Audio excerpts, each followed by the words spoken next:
the Quantum Fiber studio This is Bump and Stacy.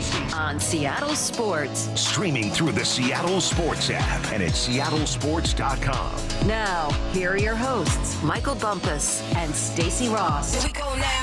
Look, Bump, I'm going to be honest. I don't especially want to spend too much time talking about that final game against the Twins. I'm assuming you feel the same. Yeah. So instead, coming up at 10:30, we're going to talk about the Mariners' biggest needs becoming more obvious ahead of the trade deadline. Bump, you've noticed that the last 4 games have shown us 4 very important things.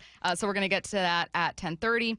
We're going to jump to the NFL Seahawks talk at 11 with the Athletic Football Show's Derrik Klassen. So if you are waiting for a check-in with the Seahawks, you don't have to wait too long. We are going to start with the Mariners, but a slightly different angle here. Fittingly talking about angles and launch angles and how someone's, moving at the plate. Because where did Julio's power go? Bump. What's happening? Are you noticing that as well? That just with Julio, this is the thing that I was doing last night as I was just combing through.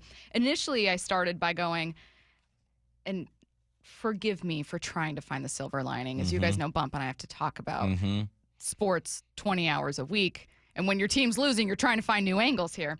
So I was thinking, well, let's see how other teams in the American League are doing. Maybe it's not so bad. And I thought, well, I mean, the Astros have had 2 or fewer runs in 3 of their last 4.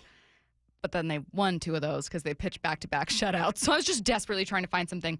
And I ended up just looking at some basic stats for the Mariners. And I found Cal and Julio had exactly 81 hits apiece. Both tied at the exact same number. I was a little surprised. Are you surprised by that? By the amount of hits, not because I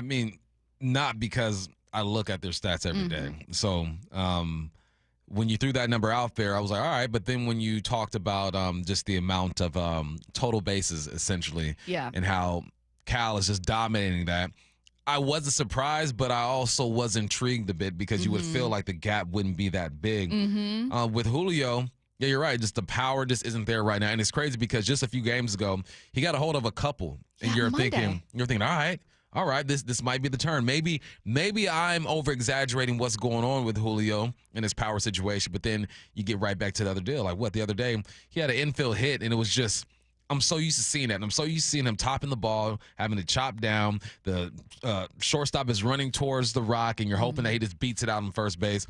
It feels like that happens more often than not with Julio. So then when he does have those hits that, exit velos are high and it hits the gap, you feel good about it, and you want to believe in what he is doing. So, look, and, I'm not going to take the words out of your mouth. You said he's doing all these other things at a high level, but he's not hitting the ball hard, which can kind of cloud exactly like the full picture of what Julio is. Well, why don't I do this? I'll read just some numbers I found, and then you tell me what you would guess. And both of us admitting, like, no one knows. If someone knew exactly what the problem was with Julio, including Julio, he'd be able to fix it. But tell me what this sounds like, where your mind kind of goes, okay? So he has 81 hits. Cal has 81 hits. The problem is that just 31% of Julio's 81 hits have been for extra bases. For Cal Raleigh, he has doubled or hit a home run on 58% of all hits this season. He's slugging .651, which is astronomical. Meanwhile, Julio's slugging .403 with a career low, not just slugging percentage, but hard hit rate. He's hitting more ground balls and fewer line drives than in any other season. So he's hitting the ball not as hard. He's hitting more ground balls, fewer line drives, more singles. The power's still there. You noted very importantly that on Monday, he hit a great home run. And by great, I mean the ball was low. He found it. He had enough power to pull it. Like it was a really good home run. What does it sound like to you? It doesn't sound like necessarily like an injury or anything like that. No, he's just not squaring it up. Yeah. And I went back and looked at his barrel rate per plate appearance. It's at 5.3% right now. Granted, he has more plate appearances in the names than I'm going to say. But Dylan Moore's is better. Rowdy's is better. Polanco's is better. Rowdy's is better. Cal's is better. His exit velo is down a bit. All right? Out of all the guys on this team, Cal's is better. Rowdy's is better. Polanco's is better. His hard hit percentage is down. Randy's is better. Cal's is better. Rowdy's better. Polanco's is better. and they're not better like astronomically, like, 10% better than Julio. But they're better. You're expecting the guy named Julio Rodriguez to be up in the top 2 when it comes to all of these categories just because of his capabilities and what you're paying him. And that is one of the things that can kind of not confuse you, but have you going back and forth with Julio, is because you see the potential and the power, but then you look at all these numbers and you're saying, well, it just isn't adding up. And then he'll put together 2 or 3 games where it feels like he's turning a corner, and then he'll disappear, and you go back to the numbers and you say, it's just not adding up. And it puts more pressure on him because you're seeing what Cal is doing, and you're saying, well, that's what we expect Julio Rodriguez to do. I don't think we expect him to have 32 home runs before the All-Star break. I think that is a big ask. We're seeing something special with Cal Raleigh. But in games when you lose 10-1 and you're struggling at the plate, and just the game before I gave you a pass and said, well, 2-0, you take L sometimes, you start to shake your head a bit and say, all right, well, something needs to be done. What should be done? I don't know. I'm not a hitting coach. I'm not in Julio's mental. I don't talk to him every day. I don't know what sites are in Edgar are telling him. But something needs to change fairly quickly because it is the end of June, and this is when you got to start making money. What are you, 6.5 games behind the Astros right now? I believe you're still in the wild card race, right back a game or 2 or something like that. So all isn't lost. All isn't lost. But you understand, and everyone's seeing that for this team to really make that push, you have to see a turn fairly quickly with Julio. God, the Astros keep winning. It's so annoying. They've got, 3 hits combined over the last 2 games, and they've still won because they've pitched back-to-back shutouts. We'll have a similar conversation. We're going to jump to that at 10:30 when we talk about some other stuff going on with this team and moves we'd like to see them make and some holes they might have on the roster, including where you'd like to see them add with pitching. But let's stick with Julio for a little bit longer. If Julio was 32, 34, the answer would feel a little more obvious. Where's the power? Bro, this man was born in the early 90s. What do you mean, where's the power? He's in his 30s. Where do you think it's going? He's just losing it a little bit over time. Julio's 24. He should be cresting, right? Kind of getting into form. I mean, he should be getting to that age where maybe in 1 year, 2 years, 3 years, he's hitting a peak. This should be an upward trajectory, an ascension to, as good as he can be. He's never going to be like a pure power guy, but he's going to be great at everything. He's got a great size-speed combo. He's on pace for roughly the number of stolen bases he had last season. Cool. He's on pace for fewer strikeouts. Great. But he has changed something. It's not that he's gotten older. It sure doesn't seem like it's that he's injured. Is it a stance? Is it a launch angle? Is it a tweak that he's made to his hitting motion? Like, he has changed something or is doing something that is resulting in, more often than not, less power. But we know that the power is still there, and that's the most important part of all of this. That's what Jordan Schusterman told us on Wednesday. What Julio's become this season, again, still a good player, still productive, still an awesome defender, good base runner, all these things. He's pulling the ball in the air less than he ever has. Now, he's cut down on the strikeouts, which I know a lot of people have kind of asked of him, but he's still chasing a lot. So what that means is we're just getting worse contact. At the same time, you just saw it earlier this week. Those swings still exist. It's not like he doesn't have power anymore. The bat speed is still elite. So I'm really interested to see if he can kind of turn that power switch back on, because it's not gone. It's just, for whatever reason, his approach right now is not producing any amount of power. Now, Bump, you've been not just an analyst now, but you've been a player and you've been a coach. And I'm sure 10 times out of 10, you'd look at someone like Julio and you go, if I know the talent is there, let me work with this. Like, I can feel optimistic about this. It might feel frustrating, but I can be optimistic about finding a way to unleash it. It's all about the physical. The physical is what keeps you hanging around. Yeah. The physical is what gets you excited when you see a flash of greatness. Like, okay, we need to find a way to tap into that. How do I get this young man to keep tapping into that? And baseball is such a hard sport, right? Hitting a baseball, one of the hardest things to do in sports. I can agree with that 100%. But now it's about the mental game. Are you seeing the pitches? Are you catching the spin? You know what's wild? I was watching Julio and I started thinking about Jermaine Kearse. And I thought about Jermaine Kearse because, one, big ups Jermaine Kearse. We played in a tournament this weekend. This dude hit a hole-in-one. I knew that you would do. I knew. He hit a hole-in-one. And I was playing 2 groups behind him and heard the roar, and I thought it was just like a birdie or something. No, it was a hole-in-one. Big ups to Jermaine Kearse. But Jermaine Kearse, you know what he did? He went and got LASIK. He went and got LASIK, and the game changed for him. He started catching all these footballs. I don't know if that's the case with Julio, right? But it clearly looks like he's not seeing these pitches. And I don't know if it's training. I don't know if it's his eyes. I don't know. I don't know what it is. I'm trying to find ways. The coach in me is trying to figure out what is it about this young man that gets him going. I can't get him going. I also was listening to, I forgot one of the guests that the morning show has on Brock and Salk, and they were saying Julio seems like the type of guy who has to relearn to hit every single year, where there are some guys who come in and this is who they are, and this is my swing, this is my approach, to where Julio's so young in his career, and who knows what his other influences are, that it seems like he has to learn to hit every single year. Maybe that's the case. This is me just thinking out loud and trying to figure out how to help him. Like, I'm not even mad at Julio at this point. No. I'm not even mad. I'm just looking and saying, how do we maximize this talent? Yes. And I'm sure the organization is saying the same thing. The fans, a lot of these people are fed up and they're done with Julio. And let me remind you that he's still better than the average baseball player out there. It's just that the expectations were set so high with him because of his rookie and sophomore year that we expected more. But at this point, it's up to the organization and to Julio to kind of figure out, all right, how do I get into my zen, my sweet spot physically and mentally and tap into the greatness that we've seen? And that is what is not just keeping me intrigued about where his season goes, but keeping me from losing my mind and feeling depressed, right? It's one thing to be frustrated. It's another to give up.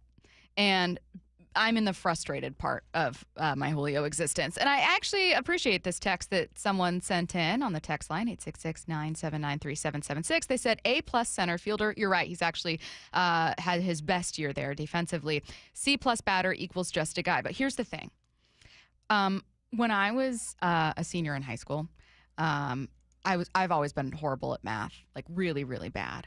And my math teacher, on like the last week, I put in all these extra assignments and I was, doing like one-on-one work trying to show him like, okay, this is where I went with this problem and whatever. And he was like, okay, I'm going to give you a C+. And I said, how about an A, jokingly? And he said, I think a C+ is fair. And I said, you know what, Mr. Davis? You're right. Because I was quite frankly at maybe my best, like a C math student. Right. It didn't click for me. Trigonometry was not my jam. Great with algebra. My brain just didn't work that way. I was like, you know what?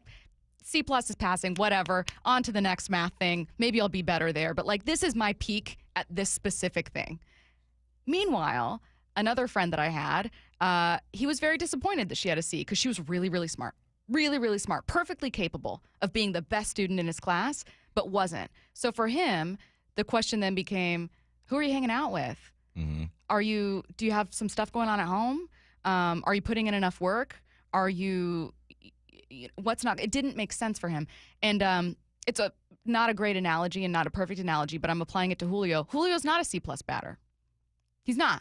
I mean, that's what he's playing like right now because he's hitting primarily singles and basically 2/3 of his ABs, or not of his ABs, of his hits, 2/3 of his hits are singles. But that's not who you are as a student. If you're perfectly capable of being an A student and you have a C+ in my class, I'm going to pull you aside after school and I'm going to go, hey, what's going on? Do you want to announce it? No, you got it. Why don't you do it? Nah, that's not my lane. I think you should do it. Nah, you got it. Okay, we have some news. Is that from the Mariners? Yep. Okay, cool. It's from Major League Baseball. Well, guess what, guys? Home Run Derby has a new participant. You're never going to believe who it is. It's Cal Raleigh in the Home Run Derby. That's right. Big dumper going to the Derby. We already know he's going to do it. So breaking news from Major League Baseball. Mariners catcher, soon to be all-star catcher, Cal Raleigh, going to be in the Home Run Derby. You know the best part about the promo is? There are peaches around him. We all know what the peach emoji means when you text. If you don't, then you got to get your text game up. But we know what it means. So big as a Cal. Sorry to transition from what the heck is wrong with Julio we have a minute left. Let's get to Cal. But yeah, big ups to Cal, man. I appreciate you in what you're doing. You are gaining national attention as you should, which will help the Mariners profile and hopefully help everyone else around them. I didn't want him to do it. But you know what? I support him 100% because he's our guy. You guys think he can win the Derby? Yeah. The two participants we know of so far, Ronald Acuna Jr., and then Cal Raleigh's the second participant announced, unless there's one that I'm missing. You think You think he's got a swing that you're like, this guy can win a Derby? Yeah, it's very repeatable. And he doesn't get cheated either. He's hitting, 420, 430 foot home runs. Like that's impressive. These are the things that make the last 2 games especially frustrating. The Mariners in back-to-back seasons have had cool things happen. Mm-hmm. Cal Raleigh's season is objectively cool. Very cool. People all around baseball are talking about it. Now he's going to be in the Derby. He's going to be on center stage for one of the biggest events in baseball all year, barring obviously the playoffs. The home run derby, right? Like kids dream about playing in this. He's going to be in it. And then last year, you've got the best 1 through 5 in baseball. Mm-hmm. We would have national guests on that would know everything about the Mariners pitchers because they would genuinely take time from the East Coast to tune in and watch George Kirby to see what he was going to do that night, or Logan Gilbert in a great face-off with, another great pitcher or whatever. Don't waste these things. I won a home run derby once on Ernest Avenue. We played with a tennis ball, and you had to hit it past the third light post. I won. You want to give Cal advice? I got you, Cal. Keep them hands inside, man. Inside. Let's go. You let him know. Let's get to headline rewrites. Extra, extra, read all about it. Headline rewrites. We must make headlines. The real story behind the headlines in today's news with Bump and Stacy. Headline number 1, Harry Ford is in Arlington and could join the Mariners big league club if Mitch Garver can't play today. What's the real headline? Yeah, I think an offense struggling to get a hit could really use another rookie. We were talking about this before the show. The Red Sox had 3 rookies starting for them, but they were top prospects, and you guys talked about how one has been sent down. I don't like depending on rookies in any sport. Maybe basketball you can depend on rookies because it's a more of a free-flowing sport. Big up Cooper Flag, see what you do. But in baseball, in football, in hockey, golf, it is so hard to have success, at least enough success to where you are the driving force of a team to get them over the hump, to push them towards the playoffs. It is such a big ask. Every now and then, you get a rookie who can do it, and it's fun to watch, but the percentages are low. But listen, man, this is the situation that we are in. We'll see what happens with Mitch. I hope he's okay. Took one to the jaw. That was rough. But it's weird because this makes a way for Harry to get called up. But the thing is, he's still not going to get the ABs that you would want him to get. This is just a break in case of emergency. This is where we are. But all you Harry Ford people who want to see him, you just might get your wish. We'll have our eyes on social media during the entirety of the show, obviously, for breaking news all the time, but especially to see if there is a move made with the roster with Garver going to the IL. What's next? Headline rewrites. Headline number 2, we just talked about it, breaking news within the last 10 minutes or so. Cal Raleigh is officially in the 2025 Home Run Derby field. What's the real headline? The Big Dumper, more like the Big Thumper. That's right. No catcher or switch hitter has ever won the Home Run Derby. Until 2025. See how much how quickly I flipped? You really did I'm proud of you. I flipped real quick. But Bump went from don't do the Derby, Cal, it's dangerous to he's going to be the first catcher to win it. Yeah. You will not. I will train him myself. You might as well win it if you're going to go ahead and do it. I'm telling you, I've never, the most fanboy I've ever been in my life was watching Julio at T-Mobile during the Home Run Derby. Thankfully, Bonneville hooked us up. We're a nice little suite, so I was with people I trusted so I can be vulnerable. But, Julio was going nuts. I'm like, let's go. I was getting hyped. That's the most hyped I've ever been. So I will be at home watching Cal getting hyped. I know that you didn't want to let yourself be a vulnerable fan, in front of everyone at the Derby. That being said, one of my favorite stories of your T-Mobile excursions is during the playoff clinching home run from Cal when you hugged a stranger. I hugged him. I picked him up. I twirled him around. We looked each other in our eyes and we had connected. a moment. We had a moment. Have you seen him ever again since no, then? if you're out there, whoever you are, I love you. Who hugged Bump? I will never forget hugged you. Bump when the Mariners made the playoffs? Bump picked you up, twirled you around, and looked you in the eyes. And we had the perfect angle. Cal was batting lefty, I believe, right? And we were right on the left side. It was beautiful. It was one of the greatest moments of my life. I hope that man walks into a random bar and you're in the bar and you guys are watching the Home Run Derby you feel and that Cal connection wins again? it. You feel that connection again and it's like, wow, we got drawn to each other again. And like the Mariners' most fun and biggest moments, it's just the two of you finding each other. I think that's beautiful. That is beautiful. What's next? Headline rewrites. Headline 3, the 2025 NHL draft starts today, and for the fourth time in 5 years, the Kraken hold the top 8 pick. What's the real headline? Let's see if for the second time in 5 years, they can even make the playoffs. Look, it's great. Build up the farm. All of that's fine. Wonderful. Please start being competitive. This is giving me Mariners vibes. You know, it's giving me Mariners vibes. It is. But you know what? Look, you got a new coach over there, Coach Lane. And hopefully his influence will change some things. He's been around the block several times. But yeah, it's time to do something. But listen, I've spoken to people in that organization, connected to that organization.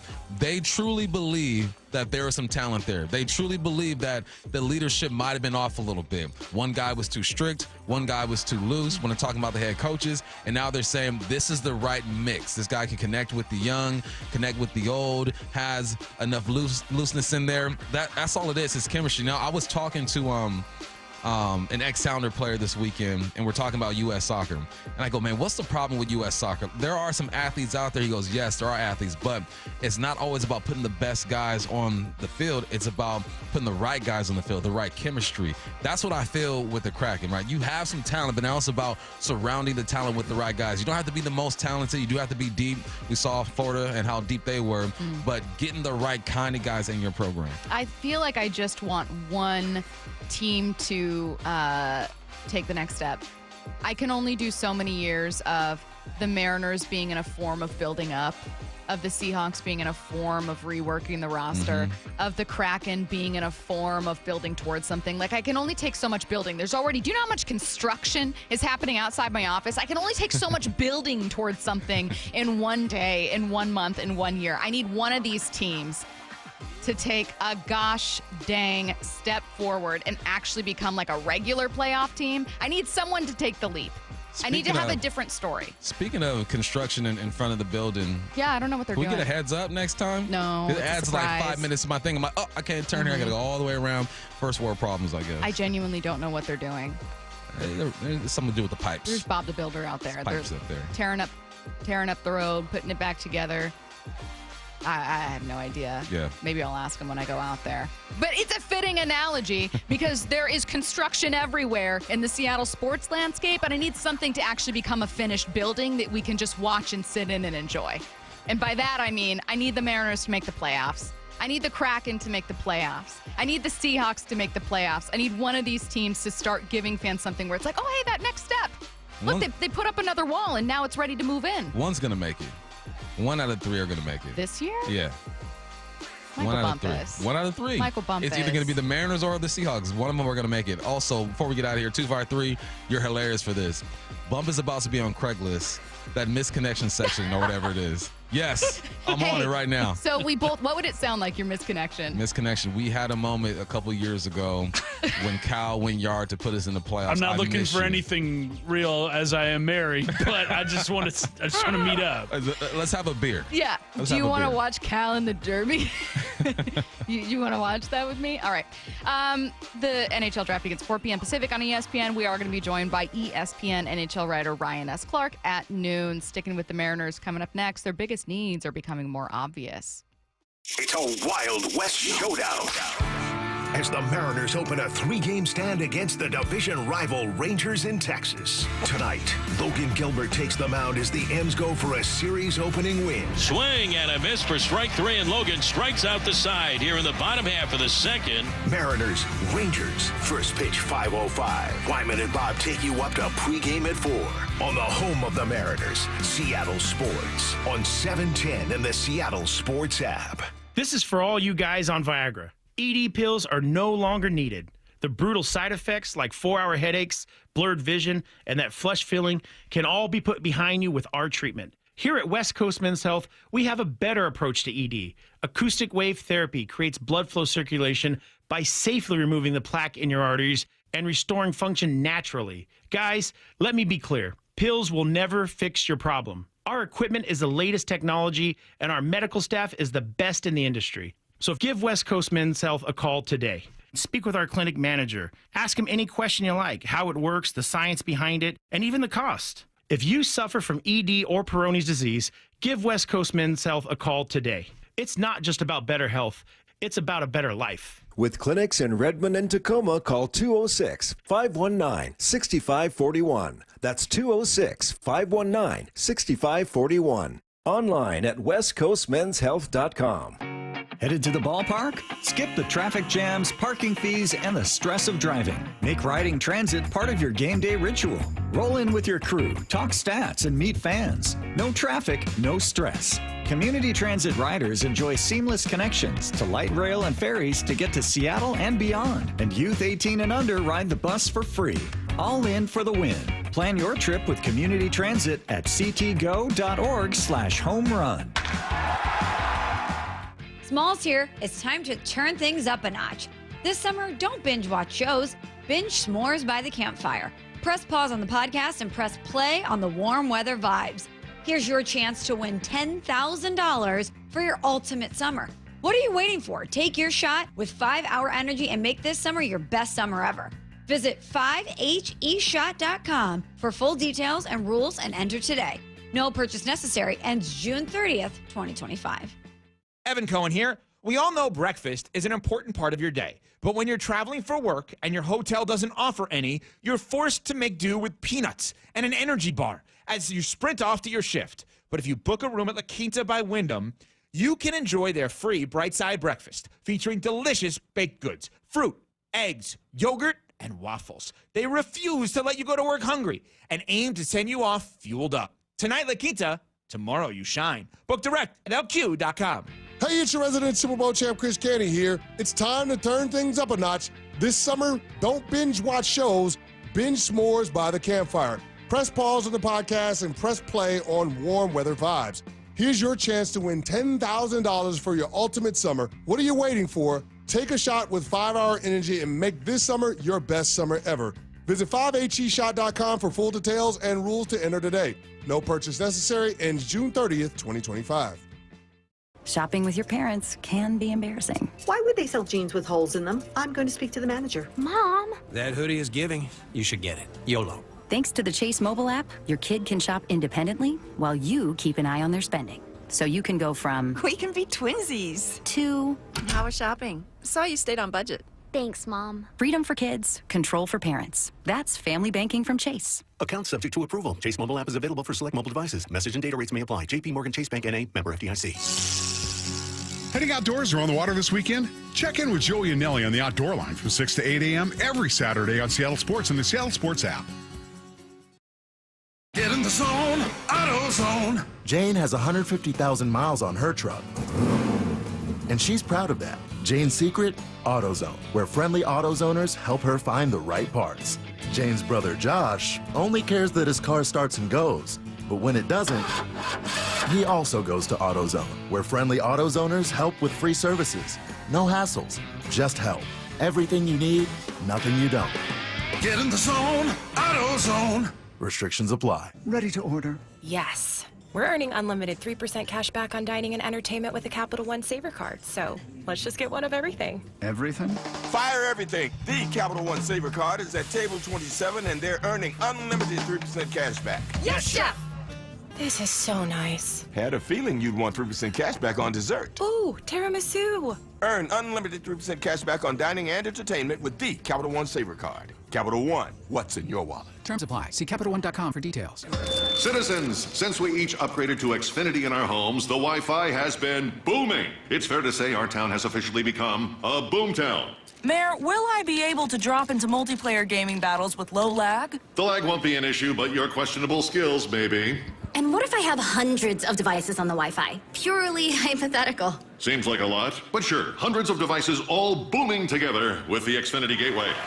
Yes, friends and neighbors, with Xfinity, the Wi-Fi is booming. The Wi-Fi isn't the only thing that's booming. Now get the most reliable Wi-Fi and our best-in-class equipment for one consistent price for 5 years guaranteed. All in. Plus, get unlimited data included and no annual contract. All with the 5-year price guarantee from Xfinity. Visit Xfinity.com, call 1-800-XFINITY, or visit a store today. Restrictions apply. Not available in all areas. New residential customers only. Select plans only. Xfinity Gateway with X-Fi Complete required for unlimited data except in certain areas. Most reliable Wi-Fi based on Open Signal Awards, USA. Fixed Broadband Experience Report, August 2024. Actual speeds vary. From the Quantum Fiber Studio. This is Bumpin' Stacy. Weekdays 10 to 2. On Seattle Sports and 97.3 FM HD2. We are sticking with the Mariners, and while this wasn't originally our topic at hand, we will get to that. It's about some trade needs for this team. We did have breaking news in our last segment. Big Dumper is in the Derby. MLB home run leader Cal Raleigh has been announced today. He announced himself on Instagram that he'll be in Atlanta for the home run derby on Monday, July 14th. Really awesome news. He is the second name officially announced for the derby, with Brave slugger Ronald Acuna Jr. being the first. Some cool stuff to come from this announcement as well.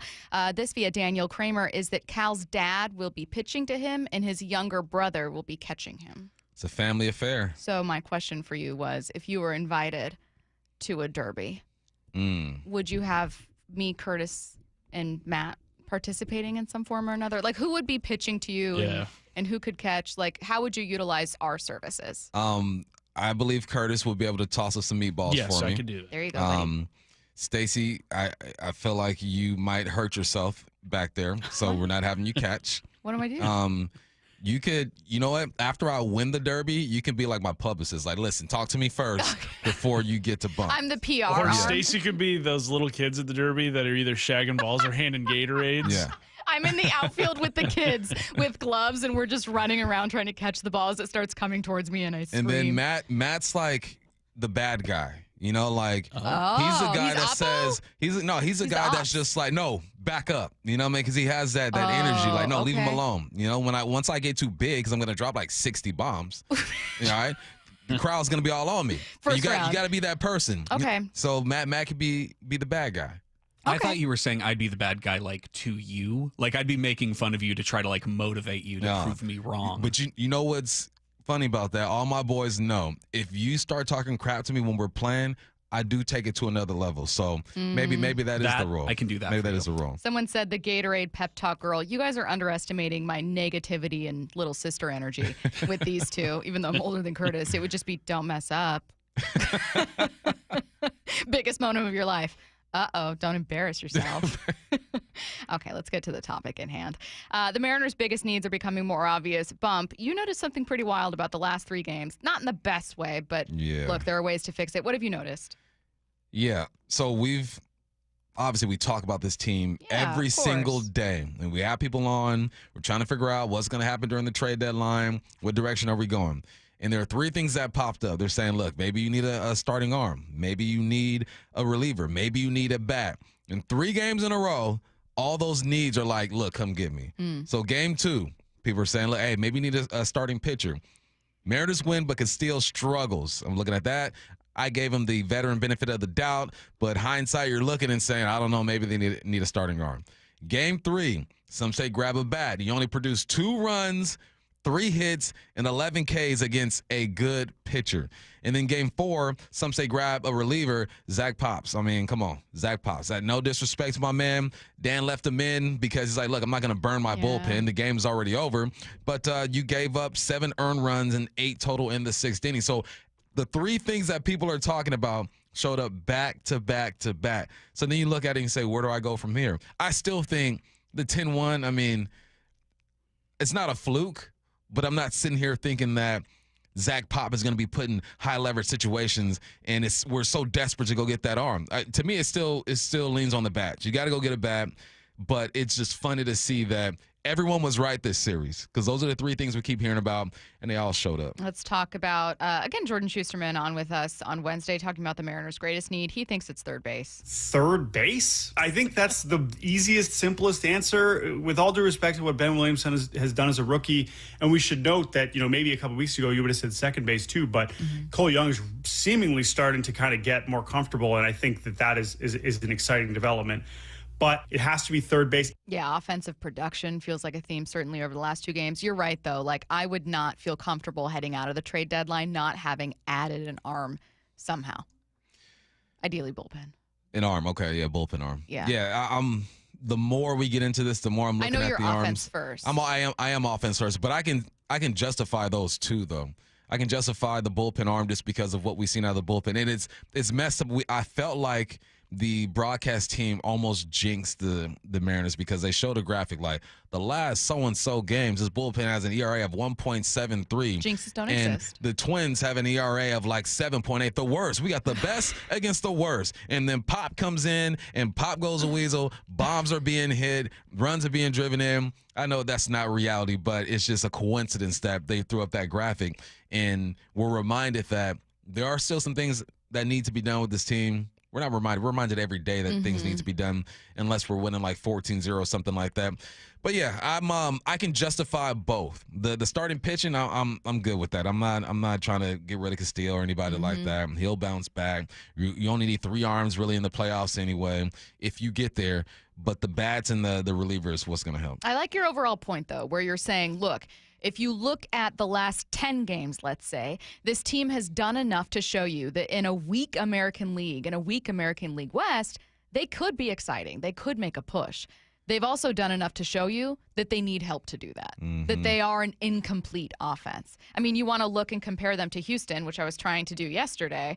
The Mariners have more overall runs this year with 365. Houston is 19th with 338, but the Mariners are obviously heavily reliant on home runs. They have less truer outcomes than the Astros.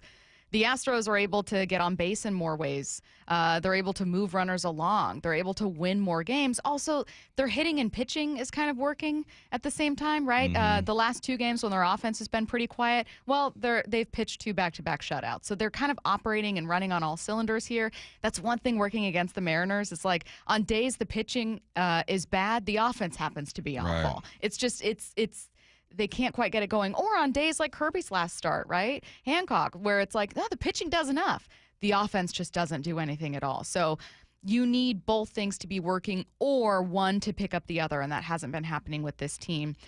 Will they be able to make moves? They have a great farm system, regarded as certainly a top 5 in baseball, if not around 5th in baseball. Jeff Passan, though, is still not sold that they've done enough to trade those prospects. I think that I'm not there yet, Mike, that the Mariners are in a place where they should stretch themselves, right? I think they have shown flashes of being that team. I think they have that team within them, but they're still just 3 games over 500. They're still the team that, a couple of weeks ago had steam coming out of your ears because of the inconsistency and the disappearing act of the offense. Like, this is a team that still has enough flaws where getting a little bit loose this year, I feel like they need to earn that through their play. Okay, so they need to earn more of a belief through their play, but also the Mariners need to do more to trade those prospects at the deadline and push them over the top. Both things are true. You got to be aggressive.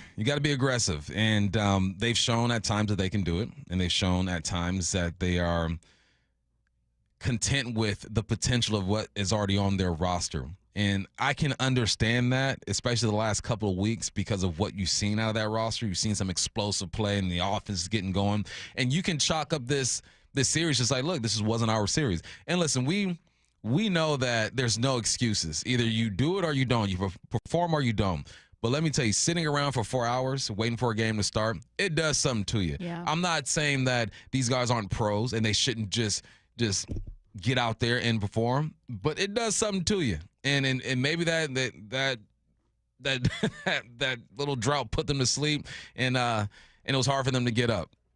But you're professionals. You should be able to bounce back and play some ball. But you split the series. It's just the way you did it. The way you ended the series was all bad. Sticking with the Mariners to wrap up the first hour, and then we're going to talk Seahawks with the Athletic Football Show's Derrik Klassen at 11. Don't go anywhere. The most first-half home runs for a catcher in baseball history. Congratulations, Cal Raleigh. Big dumper. American League Player of the Week. A .417 average. OPS over 1,600. 5 homers, 12 ribbies. And one hell of a model American. Now you have the question of whether or not he's the front runner as AL MVP. Where you follow along the Big Dumpers, Big Run, Seattle Sports on 710 and the Seattle Sports app. What's up? It's Michael Bumpus, and I got an easy place for you to go. It's a nice drive up I-5, exit 260. It's Silver Reef Casino. It's a great place to get away and to recharge. I've done it twice. It is awesome. They got great rooms, spacious, free Wi-Fi. They got tablets, and you might just get a view. Also, they got restaurants downstairs. They got the steakhouse, the cantina. And if you want to sit around, watch some ball, watch some sports, go to the Portis Bay Sports Bar. And if you're a golfer like me, you know it's time. Go to Loomis Trails Golf Course. They got 18 holes with water everywhere. Be patient. Have fun with your guys. And all month, this Saturday, you can win $5,000 as a special promo. They got some events coming up, too. Howie Mandel, you got Desperado at Eagles Tribute Band, and Neil McCoy. Book tickets at silverreefcasino.com. Silver Reef Casino. It's not a secret anymore. When you're hiring, have you ever felt like you're missing out on meeting great candidates? Well, they're not hard to find when you go to ZipRecruiter. ZipRecruiter helps 10 million people with their job search every day. People who are actively looking for jobs like yours. So it's easy to find the right person fast. 4 out of 5 employers who post on ZipRecruiter get a quality candidate within the first day. Try ZipRecruiter for free at ZipRecruiter.com/free. That's ZipRecruiter.com/free. Here at the Almond Joy Factory, where tropical vibes abound, we use soft, fresh-tasting coconut. The crunchiest almonds and delicious chocolate candy. Ah, but do you know what our most important ingredient is? Sometimes you feel like a nut. Sometimes you don't. Almond Joy's got nuts and something even way better than that. Yes, Almond Joy is made with almonds and joy. Get in the zone, AutoZone. Jane has 150,000 miles on her truck, and she's proud of that. Jane's secret? AutoZone, where friendly AutoZoners help her find the right parts. Jane's brother Josh only cares that his car starts and goes, but when it doesn't, he also goes to AutoZone, where friendly AutoZoners help with free services. No hassles, just help. Everything you need, nothing you don't. Get in the zone, AutoZone. Restrictions apply. Welcome to AutoZone. What are you working on today? My car is making this noise. Sometimes it's like doot doot, and sometimes it's like grrr. Do you have a dash light on? Oh yeah. Then we don't have to listen for clues. With the free Fix Finder service, we can read a check engine, ABS, or maintenance light to find the likely fix and even recommend a local shop if you need one. So you don't need to hear the grrr. Not with Fix Finder. Everything you need, nothing you don't. Get in the zone, AutoZone. Restrictions apply. Did you know that most people wait 6 or 7 years before they buy a new TV? That's a lot of time in front of one TV. So why not get one of the best sets for the next 7 years, like one of the top-rated Samsung, LG, or Sony models? Too expensive? What if you could get up to $1,000 trade-in for your old set? Who would do a stupid deal like this? Right now, at Video Only, you can get big bucks for your old set as a trade-in and a hot price on the new models. Don't be sorry. Check out Video Only. Headed outdoors or on the water this weekend? Check in with Joey and Nellie on the Outdoor Line from 6 to 8 a.m. every Saturday on SeattleSports.com. 300 pounds? That's about how much food the average person in the state of Washington wastes each year. Wasting food also wastes money, water, energy, labor, transportation, and more. G. Scott here. If we use food well, together we can accomplish the goal of reducing food waste by 50%.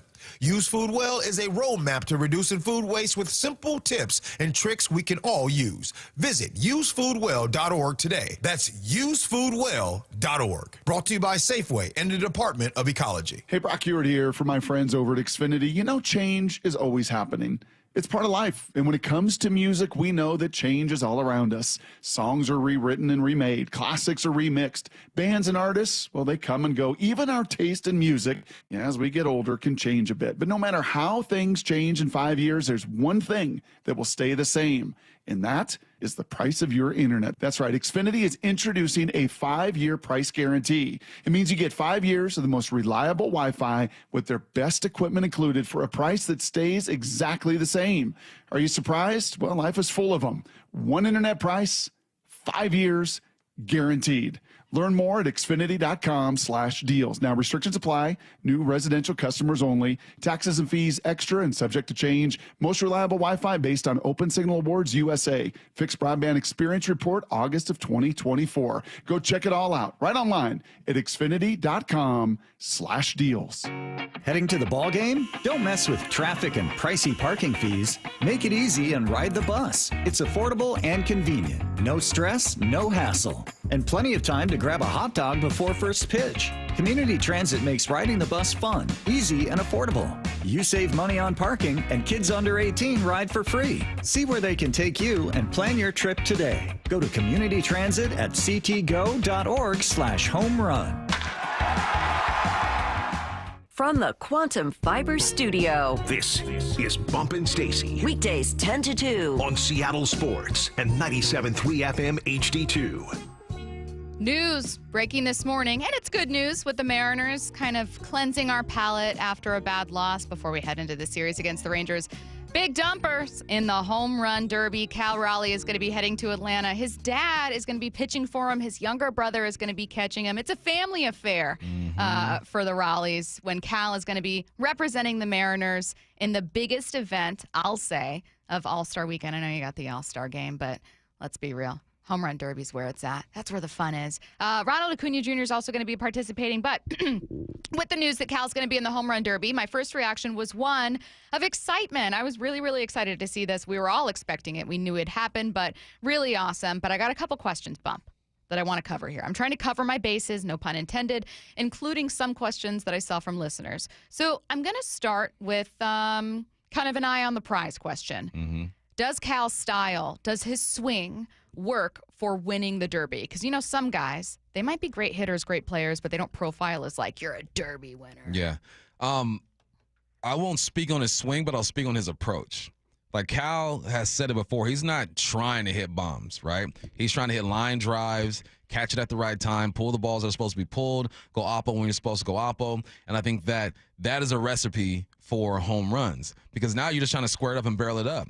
And if you're going to get tossed meatballs and stuff, all you got to do is connect. You have enough power. You got a big dumper. You got some weight behind that. That ball is going to travel. Is his swing made for a home run derby? I would think so. He's got 32 bombs right now, more than anybody in the league. So I'm not a swing specialist. I'm not Seitzer. I am not Edgar Martinez. But listening to his approach, that's the type of approach you need to hit bombs. So I think he'll set up good for this one. Before I move to the next question, Curtis, I know that you felt like Raleigh did profile as a guy where you're like, nah, I see that guy being a home run derby winner. Yeah, he hits bombs, so that helps. Yeah. And you also get some bonus time if your home runs reach a certain distance. I think it's, 450 feet, if I'm not mistaken, or 400 feet. It's one of those kind of two benchmarks. And so I think Cal will get plenty of time to do that. And, hey, look, if he gets tired out from swinging one side, maybe switch over to the other. Yeah. Swing that way. Cal Raleigh's in the home run derby. Next question, one that I started seeing on the text line. Bump. Would you want him to rest instead during All-Star Week? There is I did. A tiny bit of trepidation on the part of, I would say, a minority of fans, but they out there. I'm in the minority. Somebody texted me on the lines that said, essentially, oh, Bump, but you want Devin Witherspoon to go out there and play flag in the Olympics. And I said, yeah, because a gold medal and a home run trophy, this whole different value. Not to you. It's just different. It's different. Will I support Cal when he goes out there? Most definitely. But listen, we just saw Mitch Garver take one off the dome. Jaws all jacked up. We've seen Cal get hit in the thigh and in the toe. His body takes a beating back there. It's the most grueling position in baseball. So if he has a chance to rest, then go ahead and do it. But also at times, you got to listen to the athlete. Right, you got to talk to them, say, how's your body feeling? Do you want to do this? And if they feel like they're good enough to do it and the medical staff is like, yeah, everything checks out, he's good to go, then go ahead and do that. Me, I'm just a concerned father figure. I want him to be healthy and just to rest. But I also love that he wants to compete. That's the tough part about sports, and especially being an analyst or even a coach or a father or whatnot, is like, all right, look, I love that you want to compete, but I also want to do what's best for your body. And if your body's feeling good, you still want to go out there and compete, you go out there and do it. So, no, I was in the minority, but I'm also not scolding him for wanting to go out there and try to win a home run derby. Heck no, go ahead and add to your resume. Cal Raleigh's in the home run derby, announced this morning. The next point here, the next question, the next topic is one of significance. What does it mean to have a Mariner in the home run derby? it means that it's going to be a lot more enjoyable to watch. It means that you're going to heighten the profile of that player and possibly this organization. It means that somebody who doesn't know anything about Cal Raleigh might look up where he's from, what he does, and he might inspire some kid in Wyoming to become a catcher. It just heightens the profile, man. And for everyone in the Northwest, it just gives you something to root for. Because I've watched plenty of home run derbies where I'm just in awe of what's going on, but I'm not necessarily rooting for somebody. The last time I rooted for somebody, obviously, was Julio Rodriguez, and then maybe the last time was really like Ken Griffey Jr. Other than that, I just want to see people hit bombs. So it's good for the region because you're represented, and then representation is cool. I know that Seattle fans can be kind of split on this. I have many friends and family members who prefer if people almost don't talk about the city. They could care less. You know what I mean? And maybe a listener right now is in that party, and that's fine. Again, I have friends and family members who feel exactly the same way. I respect the take, where they're like, I don't really care. Means nothing to me. Mm-hmm. They almost prefer if you continue to overlook Seattle. The way I feel about it is it does matter to me. I like it when and think it's significant when Seattle athletes are becoming part of a national conversation because let's be real. Seattle and most of the West Coast, except for LA, tends to be overlooked in general. So you have to be extra great to be drawing attention to yourself. When Julio was in the Derby and when you had like Steph Curry and LeBron and Katie and people like tweeting about the Derby and about this Seattle kid, that was huge, or Seattle player. Cal being in the Derby and Cal being a topic on SportsCenter and being on Dan Patrick this morning and Pardon My Take the other day. Mm-hmm. That's monumental. It's something that I don't have a lot of experience with. I don't have a lot of experience with turning on SportsCenter and seeing my team being talked about all the time. So I think it's really cool. And I think there is a lot of significance. I also think it's significant because it brings pressure. You're telling me that your player is in the home run derby. Your player is leading the league in home runs. Your player is 7 home runs away from tying Barry Bonds for pre-All-Star break home runs. And you're not going to make a move at the deadline? No. I like that angle. Apply some pressure to this. Turns up that fire a little bit. Yeah, go do something about this. Do something. I have seen the Mariners on SportsCenter the last 2 weeks more than I've ever seen them. Mm-hmm. I saw them last night, unfortunately, 10-1. They're talking about that. But they're also talking about Cal Raleigh and what he's doing. So you want eyes on Seattle. You're right. Seattle's isolated as heck, man. There's like no other major city. I mean, I guess Portland, but, whatever.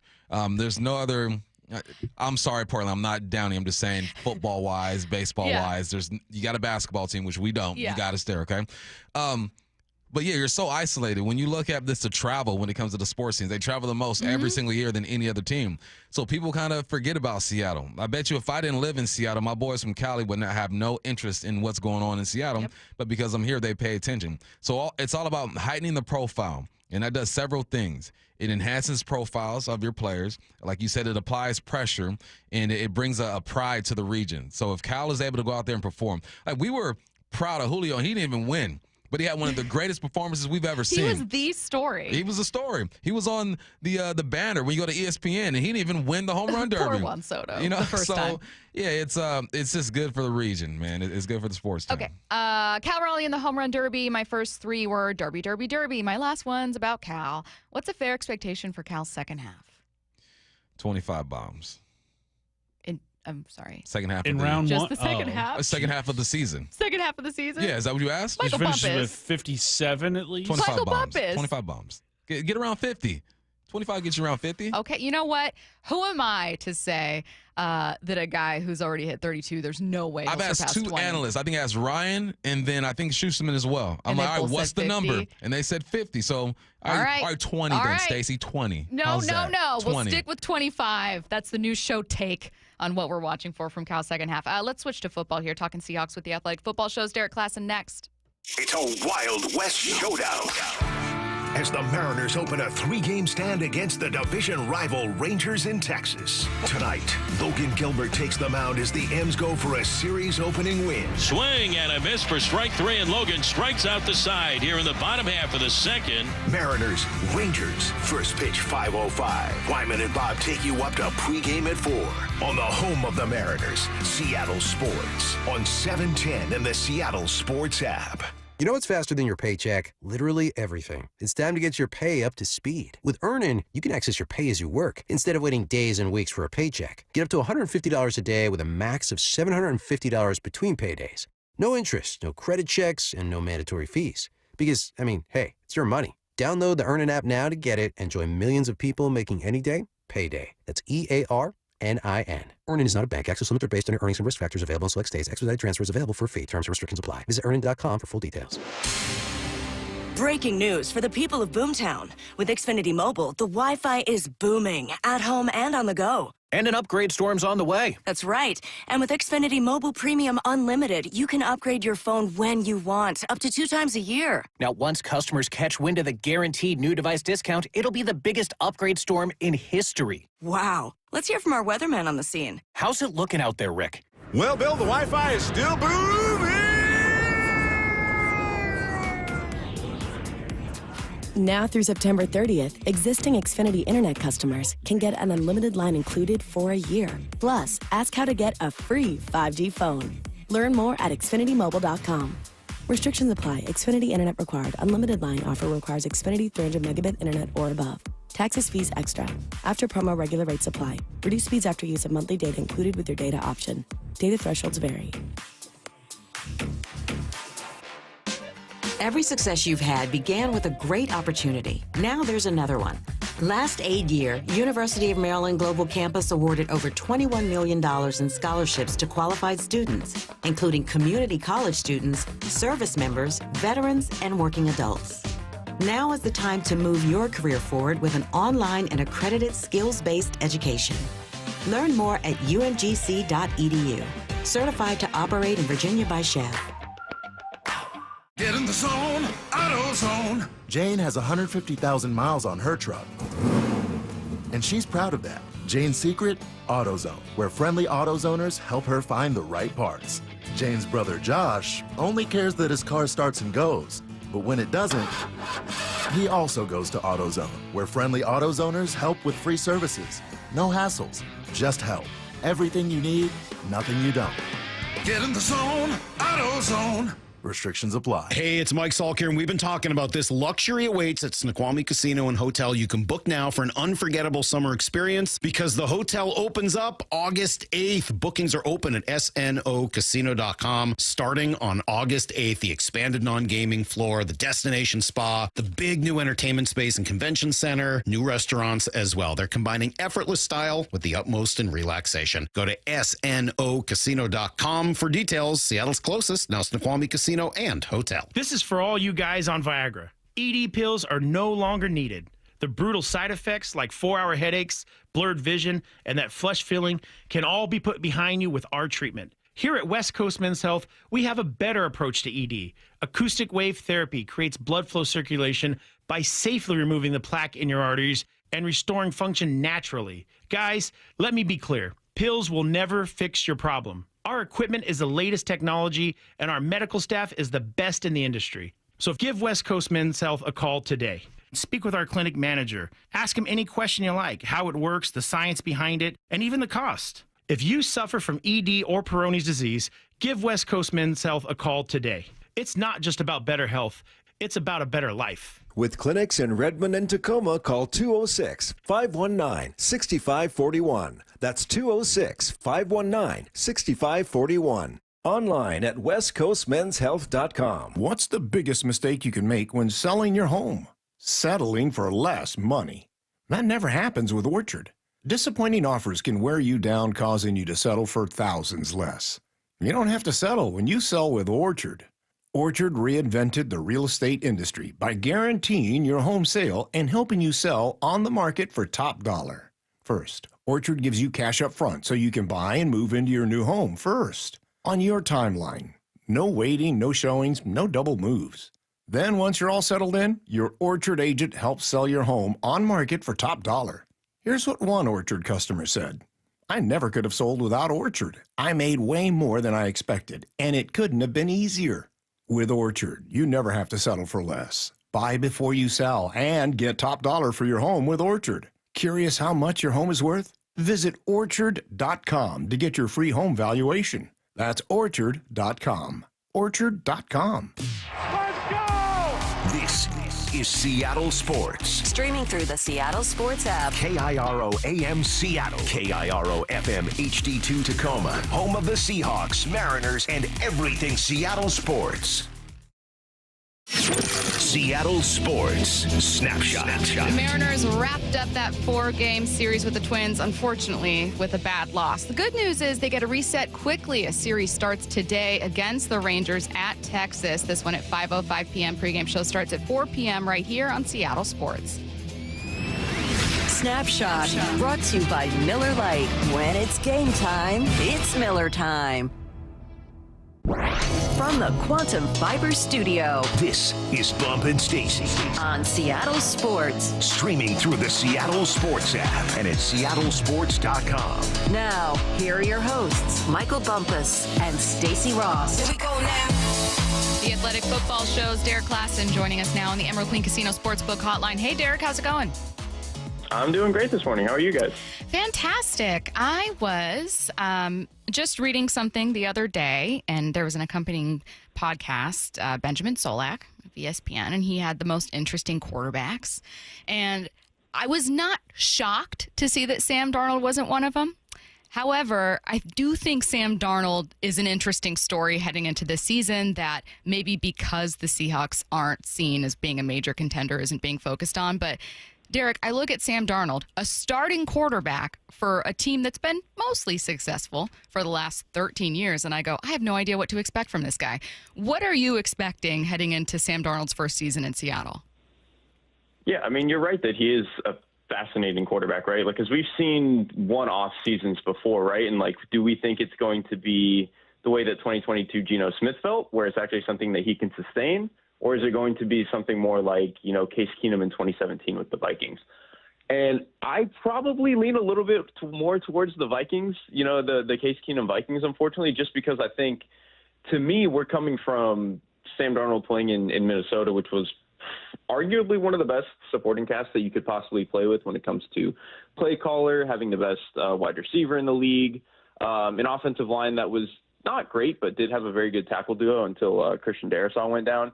Now he's stepping into Seattle, where I think outside of the tackle duo when they're healthy is definitely a step down in terms of you have more of a mystery at play caller. You don't have a number one receiver quite as good as Jefferson. So I would expect him to come down to earth just a little bit. Speaking of not having a number one receiver like Jefferson, I went on the morning show and they asked me this question. I thought it'd be perfect for you. Do you think that the receivers here are deep enough and talented enough to help Sam Darnold kind of continue what he did last year? I think it's deep enough is the right word, because I think they have a lot of guys who are useful. I think we're never going to get the best out of Cooper Kupp again, but I do think that he can still be a useful player, and he still was last year. Obviously, MBS is kind of just a role player as a stretch down the field guy playing outside the numbers. He can kind of eat a lot of the dirty work down the field targets, which I think is useful. And then I do think that Jackson Smith-Njigba is not like a true number one receiver in the way that we think of like A.J. Brown and Justin Jefferson and players like that. But I do think that he can eat over 110 targets pretty consistently and be like a useful player. So I think they have a lot of options.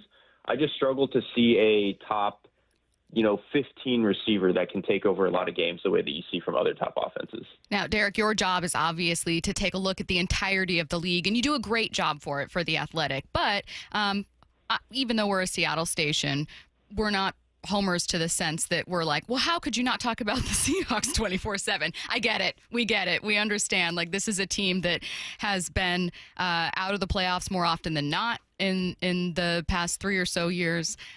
They've had some turnover at quarterback. They've got a lot of question marks. And frankly, there are just some really fascinating teams, especially fascinating quarterbacks around the league. However, Derrik, if your hand was forced and you had to think about something about the Seahawks where you thought, you know what, I'm genuinely fascinated by this. I'm curious about it. I'll be tuning in for it. What about this team does draw some interest from you?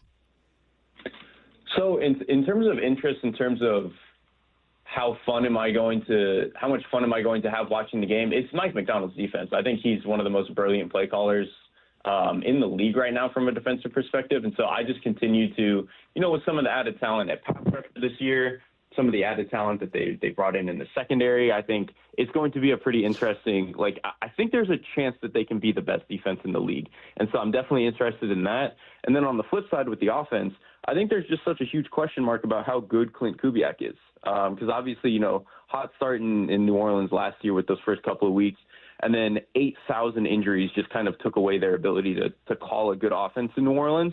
So I'm just kind of curious, is Clint Kubiak more of just kind of a baseline Shanahan, style play caller, the way that we saw from like Bobby Slowick a couple of years ago? Or is he really one of those guys who can elevate the offense? So I'm definitely going to be tuning in for that. I was looking at all the moves that have been made in the NFL when it comes to coordinators, right? And I guess you can count the head coaches too, like Kellen Moore, whatnot. But Jacksonville has a new coordinator. The Raiders do. The Jets have a new DC. Which coordinator do you feel like can have the biggest impact at their new destination? Or maybe if they've been promoted to the spot. To me, it's probably Liam Cohen with the Jaguars. And I say that in part because for a while now I've been a pretty big Trevor Lawrence supporter, and I still think he's better than people give him credit for. I think we're just a little bit too quick to guys who go first overall be upset that they're not the best player in the league, and I think that some of that has gone on with Trevor Lawrence. But I think bringing in Liam Cohen there, obviously drafting Travis Hunter, I think there's a real chance that we start to see something closer to the Trevor Lawrence that we got in that comeback against the Chargers in the playoff game a couple of years ago, right? Like, I think we can get that player more consistently if Liam Cohen is as good as we think that he is. Heading back to your last comment when you said, I think Mike Macdonald's one of the most brilliant play callers defensively, maybe the Seahawks could be the best defense in the league. What makes Mike Macdonald brilliant to you? Mike Macdonald has a pretty rare ability to – it just feels like they are never in the wrong call. And that's kind of a hard thing to quantify, right? But like you watch other defenses and every now and then you just feel like, man, they shouldn't have blitzed there. Man, they really shouldn't have ran man there. It feels like Mike Macdonald does the opposite, where you watch a lot of their calls and it's just like, man, the way that they're sending this, simulated pressure where they're dropping a guy off, it just all feels like they have the right answers at the right time. And there are very few defensive coordinators where it feels like they are on the front foot against the offense, and Mike Macdonald to me is one of those guys. So I would just say I think he teaches the secondary very well, and then he brings his pressures in a way that is very smart to me. I think our expectation is that the defense kind of does lead the charge over here. When you look at the personnel, is there a specific player or maybe group that you're most excited to see perform this year? This defensive tackle unit might be insane. I mean, Leonard Williams last year obviously was one of the best defensive tackles in the league. Like, he played at truly an all-pro level, which is, we saw flashes early in his career, but it's not something that he had done very recently. So I think he's insane. And then I think there's a chance that Byron Murphy really takes a step and is, something similar to what Mike Macdonald actually had with Justin Madubuike in Baltimore. So there are obviously some other good players on the defense, like Devin Witherspoon is great.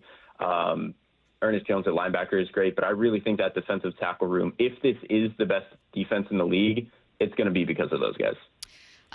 Obviously, the Seahawks were on the outside looking in when it comes to the playoffs. Despite being a 10-win team, they did it to themselves, obviously. But I think there's a lot of hope in Seattle. You look at last year's playoff teams and you go, okay, I don't know if Seattle can take a massive step forward, but who's going to have a hard time repeating this success?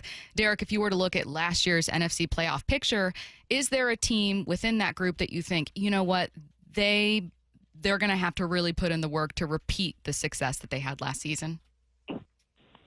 It's the easy answer, but it's got to be Minnesota, right? I mean, just in terms of the quarterback situation where they are going from, obviously they got more out of Sam Darnold than they thought they were going to get last year and still won 14 games or whatever it is. But I think there are bigger questions with J.J. McCarthy. With at least Sam Darnold, there had been flashes of good play before, right?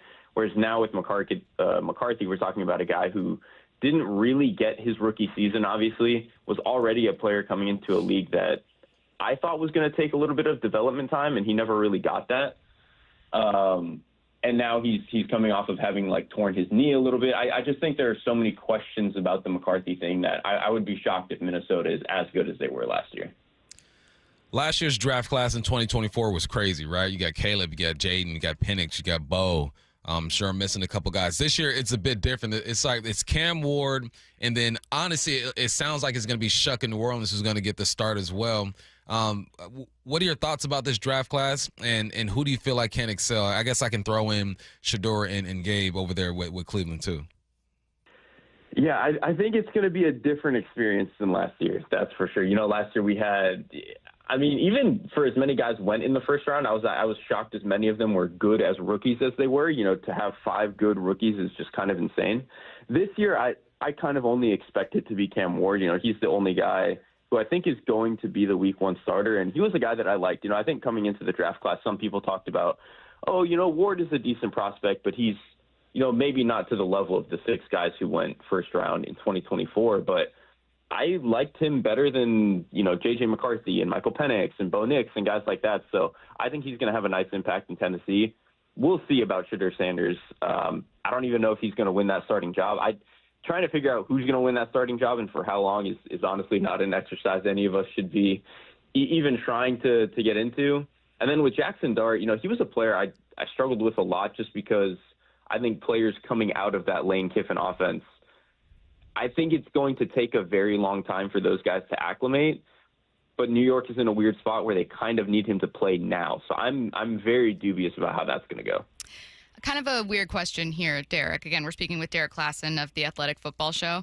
I think that working in sports means obviously that you've got to be passionate about sports, and sometimes that passion goes towards topics that we could talk about endlessly and maybe other people get tired of. For instance, Derrik, one topic that our producer Curtis and I half jokingly and half seriously talk about regularly is like Jimmy Graham is quietly the best Seahawks tight end ever. Gets a lot of hate here in the city, but I could talk at length for days about this team's usage of tight ends or lack thereof, and the just endlessly about that topic.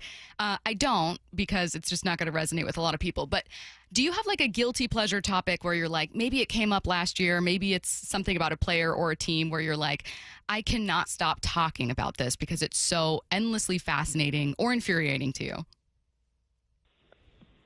A weird one that I get hung up on a lot, it's not necessarily NFL specific, but the fact that in college the referees stand in the middle of the field is something that I swear every time we get to draft season, I start watching film in January, and I'm like, dude, yeah, and I'm like, why is this guy here? He's just getting in the way, and he's a weapon for the offense, and it's just it's so ridiculous. So that is honestly probably my one that I'll just go back to no matter what. Bump, has a ref ever been in the way when you were on the field? Of course. I'm playing in the slot. I'm you move. I'm trying to sit over the ball right now, man. You're all up in my way.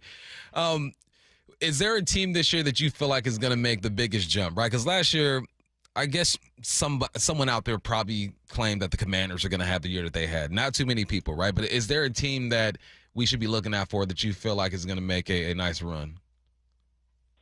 Yeah, not to that degree. Obviously, going from one of the worst teams in the league to winning 12 games is insane. But I won't be surprised if by, week 14, 15, we're looking at, they start throwing up the in the hunt graphics and all the playoff stuff. If the Titans are in there, I really like a lot of what they've done. I think J.C. Latham moving back to the right side is going to be huge. I think he can be a superstar tackle.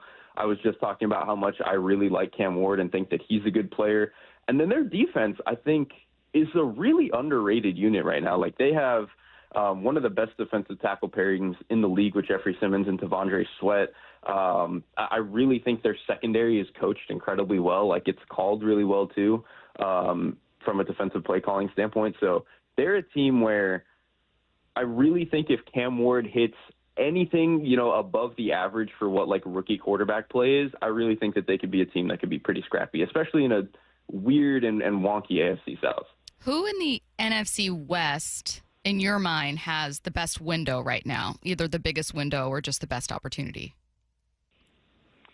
Oh, that's a great question. For this year, I would say if we're just living in the world where everything goes right for all of these teams, I think it's probably the Rams.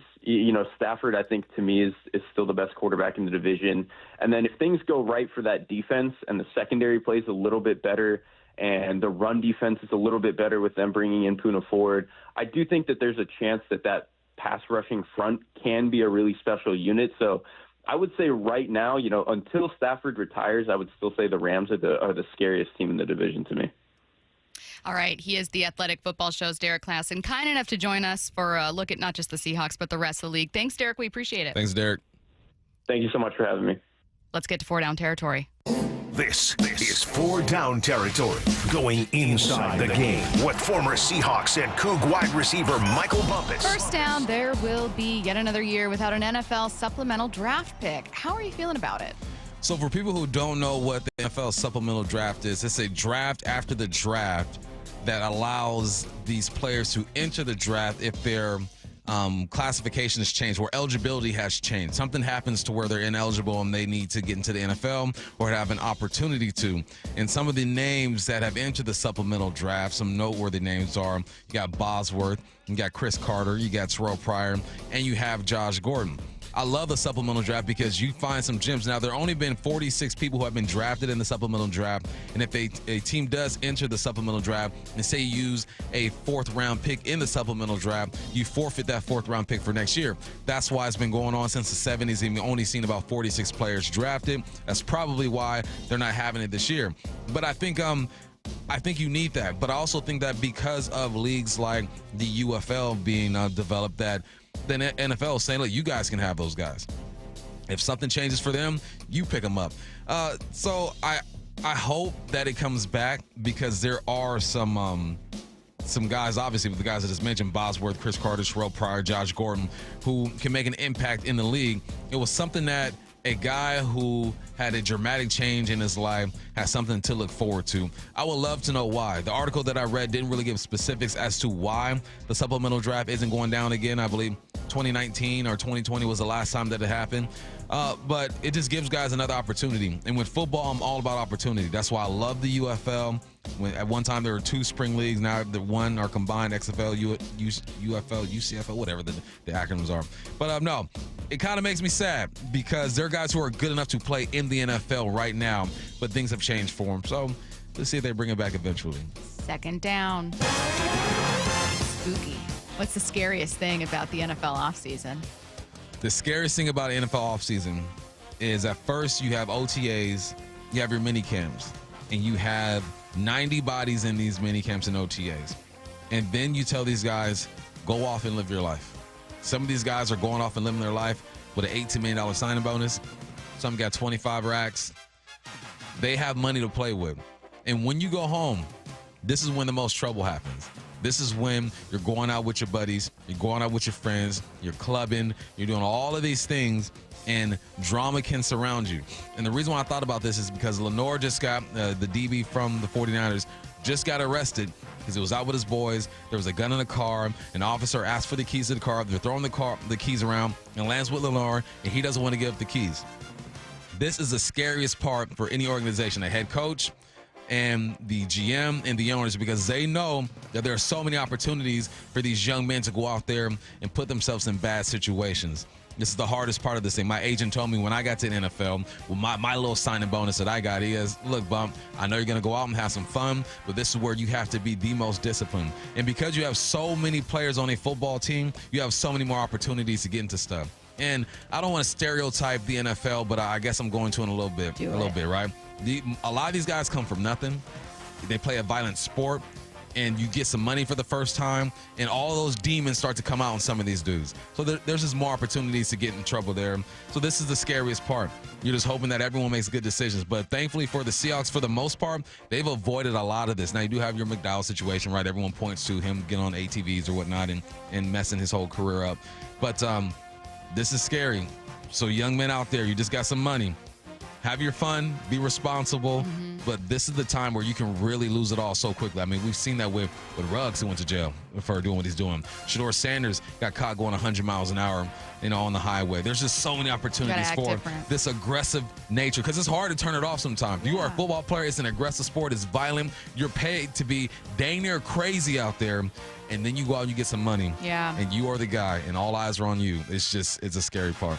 You're right, though. That is a really good point. It's like, on the one hand, it's almost an unrealistic expectation to have that someone learned to so quickly turn that hyper-competitive part of yourself off. But on the other hand, you got to learn. Yeah, got to learn. Tough. 3rd down. What's a suggested trade for the Seahawks that you've heard that kind of makes sense? Yeah, and this is a tough part of my job because I don't like calling for people's jobs or names or whatnot, but this is the nature of the NFL. But CBS Sports' Cody Benjamin said he can see a deal with Fant going to the Steelers. And the reason why is because the Steelers are still looking for another pass catcher because Pickens isn't there. You got Deke over there as well. Fant spent 3 seasons with an assistant over there, Zach Azani. I hope I'm saying his name right. But at the end of the day, it saves you about $9 million. So for the people who want to go after Trey Hendrickson, this is your avenue to do it. You got about $31 million in the bank right now.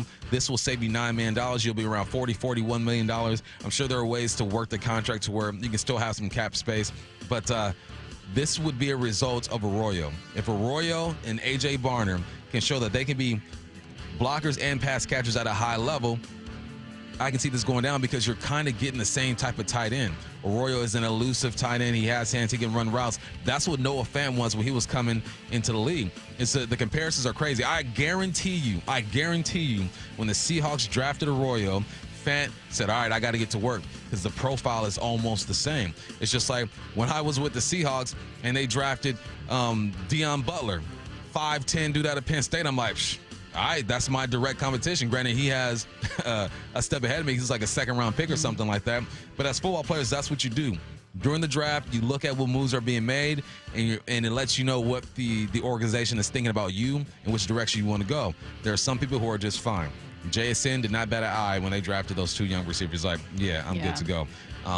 Ken Walker, maybe he batted an eye when they brought in Damian, but he's like, yeah, I should be good to go. And the same thing with Zach Charbonnet. This is just the NFL. Not calling for Noah Fant. Would love to have him here, but that trade was suggested, and when you look at the reasoning for it, it does make sense. 4th down. We began this hour by speaking with the Athletic Football Show's Derrik, Klassen. Anything stand out? Everyone we speak to, they all point to the same thing, and it's just Sam Darnold. And I wonder if Sam Darnold, how connected he is when it comes to social media, to what's being said. He has to have this internal pressure because he knows that he put together 6 seasons before this last one that were irrelevant in the league. The pressure is on Sam Darnold, but I think if you dive deeper, if you really understand what's going on here, you know that the O-line has to be on point, the run game has to get going, play action has to be good. Are the receivers deep enough? Is Kubiak going to set him up for success? Those are all the underlying things, but what's on the surface is just the performance of Sam Darnold. We cannot have a conversation with anybody regionally or across the country when we talk about this team and not have that conversation about Sam Darnold because he's the biggest question mark. I think he has an opportunity to do some great things here. But when you ask, it's a simple question. What do you think about this offense? It's going to start with Sam Darnold. It is interesting. I've said this before, so I don't want to be a broken record, but like he is, on the one hand, puts the Seahawks in such an interesting position where if he comes out and just has this phenomenal season, we're kind of talking about this team in a very different way. But there are so many people who, not to be rude, but fairly, are looking at Sam going, I doubt that he will. I mean, Derrik was one of them, right? You pointed that out as standing out from his segment of saying, yeah, Sam Darnold could be good, but I don't know. I mean, there's a lot of people that have doubts. He's as a person, very chill, low-key, and it has made him kind of fade to the background as a topic. Maybe it's that we are looking at the defense as being the personality of this team, but it's a good point to bring attention back to Sam Darnold and just say, like, look, ultimately, the season is made or broken by what he does. All right. So we are going to talk about the NHL draft, the Kraken, coming up at noon with ESPN writer Ryan S. Clark. Going to get back to the Mariners at 11:45. Coming up next, though, in the timeline, the spiciest story in the NBA. Don't go anywhere. Wyman and Bob, afternoons 2 to 7. The one, the only Tim Kirkchin is with us. How are you, sir? Well, I'm just as confused as you are about the Mariners, if they're going to get really good or not. Is it hard to understand where their needs truly are as we approach that trade deadline? This team is due for a great stretch of great starting pitching. If they can score a few runs, maybe they can really make a playoff berth in the American League. Dave Wyman and Bob Stelton, afternoons 2 to 7 on Seattle Sports, the app, YouTube, and your smart speaker. Are you curious about who offers the best deals on top-rated Samsung, LG, and Sony TVs? The answer is surprising. It's not online, and it's not the warehouse clubs. The best deals on top-rated TVs are at Video Only. Don't believe it? Then check out the trade-in deals at Video Only. How about $500 for your old TV? Try doing that online. Before you buy that new TV, drop into Video Only. If you don't, you'll be sorry. When businesses thrive, communities score. That's why Bank of America is the official bank of FIFA Club World Cup here in Seattle. And our more than 95 local business specialists are ready to help your business win. What would you like the power to do? Learn more at bankofamerica.com/local business. Bank of America, official bank of FIFA Club World Cup 2025. Bank of America Corporation, all rights reserved. Whoa, it's you, the Capital One Bank guy. That's what they call me. Mind if I get a selfie? Yeah, sure thing. Say no fees or minimums on your Capital One checking account. Wow, that's a keeper. So, where are you heading? I'm off to spread the good news that Capital One helps people keep more money in their wallet with no overdraft fees. Oh, you're the best Capital One Bank guy. Hey, mind if I get a selfie? Sure. Say, Capital One, what's in your wallet? Terms apply. See CapitalOne.com/bank for details. Capital One NA, member FDIC. Get in the zone, AutoZone. Jane has 150,000 miles on her truck. And she's proud of that. Jane's secret? AutoZone, where friendly AutoZoners help her find the right parts. Jane's brother Josh only cares that his car starts and goes. But when it doesn't, he also goes to AutoZone, where friendly AutoZoners help with free services. No hassles, just help. Everything you need, nothing you don't. Get in the zone, AutoZone. Restrictions apply. Hey, Brock Hewitt here for my friends over at Xfinity. You know, change is always happening. It's part of life. And when it comes to music, we know that change is all around us. Songs are rewritten and remade. Classics are remixed. Bands and artists, well, they come and go. Even our taste in music, as we get older, can change a bit. But no matter how things change in 5 years, there's one thing that will stay the same.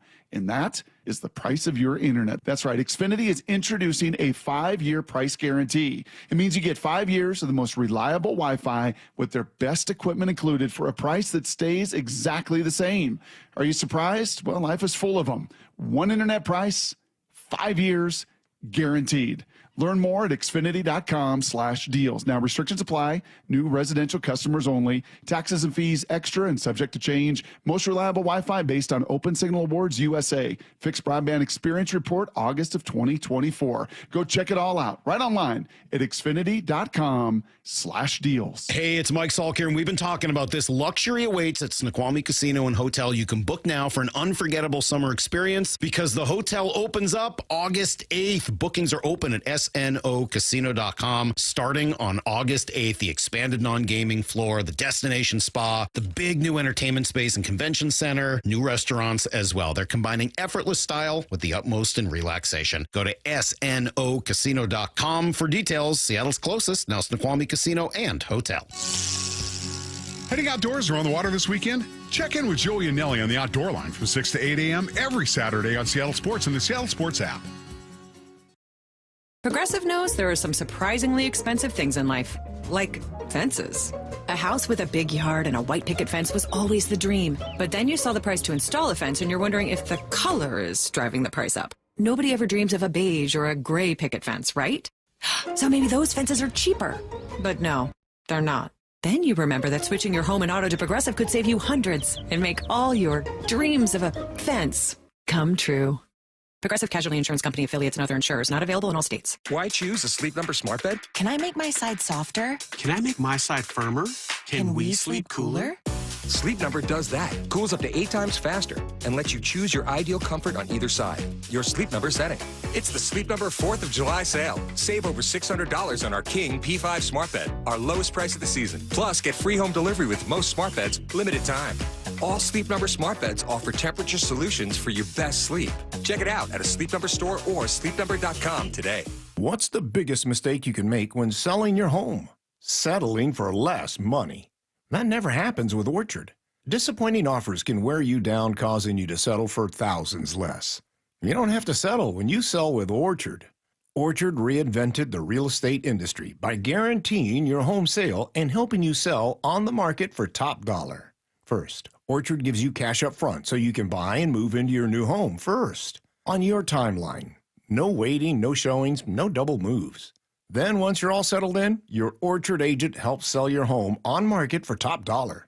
Here's what one Orchard customer said. I never could have sold without Orchard. I made way more than I expected, and it couldn't have been easier. With Orchard, you never have to settle for less. Buy before you sell and get top dollar for your home with Orchard. Curious how much your home is worth? Visit Orchard.com to get your free home valuation. That's Orchard.com. Orchard.com. Brought to you by Integrated Rehabilitation Group. This is The Timeline with Bump and Stacy. Brought to you by 1-800-DUI-AWAY. The spiciest story in the NBA. I've called it spicy, I guess. Controversial felt reused. I don't know. I can't get enough of this story, and that's leading off the timeline. It's the saga of Ace Bailey and the Utah Jazz, and it seems to be heating up. As background, Ace Bailey did not want to be drafted by the vast majority of teams, including the Jazz. Reportedly, leading into the draft, he only wanted, what were the teams, Bump? The Wizards. New Orleans, the Wizards, and Brooklyn, I believe. Okay, to be the only teams that drafted him. He didn't want anyone else, and they were telling people, like, don't take him. Don't even bother taking him. He also didn't do any pre-draft, like, workouts or visits or anything, right? The only U.S.-based athlete to not do that. He was just not really involved, did not have a normal draft process at all, and was really trying to steer a lot of where he was going. So Utah, at pick number 5, goes, yeah, we're going to take the best available player. We don't care if you don't want to go here. We're not going to take someone we don't think is as good just because you want to play with Washington. We're drafting you. So they did it. So what's come since then is kind of the fallout from that. The fallout being that, well, here's Pride Windhorse. Ace hasn't reported to the Jazz yet. He did not go to Utah today. Walter Clayton, their other first-round draft pick, did go to Utah today. Now, the Jazz have said that's not an issue. They allow their new players to go home. But he will be expected to be there on Monday when their summer league training camp begins. So let's see. But one thing I will tell you with confidence, Danny Ainge and his son Austin are not going to bend here. They are not going to get pushed around. They do not care with what this situation might bring. So the idea that they are going to pressure the Jazz into something I don't think will be successful for Ace Bailey and his operation. But let's see how the next 72 hours plays out. ESPN's Shams Charania echoing that the Jazz are absolutely not going to be pressured by Ace Bailey into trading him. The Jazz are not going to be trading Ace Bailey. If he's playing in the NBA, he's playing for the Utah Jazz. That's just a matter of fact. That's just a matter of the circumstance right now. So, I mean, unless Ace Bailey is sitting out the NBA season and forfeiting close to $10 million in his first year salary, like, that would be unprecedented. So, but that's not something that has ever been done. So I think the facts and the logic are that he will play for the Utah Jazz next season. And CBS Sports NBA analyst Ashley Nicole Moss said, I'm not defending how Bailey handled the entire draft process at all. His representation sucks, but also, what did the Jazz expect when they drafted a player who made it abundantly clear he didn't want to go there? A couple questions for you, Bump. Should the Jazz have taken him, and what should Bailey be doing right now? The Jazz should have done what they felt was best for them and their organization. If he were the best player, if he was the best player available, you go ahead and you draft the best player available. What was your second part of that? And from Bailey's perspective, what's right and wrong? Like, is he handling this the right or wrong way? I think that Bailey's in a position to where he's got to test the waters. If he doesn't want to be there, he's got to at least see if they're going to bend. That's part of negotiating, right? Mm-hmm. Sometimes I get into negotiations and I'll throw something out there I know they're not going to go for, but let me just see. Yeah. Let's start somewhere. Let me dip my toe. Yeah, let's see how firm you are in your stance. But eventually you got to show up to work, man. You got drafted by this team. I understand you're trying to influence. You're trying to do what Eli Manning did. You're trying to do what they said Caleb Williams was trying to do, but it just didn't work out. Mm-hmm. It didn't work out for you. And if you dive deeper, if you get some advice from someone who actually knows what they're doing, mm-hmm. they're going to tell you to show up to work and get you $10 million, dog. I don't know what his family situation is, if they come from money or not, but you have an opportunity to support mom and dad and help people out, and it's bigger than just you at this point. And you get to do it playing a game that you love, man. I get why he wouldn't want to go to Utah. Maybe it doesn't fit his personality. It's not his vibe. I understand that. But listen, you might get there and things might switch up for you. You got Walter Clayton Jr. over there. You guys could be a great 1-2 combo. He's got to show up for work. Right now, him holding out, so to speak, I'm all right with it. Okay. All right, but when it becomes mandatory and you start missing checks, that's where you mess up. Go to work. Is he getting bad advice? I think he is. His agent is not really an agent. I believe it's like an uncle or something like that. Somebody in his family, close to his family, has no other NBA clients. Has no experience in this field, and that is dangerous. That is so dangerous. So yeah, he's getting poor advice, man. You show up to work, do what you're supposed to do, and you just might like it. Trust me. Weird question, but you know more about these players. Ace Bailey, clearly incredibly talented, 5th overall pick, was genuinely the best player available there and the right move for Utah. Is he good enough to have this kind of influence? Because Cooper Flagg could force Dallas's hand with something. Maybe not trading him, but there are certain players where you go, well, I can kind of see why they tried to do it. They have some leverage there being as talented as they are. Is he that good? Ace Bailey, to me, was the 2nd or 3rd best player in this draft. So, yeah, I think so. Ace Bailey, to me, if he shows up to work with the right attitude, is in the running to be the rookie of the year. That's how good this dude is. He's 6'8", can play from the perimeter. He's going to fill up a bit, get heavier. He can attack the rim. He defends. He's a good ball player. And I'm not mad at him trying to force the hand. It's okay. It's poker. Force the hand. Let's see. Are you going to bluff? You're not going to bluff. But when it's time to fold, you just fold and you go to work. Get your money, man. You better not sit out. Sit out for a year. Now, I don't know what his NIL was like, and maybe that comes into this too. Maybe he got so much money in NIL, he's not tripping over $10 million. I know plenty of businessmen in this world. They're going to trip over $10 million. I don't care how rich you are, how much money you got. $10 million is $10 million. It's deeper than just basketball at this point, man. Help your family out. I agree with you. I think my overall take on it is not one of necessarily being upset at a young adult for making this decision. It's maybe making the incorrect assumption, but the assumption on my part that it's advice that he's getting from someone older who should be more responsible and thoughtful for him, right? Like who's maybe overplaying a hand, putting him in a bad spot, and then thinking, hey, the older adult in this situation that's supposed to be a representation and represent your best interests maybe isn't.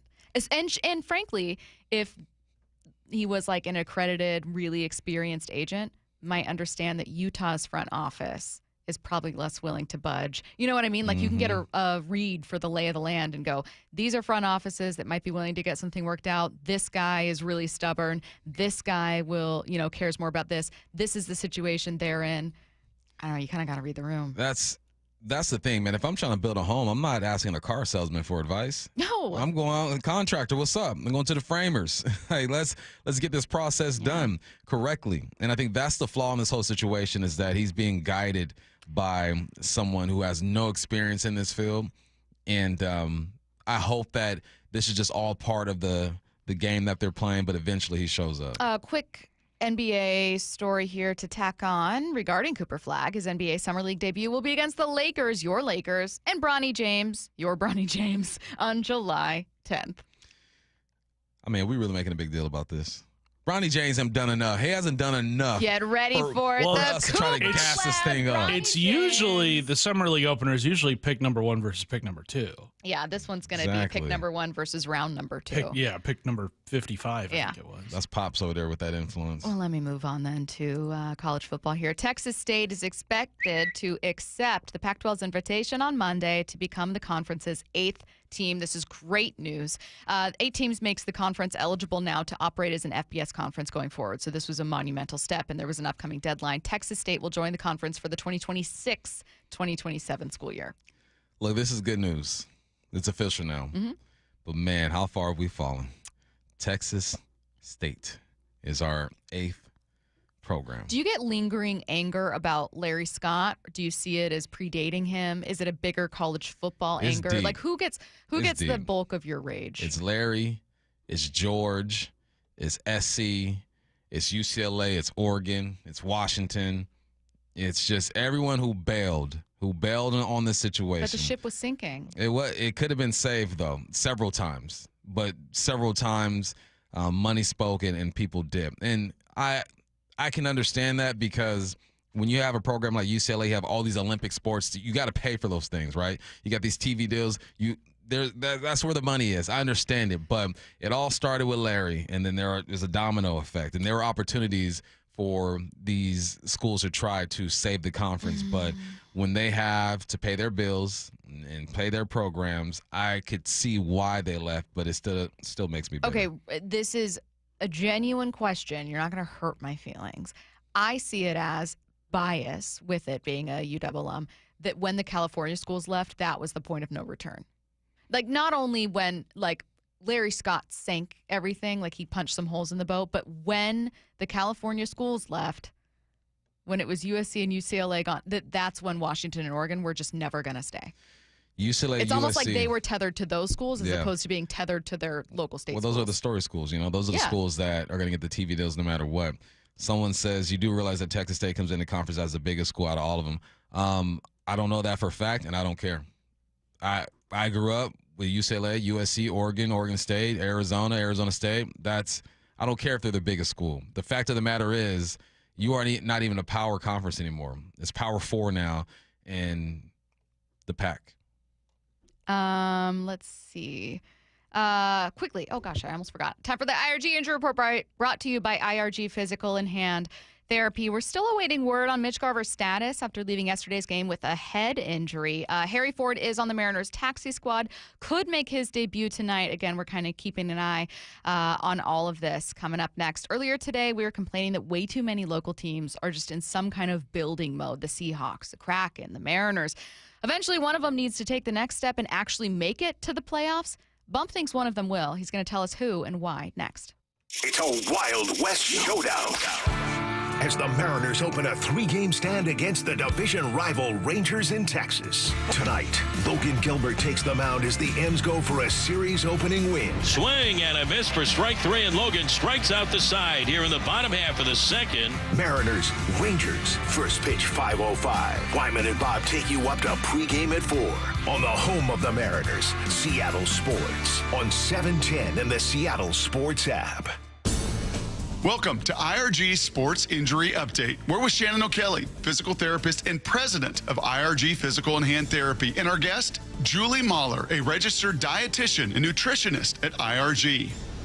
Julie, welcome. Hey, a lot of stuff in the media literature talking about inflammation, body inflammation. You're a registered nutritionist. Tell us about the anti-inflammatory diet. Shannon, the anti-inflammatory diet is so powerful because it can help a person decrease that inflammation in their body just through the foods that they eat. And it's not just like it can be through diabetes or rheumatoid arthritis, that it's those foods that can help improve those conditions, but also if you have sore muscles, or let's say you're in physical therapy and you're working on a body part, the food can help you make progress faster. It's an additional helpful tool. And so you can eat less of those pro-inflammatory foods, maybe salts and sugars, and you can eat more of those anti-inflammatory foods like fruits, vegetables, lean proteins, whole grains, things like that. What you're saying, Julie, is that certain foods will enhance or cause inflammation and certain foods will decrease inflammation. Absolutely, Shannon. And in addition, your immune function or your immune system is also very similar to that anti-inflammatory situation where those same foods can improve your immune function and improve your inflammation. Julie, you did a webinar for IRG. You had over 100 people attend it.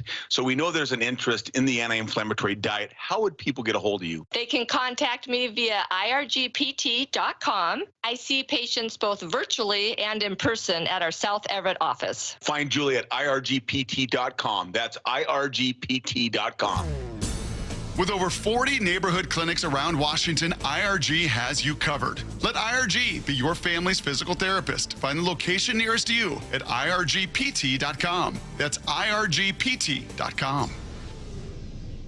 Matt Coker here from West Coast Men's Health.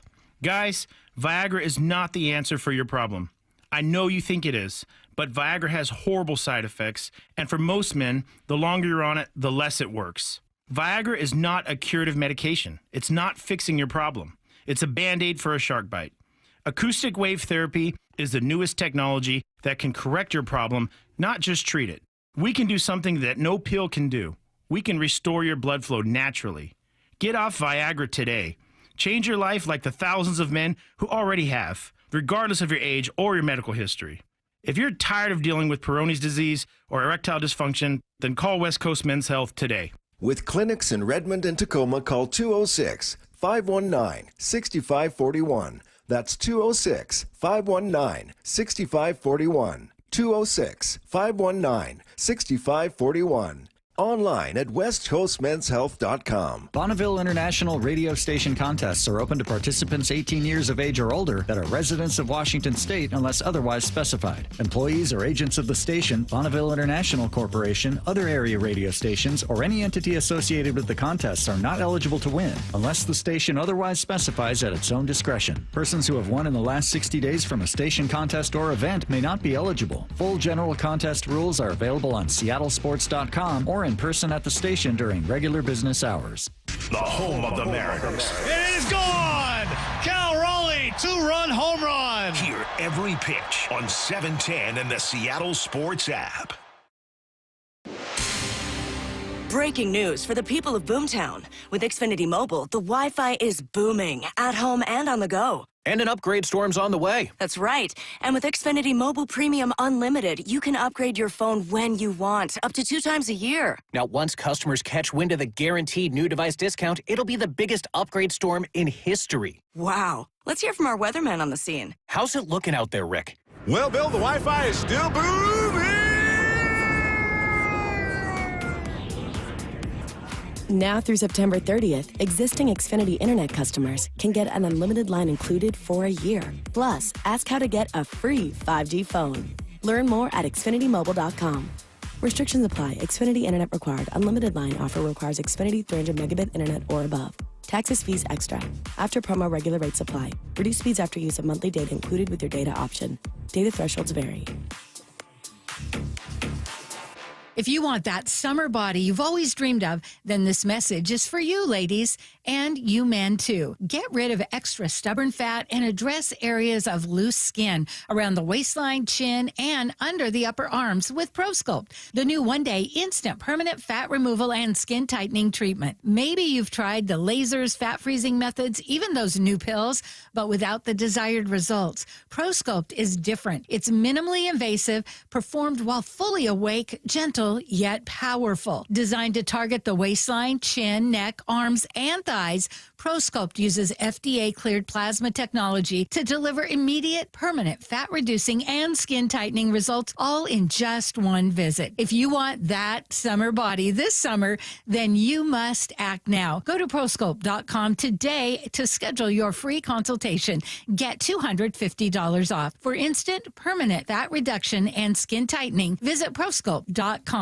From the Quantum Fiber Studio. This is Bumpin' Stacy. Weekdays 10 to 2. On Seattle Sports and 97.3 FM HD2. In 15 minutes, less than 15 minutes, talking about the Kraken in the NHL draft with Ryan S. Clark. Before we get to that, though, Kraken coming up a little bit here, but the Mariners, Kraken, and Seahawks are all building towards something. On the one hand, Bump, it's cool. We have a lot of storylines. We have obviously some trades that Seattle made, firing Pete Carroll and hiring Mike McDonald, like big monumental decisions, some of them weird, some of them bad, some of them cool. But either way, there's been a lot of moving pieces with all of these teams. And yet none of them have taken that massive step to actually becoming who they want to be. The Seahawks don't want to be a team that kind of falls backwards into the playoffs in the wild card round. They want to be a contender. The Mariners went to the playoffs in 2022. They need to get back, and they've been building this up. We're waiting for them to take the next step. They haven't for the last 2 seasons. Likewise, the Kraken have been to the playoffs once since their inception, but they need to get there again. All 3 of these teams need to take the next step. Earlier, I was complaining about it, and you said, you know what? I think one of them will. I think one of them will actually do it. And I said, Bump, you're being reckless. You're being insane right now. But if you got to put your name on it, who's making it and why? First, let me say that the Kraken are not in this conversation. We kicked them out the group chat. They're gone. Kicked them out. We created a side chat. No, we didn't even create a side chat. We just asked them to leave. Like, look, man, just leave the chat. No, you can't ask someone to leave a group chat. You can't. Or you do it. You have to make another chat. I'm in this group chat, right? And it gets really political in this chat. And there's always one person who gets so mad that he just leaves the chat. That happened in my fantasy thread. So that's kind of what we're doing. Like, we're just making people uncomfortable to where they just leave on their own. So that's what we're doing with the Kraken. No disrespect to you, but you got a new coach.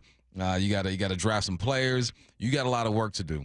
So then that leaves, and big ups to the Storm. They just beat I think they lost to the Spark anyway. They're not having the greatest season either. But they've done more. Right, exactly. The Sounders have done more. They're in their own category. Yeah. Right, the Storm. Then the Sounders in their own category too. So we're just focusing on the last two teams, the Mariners and the Seahawks. If you look at the Mariners right now, they're only 2 games out of a wild card spot. I'm not even focusing on the division at this point. I think that the Astros are doing what the Astros do. They're winning ball games. Anyway, they beat a team 8-7. They beat a team 2-0. They're just doing what the Astros do. Hate it or love it, that's their profile. And then you go over to the Seahawks from last year. We're essentially 1 game out of the playoff spot. Which team is going to take that step? To be definitive, I have to wait until the trade deadline to see with the Seahawks. The Mariners. But right now, I'm going to give you what I got. The Seahawks will be the team to make the playoffs. Unfortunately, what the Mariners have given me right now, you can't go with them. I'm just skeptical. So you've created another side chat at this point. Yeah, I'm like, listen, look, you're 2 games out. I feel that. You're still in the mix. But the inconsistency is what gets me with this team. And I feel like with the Seahawks, they're going to take so many steps forward. It's hard because it's easier for a football team to improve through the draft than it is for a baseball team. Baseball team, you're getting these young prospects, and you're hoping they pan out. I heard a stat the other day that said Ty France was drafted in like the 30-something round in the MLB draft, and like 900 players got picked before him. Crazy numbers there. That's how hard it is to find your guys in an MLB draft. But with football, you know what you do? You add a rookie safety who's a hybrid who can move around. You add a rookie offensive lineman who can do some things. You change your coach. Scheme might have some play in this whole thing. There's so many things you can do in the short term in football that can get you there rather than baseball, where you have to wait, develop these guys for a few years, get to a trade deadline, make a move, hope that your 37-year-old bat lights up, hope that your 24-year-old bat lights up. There's just so many things that got to go right with the Mariners right now. So at least one's going to make it. If I'm picking one right now, it's got to be the Seahawks. But there is a way that the Mariners make it as well. But today, on June 27th, it is the Seahawks. Okay, so if we're talking about just the Seahawks are your answer. Totally fair. They'd probably be mine, to be fair. Someone said, "Bump, we're in the wild card, dude." Listen to what I said. You're 2 games out. But what have you shown me so far in the last week or so? The inconsistencies. Yeah. Inconsistencies. You're just saying is why. You feel more confident. More confident in betting on the Seahawks to make the playoffs than on the Mariners. It's a messy American League race, which both keeps the Mariners in it and also makes them kind of no better or worse than some of the other teams that are out. Like, it's just a jumbled mess. And obviously, we're going to keep talking about how this Mariners team can make the playoffs and why they should and why they must for fans and for their players. But in the last 2 minutes here, follow-up question about the Seahawks. What I desperately want as a fan, and why I got so frustrated earlier and was making like the construction analogy, is I just want it to be done. I don't want to be doing, I know eventually everything crests and then you fall back into rebuilding. That's the nature of sports. Dynasties are rare. But I feel like I've been waiting for a crest. And I want to, rather than having this one-off kind of year, the Kraken when they went to the playoffs, but they fundamentally didn't make themselves a great team, I want a team to ascend and continue to ascend.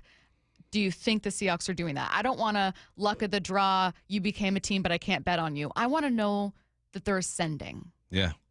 Is that what you see? Or what would make you feel confident they're ascending? Like, what would make you go, you know what? I think this window's open in a bit. Well, make me confident if your top of the order was just a bit more consistent. Or for the Seahawks. For the Seahawks? Protection. Yeah, actually, that's a really just protection. Offensive line. You're good. You're good with protection. Or if the defense. Hold on, let me ask you real quick. Yeah, I know we got who are you picking out of those two? So my answer, I was thinking of a whole side of the ball, which is kind of cheating, but I'm picking the Seahawks I think you have the right answer. And I think that I just want to see if something this year with the Seahawks can become elite, where every week we're going, man, they've taken such a huge step forward here. That's awesome. Then I feel like they're growing and getting better because they have so many young pieces. And they have a really young offensive line. To your point about protection, if they can start to get better there, you feel good about it. I think youth goes hand in hand with feeling like that window's opening. You know what I like about this?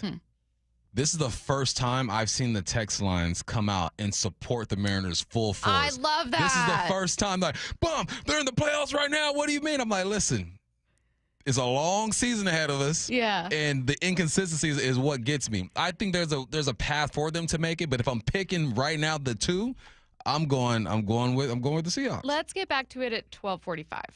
We'll take the Mariners approach here. Talking Kraken with ESPN NHL writer Ryan S. Clark next.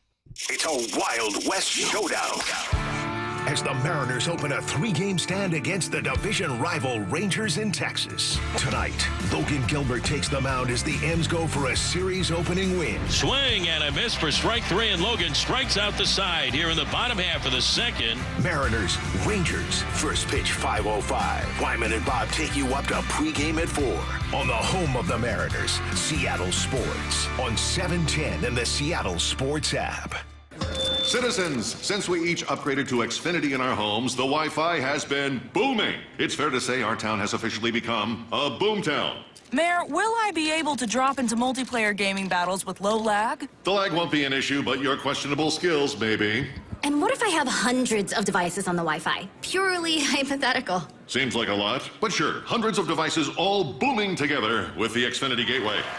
Yes, friends and neighbors, with Xfinity, the Wi-Fi is booming. The Wi-Fi isn't the only thing that's booming. Now get the most reliable Wi-Fi and our best-in-class equipment for one consistent price for 5 years guaranteed. All in. Plus, get unlimited data included and no annual contract. All with the 5-year price guarantee from Xfinity. Visit Xfinity.com, call 1-800-XFINITY, or visit a store today. Restrictions apply. Not available in all areas. New residential customers only. Select plans only. Xfinity Gateway with XFi Complete required for unlimited data except in certain areas. Most reliable Wi-Fi based on Open Signal Awards USA. Fixed Broadband Experience Report, August 2024. Actual speeds vary. Did you know that most people wait 6 or 7 years before they buy a new TV? That's a lot of time in front of one TV. So why not get one of the best sets for the next 7 years? Like one of the top-rated Samsung, LG, or Sony models. Too expensive? What if you could get up to $1,000 trade-in for your old set? Who would do a stupid deal like this? Right now, at Video Only, you can get big bucks for your old set as a trade-in and a hot price on the new models. Don't be sorry. Check out Video Only. Need a new roof now? With State Roofing and Exteriors, you can get started with 0 down, 0 payments, and 0 interest for up to 24 months. That's right. Protect your home now and pay later. Call 866-ROOF-ROOF or visit stateroofing.com today. John here with Happy Hauler. Furniture and household items you plan to throw away? We work with organizations all over Western Washington to donate used items. Happy Hauler is Seattle's eco-friendly junk removal. HappyHauler.com, hauling with a heart. If you have unfiled taxes or are in debt to the IRS, this is important news. Did you know the IRS has programs specifically designed to help people struggling with tax debt? Powerful tax assistance programs that can save you thousands if you qualify. No one knows these programs better than the experts at Optima Tax Relief, America's most trusted tax resolution firm. A+ rated by the Better Business Bureau, their award-winning tax attorneys and licensed professionals have resolved over $1 billion of tax debt for their clients. One call to Optima can start the process, helping to put an end to your worries about wage garnishment, asset seizure, and other aggressive IRS actions. Find the best options to solve your tax problems. Call the experts at Optima Tax Relief today for a free consultation. Call 800-343-6460. 800-343-6460. 800-343-6460. Optima Tax Relief. Some restrictions apply. For complete details, please visit OptimaTaxRelief.com. $5,000. That's the average amount of money people in the U.S. are now spending on gas in a year. $5,000. That's crazy. If you drive, you have to download Upside, the free app that gives you cash back every time you get gas. That's right. You can earn real cash back with Upside just by buying the gas you're already buying. You can literally start earning cash back today. I use Upside every time I fill up, and I've already already made around $300. You're putting gas in your car anyway. Why not get real cash back? If you like free money, download Upside. I'm saving the cash I earn from using Upside to help pay for a vacation later this year. Download the free Upside app now to earn cash back every time you buy gas. Use promo code POWER to get an extra 25 cents per gallon on your first tank. You can cash out anytime right to your bank, PayPal, or a gift card for Amazon and other brands. Just download the free Upside app and use promo code POWER for a 25 cents per gallon bonus on your first tank. That's code POWER for a 25 cents per gallon bonus. Ready to order? Yes. We're earning unlimited 3% cash back on dining and entertainment with the Capital One Saver Card. So let's just get one of everything. Everything? Fire everything. The Capital One Saver Card is at table 27 and they're earning unlimited 3% cash back. Yes, Chef! This is so nice. Had a feeling you'd want 3% cash back on dessert. Ooh, tiramisu. Earn unlimited 3% cash back on dining and entertainment with the Capital One Saver Card. Capital One, what's in your wallet? Terms apply. See CapitalOne.com for details. Every success you've had began with a great opportunity. Now there's another one. Last aid year, University of Maryland Global Campus awarded over $21 million in scholarships to qualified students, including community college students, service members, veterans, and working adults. Now is the time to move your career forward with an online and accredited skills-based education. Learn more at umgc.edu. Certified to operate in Virginia by Chef. This is Seattle Sports. Streaming through the Seattle Sports app. KIRO AM Seattle. KIRO FM HD2 Tacoma. Home of the Seahawks, Mariners, and everything Seattle sports. Seattle Sports Snapshot. The Mariners open a series against the Rangers tonight in Arlington. We're awaiting any update on whether backup catcher Mitch Garver will be placed on the IL. He was struck in the jaw during a game yesterday. If he is, MLB.com reporting prospect Harry Ford could join the club. He's on the taxi squad right now. The NHL draft is tonight in LA, and Kraken own pick number 8. What's the best move for them? We're going to be joined by ESPN's Ryan S. Clark in 30 seconds. Snapshot, brought to you by Miller Lite. When it's game time, it's Miller time. From the Quantum Fiber Studio, this is Bump and Stacy on Seattle Sports. Streaming through the Seattle Sports app and at seattlesports.com. Now, here are your hosts, Michael Bumpus and Stacy Ross. Here we go now. So much to talk about with the Seattle Kraken. Who better to bring on than ESPN NHL writer Ryan S. Clark on the Emerald Queen Casino Sportsbook Hotline. Ryan, how's it going? Good. How are you two doing this afternoon? Wonderful. Happy to have you. We've got a lot to cover with this team. Going to start with the draft, but plenty of questions about trades and a new coach and a front office. The NHL draft, obviously, later tonight in LA. Kraken sitting there at pick number 8. What feels like either the expected move or the right move to you for them there? So they could go in one of two directions here, and the thought is, could it be defensemen? When you think about where the Kraken are with their prospect pool, it's one of the stronger groups in the NHL, and it's because you have Berkeley Catton, Carson Rakoff, Jagger Firkus, you name it, Edward Chalet, but that's the thing is they're all forwards. When you look at who their best prospects are, you wonder if they could make a move in defense. So at 8, there's 2 players that seem like they make the most sense, and they're names that people could be familiar with around here. One is Radim Murko, who, of course, is the Seattle Thunderbirds defenseman, who is a hulking 6'6", 218 pounds, 35 points, 43 games, playing in the WHL this year after previously spending his career in Czechia, where he's from. He's played for the Czech junior national team at the World 18s. This is someone that has a lot of talent, a lot of upside, but then they could also go in the direction of Jackson Smith. So he plays for the Tri-City Americans. He's 6'3", 190. So then 2 players with size on that back end. He's a little bit more of a puck mover as well. 54 points, 11 goals in 68 games. He's going to be one of those WHL players who's going to be going to college hockey, playing at Penn State next season. But if they don't go that direction and they decide to go with a forward, if Jake O'Brien is available, he's another name to look out for. He would give them another center in addition to what they already have with Matty Beniers and Shane Wright. He would give them another playmaker, someone who had 98 points in 66 games last year. So there's going to be a decision made if it's those 3, if those 3 are still around. But it's really a question of, do you want to load up on another forward or take another defenseman to add more depth to that talented prospect pool? Hey, how much influence do you think Lane Lambert has when it comes to picking these players? Obviously, we're new to hockey in this area, and going off of what we see with the NFL teams, when Pete was here, he had influence. I think Mike McDonald has influence when working with the GM over there with the Seahawks. What is it like in this situation? Is it standard for the coach to have a lot of influence, or is it just something Lane Lambert has or hasn't? Fill me in with how this works. Sure. So the way it works with a lot of teams is there are coaches who do have input. They are involved in the draft. They sit at the table. But it's so different than the NFL, because if you're an NFL head coach, these players that you're drafting now, you're expecting to be on the roster, at least 4 or 5 of them, by the time the season starts. But you expect all of them to be there during camp, workouts, whatever, because there's a greater chance they're going to play right away. With the NHL draft, there might be 3 or 4 guys at most from this year's draft class who play in the NHL. Those are usually the numbers. And the NHL draft works a lot more like, let's say, the Major League Baseball draft, where you're talking about players that are in some cases between 2 to 5 years away.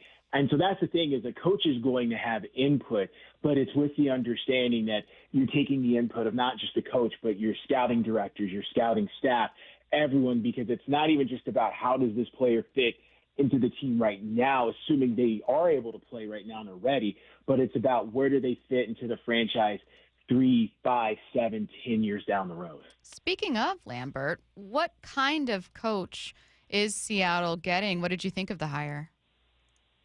So what they're getting is someone in New York who definitely did have success before they decided to go into a different direction, because his final season there went through a series of challenges. But what you're going for with Lane Lambert is someone who's going to provide consistency, or at least it appears so, because when you think about the Kraken, that's really been the biggest problem.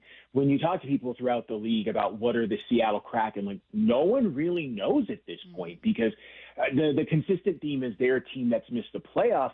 And someone's even wondered, did making the playoffs, was that the best thing for them in year 2? Or did it kind of hurt where they were going, because it left them in this situation in which you can see the potential, but was it too much too early? And so with Lane Lambert, you're trying to find consistency. You're on your 3rd coach in as many years. You hire Dan Bilesma with the hope that things would change. You really didn't see a lot of change, which is one of the reasons you move on. You bring in Lane Lambert. He's going to bring in his own staff. They retain Jessica Campbell. I know we're going to get into some of the moves that the new front office has made already, but you're doing it with the hopes that you can establish consistency, because for as competitive as the Western Conference is, it's also been a conference in which the last few years have shown, and the Kraken know because they've done it, just because you missed the playoffs one year doesn't mean you can't be in the conversation the next. What do you feel about the move that the Kraken just made? Sorry if I jack his name up. Frederick Gaudreau from the Wild. 32 years old, 37 points, 18 goals, 19 assists. This feels like a move that doesn't really move the needle. Just kind of fills a void. He's a forward. You talk about how this team needs a defenseman over there. What are your thoughts on this move?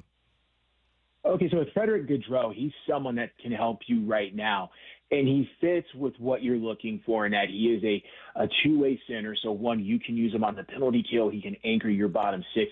But the other thing that Frederick Gaudreau can do is he can provide secondary and tertiary offense, which if you're a team in the NHL, you can't get enough of. Of course, the Kraken made strides going from what they were in the lower third of the league and Dave Haxall's last season to last season, they were league average in goals. It's just the defense was an issue. And so by bringing in someone like Frederick Gaudreau, yes, you're able to get goals, but you're also able to get consistency down the middle in a two-way center who's had some really responsible years throughout his career. Because when you look at what the Minnesota Wild did, that is a team that knows the value of defensive consistency, because for a team that has struggled to score goals, even more so when they lost Gabriel Kaprizov, a two-way identity is how they got into the playoffs, and someone like Frederick Gaudreau can very much help you in that regard. I know that superstars obviously make your team better, so with that context already established, when you look at the Kraken as a roster, do they just not have the pieces to push themselves into the playoffs? Last year, Ryan, we heard so much about maybe players kind of checking out, maybe not pushing themselves as hard, where I was wondering, is it a performance thing? I guess I'm asking, what will make them a playoff team in your mind? Well, one is it's establishing defensive consistency, which is bizarre to say because that was their hallmark under Dave Haxtell. But last year, even with as well as Joey Decore played and Philip Grubauer did at times, and even then it's strange to say that because he might have had one or two games, but there's a reason he got sent down to the AHL. The defensive consistency was an issue last year. And look, does it help to have stars in this league? Absolutely. Look at the Florida Panthers, the Edmonton Oilers, the Dallas Stars. They're all examples of what it means to have stars. But if you're the Carolina Hurricanes, and again, they've got stars, maybe not superstars, but Jacob Slavin is a star. Seth Jarvis is a star. Seth Shakapa is a star. It shows that you don't necessarily need superstars. But what the Kraken need is they definitely need more consistency from their top six, from their defensemen. Yes, Joey Decore had another strong year, which is why he played for Team USA. It's why he could possibly even be in the conversation for who goes to the Olympics with goaltending in America, because at this stage, that's a completely separate conversation than what it was even 3 months ago. But that being said, it's about how do you get consistency from your roster, and that's when you look at the decision to bring in Frederick Gaudreau and Mason Marchment. Those are two players that are consistent with the idea that if you're the Kraken, what else can you do between now and when free agency starts to help you attain that consistency even more? You know, during like the post season like exit interviews, I guess, I've spoken to a couple people affiliated with the organization, and we've heard quotes from players. And despite their record, despite the perception that we have of the Kraken, they make it seem like they're not too far off. But you know how this thing goes, right? As an organization, you're not going to sit there and be like, yeah, we're bad. You know, I don't know what we're doing over here. You got to find some positivity in that. And you mentioned some of the young talent that they already have. How far off do you think they are? And do you feel like the comments were genuine or just, you know, postseason talk to keep people invested? Well, but that's the thing is anything is possible. So you look at where the Kraken were. They finished 20 points out of the wild card spot. That's a significant gap. But when you look at the teams that were between them and the St. Louis Blues, starting with the Blues had missed the playoffs for 3 seasons, one more season, and that would have set a new franchise high for most consecutive seasons without the playoffs. The Calgary Flames missed the playoffs, and they scored the most points in league history without making the playoffs. Utah, before it was Arizona, had sort of struggled, and yet they got really close. Anaheim, with the moves it's made, looks like it could be a playoff team. So it is entirely possible that with a new coaching staff, with players you bring in, with the idea that maybe a new staff can bring in some different ideas, that it can lead to consistency. So you understand the optimism of why they believe, hey, they're not far off. But at the same time, it's met with the reality of, but what can they do to close that gap? Because when you look at Anaheim, it's obvious what Anaheim is doing to close that gap. You look at Utah, especially this week with the move to get J.J. Peterka, it's clear. Of course, you're curious to see what the Flames do, what the Blues do, what more the Canucks end up doing to improve upon a 90-point season as they lost Rick Tocchet because he heads to Philadelphia. So that's just it with the Kraken is what more are they going to do? Speaking of what more they are going to do, Kraken GM Jason Botterill said to King 5 he wasn't that impressed with the free agent market. So that's Jason's point of view. How do you see the market? Is there a name or two that are especially intriguing to you, maybe even for Seattle? That's the thing is Bill Guerin had a quote the other day, the general manager of the Wild, and he's like, every team thinks they've got a shot this year, so who knows what's going to happen on July 1st. Of course, that's paraphrasing it. But in terms of what the market looks like for what the Kraken are seeking, it could be trades might be their best bet. And that's why when you look at the Mason Marchment trade, that's what made it such a smart move for them because, number one, he's a player that's had consecutive 22-goal seasons. Dallas was in a cap crunch. There are a lot of teams that are in a cap crunch, especially those teams that are championship contenders. And so if you can find a way to provide them cap relief while making yourself better, you do it. But then it's also about asset management because, yes, the thing that makes Mason Marchment happen is you're able to move on from Andre Burakovsky because Burakovsky, granted he'd been injured, I believe had between 30, 33 goals over the last 3 years. Mason Marchment had 22 last year alone. And Mason Marchment is $4.5 million. Burakovsky's 5.5 with 2 years left. You can get Marchment off your books next season. Those are the sort of moves that if you're the Kraken, you're trying to take a look at because you want to get those players that you think can make you better. But at the same time, you at least want to give it a year before committing any further. So it's not saying that the Kraken couldn't do something in free agency because every team's going to try. But at the same time, it seems like those sort of trades where they can take advantage of a team's cap situation while filling their own needs, it seems like that might be the strongest route forward for them. Hey, a few years ago, the NFL moved from 16 games to 17, and it feels like they're going to move to 18. When you have such a short season, I think the impact is real. NHL's moving from 82 to 84. What does 2 games do in such a long season? Well, one, it cuts the amount of preseason games from 6 to 4, which if you talk to people, that is a victory. You might be surprised. Not everyone loves the preseason. Who knew? Shocking. But what it does is it cuts the preseason. It gives you 2 extra games. And with those 2 extra games, who knows? Because, let's take this year's wild card race alone.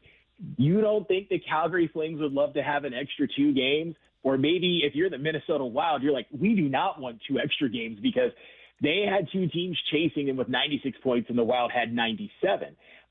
It's the same thing in the East.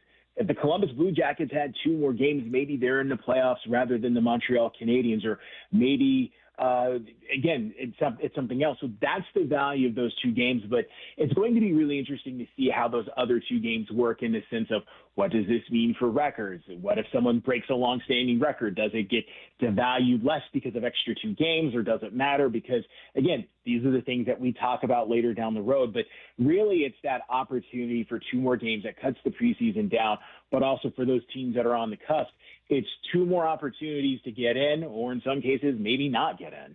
NHL draft tonight in L.A. Kraken own pick number 8. He is ESPN NHL writer Ryan S. Clark. Read his work at ESPN.com. Thanks, Ryan. We appreciate it. Thanks, Ryan. No problem. Thanks for having me. Let's get to headline rewrites. Extra, read all about it.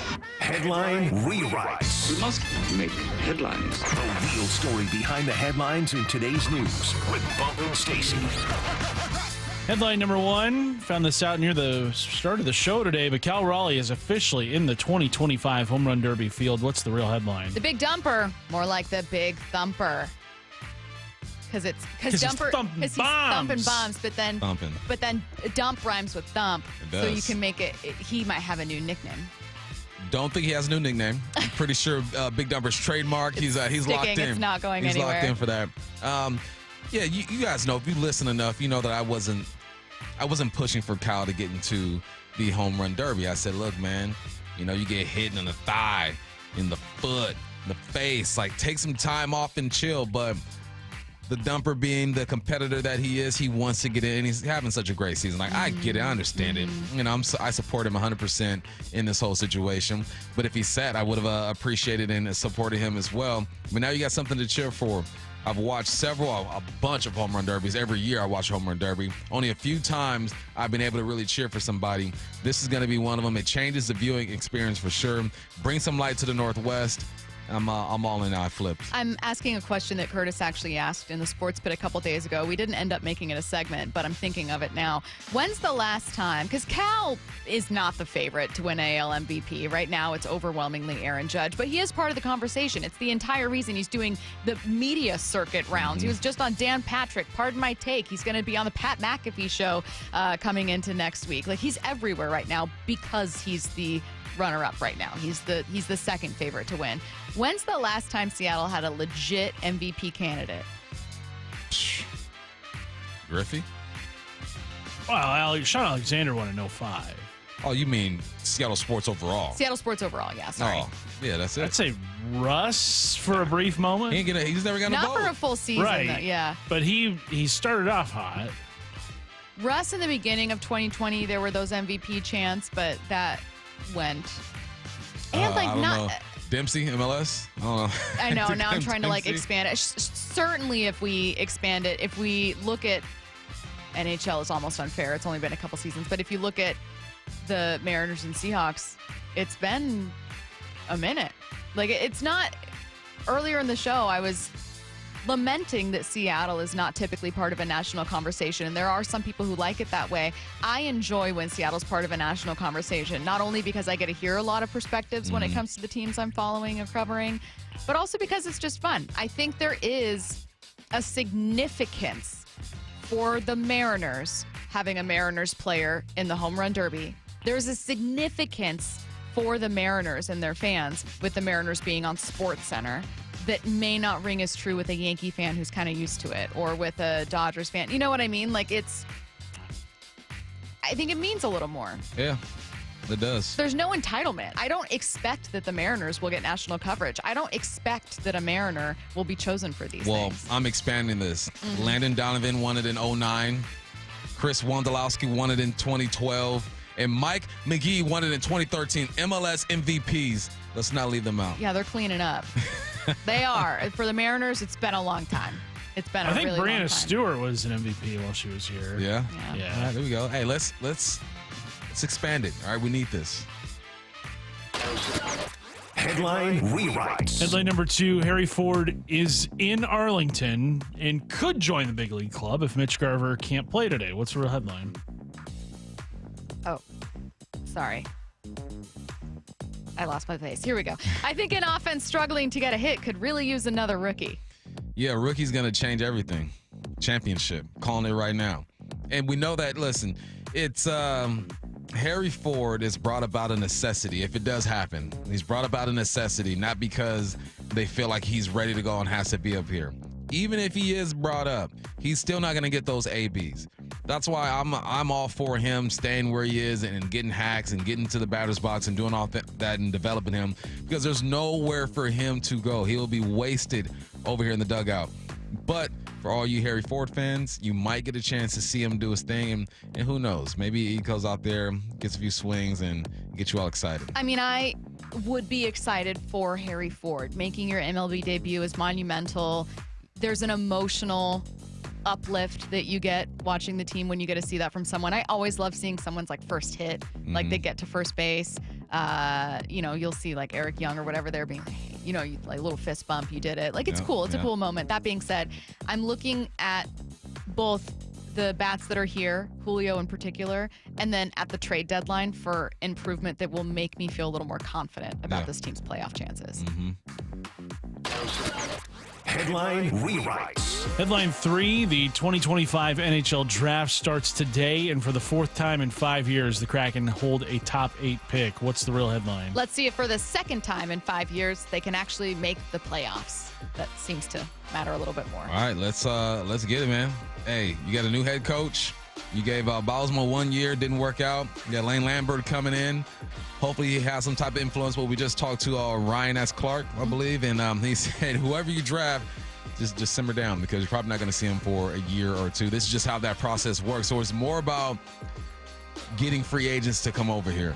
And that's how you build in the immediate future. This is more of an investment for the next couple of years or so. But you never know. I just hope their evaluations are right. They get the right guy. Sounds like they need a defender over here. You got a couple forwards just signed up forward with the Kraken. Improve that defense, and hopefully Lambert can change the culture here. What did you think of Ryan being asked about Jason Botterill's interview with King 5, which was a little controversial? I think that people are frustrated with a lack of spending and a lack of winning, so they want more of both. And both, frankly, can correlate often. And when Jason Botterill said, we're not blown away by the free agent market, I think that some Seattle fans bristled. But Ryan saying, you know what, I kind of see where he's coming from.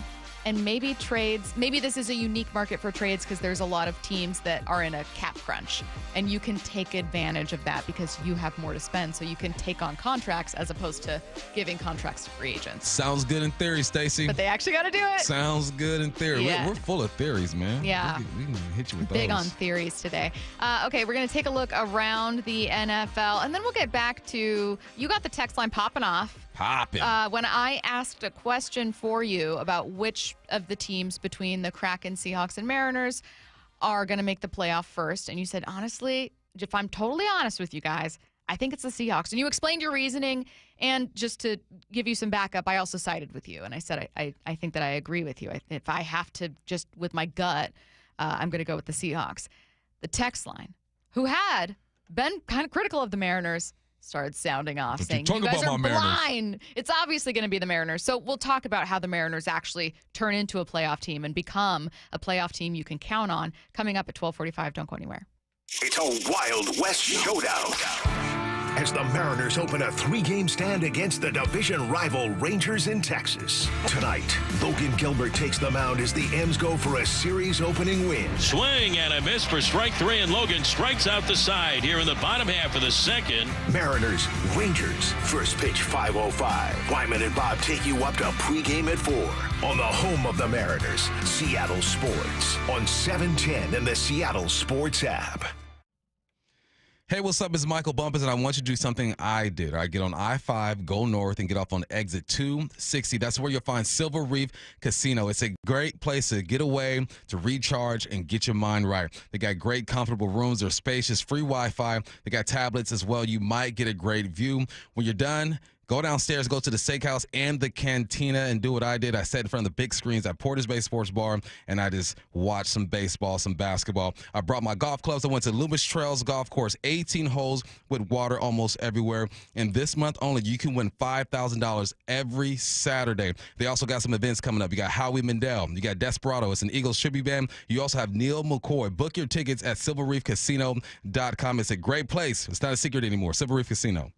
It is that time of year. I cannot wait for the weather to get warm like it is now on consecutive days. That means I can break the motorcycle out, ride to work, ride all over the place, and I love it more than just about anything. But I also know that it's not a matter of if, but when you get in an accident, what are you going to do? Well, I'll tell you, when you're injured in a motorcycle crash, don't settle for firms that say they're motorcycle lawyers. Trust the ones who live it. Law Tigers has been a part of the writing community for nearly 25 years nationwide. They're here 24/7. 365 days a year because writers deserve real support when they need it. Law Tigers is the resource writers can turn to when they are in need. Law Tigers is out at all the events and supporting all clubs and shops. The Law Tigers are always by your side. Your case evaluation is always free. There are no fees until your case settles. The Law Tigers, you never ride alone. Law Tigers, Washington's motorcycle lawyers. Jimmy Cook, 539 Broadway, Unit 104, Tacoma, Washington, 98402. Hey, Brock Ewart here for my friends over at Xfinity. You know, change is always happening.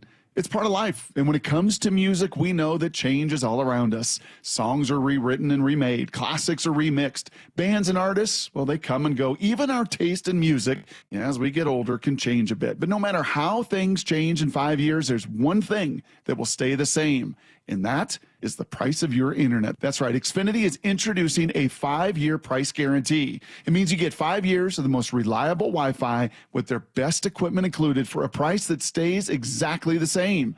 Are you surprised? Well, life is full of them. One internet price, 5 years, guaranteed. Learn more at Xfinity.com/deals. Now, restrictions apply. New residential customers only. Taxes and fees extra and subject to change. Most reliable Wi-Fi based on Open Signal Awards USA. Fixed Broadband Experience Report, August of 2024. Go check it all out right online at Xfinity.com/deals. Are you curious about who offers the best deals on top-rated Samsung, LG, and Sony TVs? The answer is surprising. It's not online, and it's not the warehouse clubs. The best deals on top-rated TVs are at Video Only. Don't believe it? Then check out the trade-in deals at Video Only. How about $500 for your old TV? Try doing that online. Before you buy that new TV, drop into Video Only. If you don't, you'll be sorry. The home of the Mariners, Seattle Sports. Cal swinging a drive, deep to right field. Every pitch of every Mariners game is on the Seattle Sports app. What's the biggest mistake you can make when selling your home? Settling for less money. That never happens with Orchard. Disappointing offers can wear you down, causing you to settle for thousands less. You don't have to settle when you sell with Orchard. Orchard reinvented the real estate industry by guaranteeing your home sale and helping you sell on the market for top dollar. First, Orchard gives you cash up front so you can buy and move into your new home first, on your timeline. No waiting, no showings, no double moves. Then once you're all settled in, your Orchard agent helps sell your home on market for top dollar. Here's what one Orchard customer said. I never could have sold without Orchard. I made way more than I expected, and it couldn't have been easier. With Orchard, you never have to settle for less. Buy before you sell and get top dollar for your home with Orchard. Curious how much your home is worth? Visit Orchard.com to get your free home valuation. That's Orchard.com. Orchard.com. Get in the zone, AutoZone. Jane has 150,000 miles on her truck, and she's proud of that. Jane's secret? AutoZone, where friendly AutoZoners help her find the right parts. Jane's brother Josh only cares that his car starts and goes, but when it doesn't, he also goes to AutoZone, where friendly AutoZoners help with free services. No hassles, just help. Everything you need, nothing you don't. Get in the zone, AutoZone. Restrictions apply. Progressive knows when you're in your RV, you're already on vacation. That's when you become Vacation You, who just camped where there's absolutely no shade. Even though regular you burns easily. In fact, Vacation You burns too, but is too stubborn to admit it, which is why regular you gets in trouble at the dermatologist, because Vacation You doesn't do doctors. So bundle your RV with your home or auto policy and earn an automatic discount from Progressive. And spend the savings on the both of you.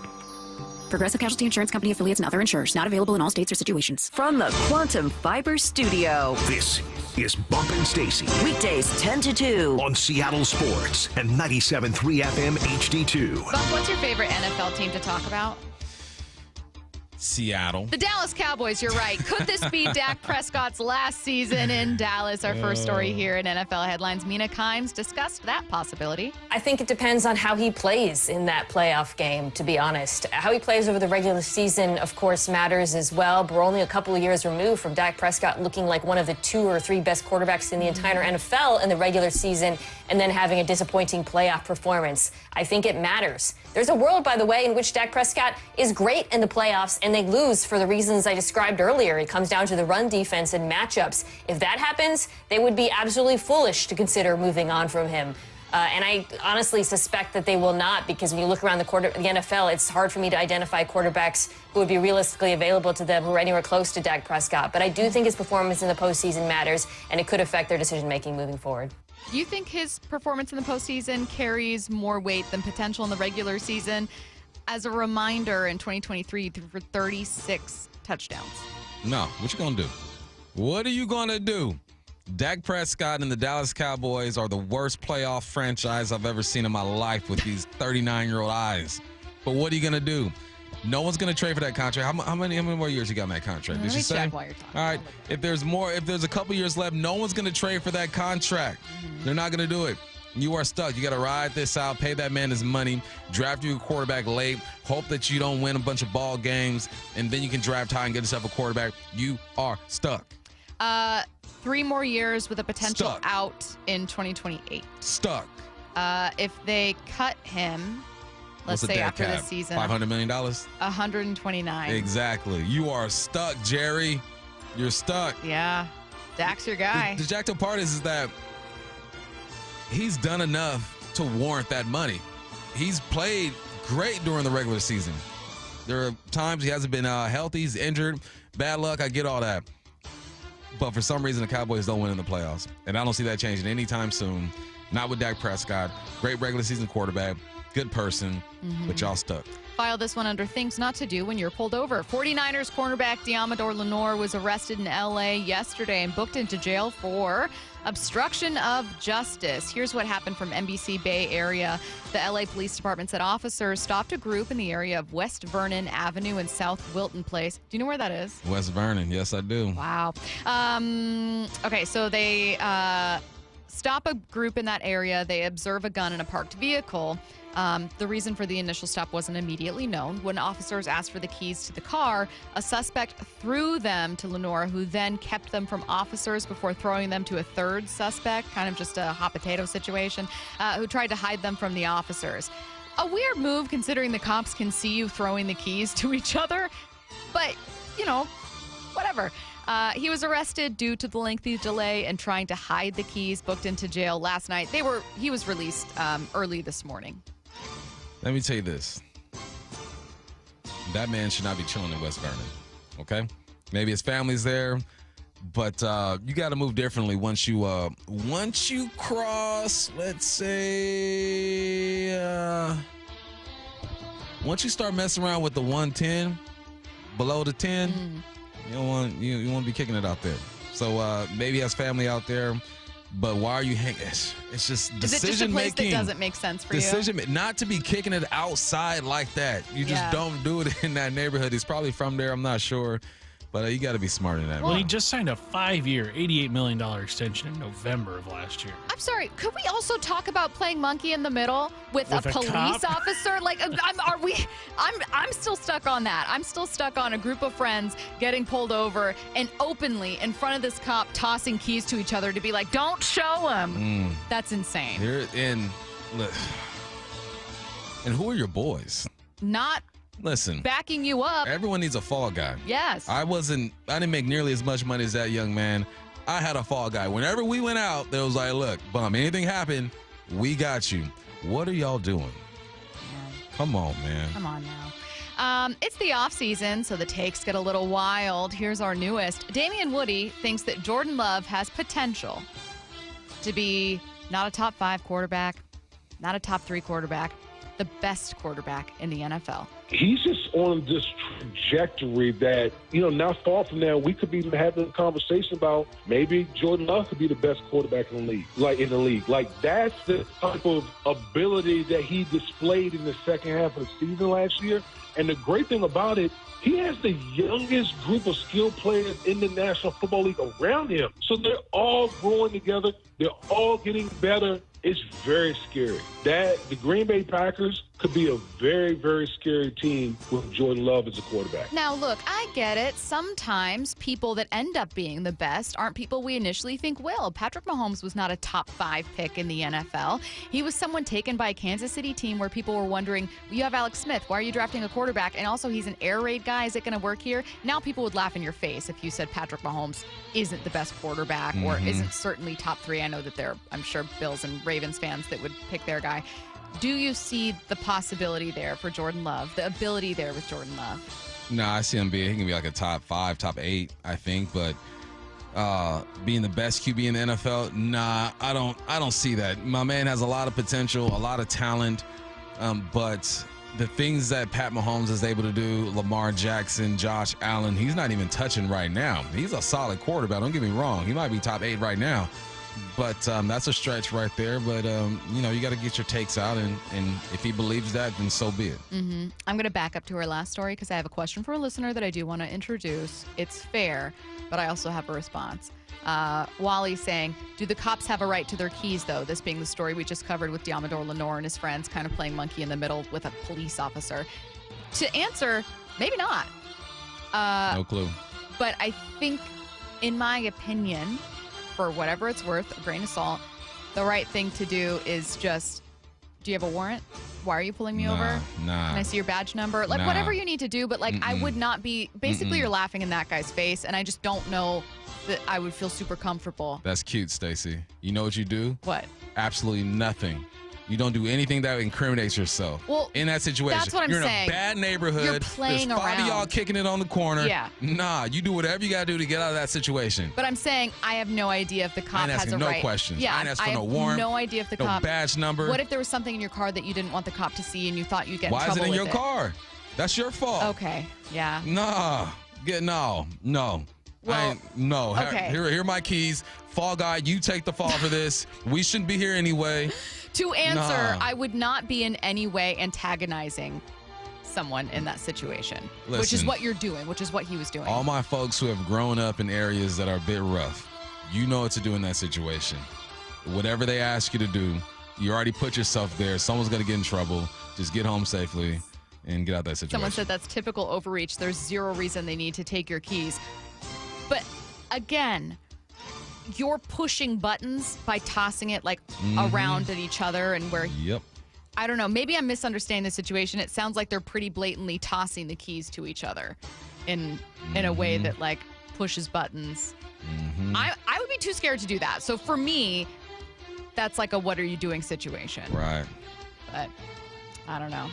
Last story here. We'll circle back to the Seahawks. Not a lot of love for the Seahawks in Pro Football Focus's ranking of all 32 defensive lines. The Seahawks come in at number 23. This is what Pro Football Focus said. Despite missing some time with injury last year, veteran interior defender Leonard Williams earned the highest overall grade of his career in his 10th NFL season.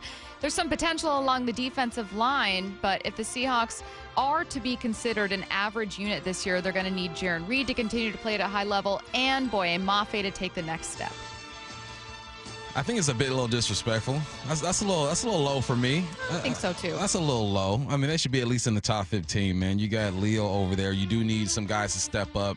But I think in these situations, you should take into consideration the capabilities of your defensive coordinator, who is your head coach, and just the direction of that group. Like, it's hard for me to look at what they did towards the end of the season and ignore it and say, all right, well, we're going to bring them in at 23 because they were improving and moving in the right direction. But that's their opinion, and they got to do what they do. If the Mariners aren't a playoff team right now, how do they convince you they will be one? That's coming up next. ESPN senior baseball insider Buster Olney on Brock and Saul. What do you make of this Mariners team in general? There are just so many teams in the middle, and they're almost to the point that it makes it hard to define them all. I think the Mariners actually have one of the better chances to break out of that pack because of their potential ceiling for their pitching once they get that in order. You know, their centerpiece star is having the greatest season that we've ever seen from a catcher in the history of baseball. Hear the full interview on the Seattle Sports app and the Seattle Sports YouTube page. IRG Physical and Hand Therapy doesn't just treat injuries, they elevate athletes. From weekend warriors to elite competitors, IRG Sports Institute clinics are built for performance, blending top-tier physical therapy with advanced sports science and personalized training plans. Hey, Brock Hewitt here with Shannon O'Kelly, physical therapist and owner of IRG Physical and Hand Therapy. Why? Why elevate athletes as well? Because here at IRG, Brock, our motto is we want you to be your best self, your best physical self, your best mental self, and your best community self. At our new IRG Fremont Sports Institute, we're providing that type of care. We've got the latest equipment, the greatest techniques, the providers there that are excited to get you better, basically bigger, faster, stronger. Doesn't matter if you're a weekend warrior, a recreational athlete, an elite athlete, we will make you to be your best. You'll work with specialists who understand the grind because they've been there. With access to cutting-edge equipment and recovery techniques, you won't just heal, you'll come back stronger. Visit IRGPT.com, IRGPT.com. At Fisher Investments, we may seem like other money managers, but we're different. What makes you so different than the rest of us? We ensure clients receive unparalleled service at every step of the relationship. Tell me more. Our investment counselors focus on service over sales, prioritizing clients' needs. How do you make money? We don't sell any commission-based products. We have a simple management fee based on the value of our client's portfolio. So we do better when our clients do better. What about client portfolios? We get to know each client, their finances, family, health, lifestyle, and more, and then we tailor a portfolio based on their specific goals and needs. Your clients really come first then, huh? Yes, we make them a top priority.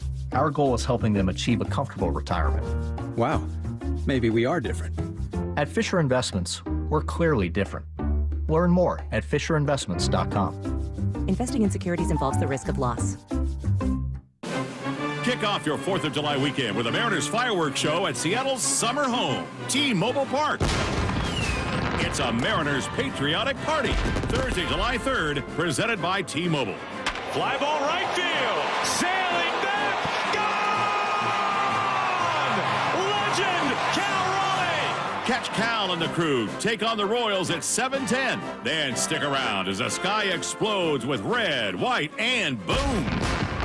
Fireworks and Mariners baseball. That's 2 spectacular shows in one unforgettable night. J.P. Crawford with a walk-off single. Holy smokes, what a finish. Lock in your seats now at mariners.com/fireworks and check out the full fireworks lineup this summer, including an 80s night on July 18th and Show Tunes theme on August 1st. Plus, don't miss big-time giveaways like patriotic trucker hats on July 4th and J.P. Crawford basketball jerseys on July 5th. Mariners baseball. Tridents up.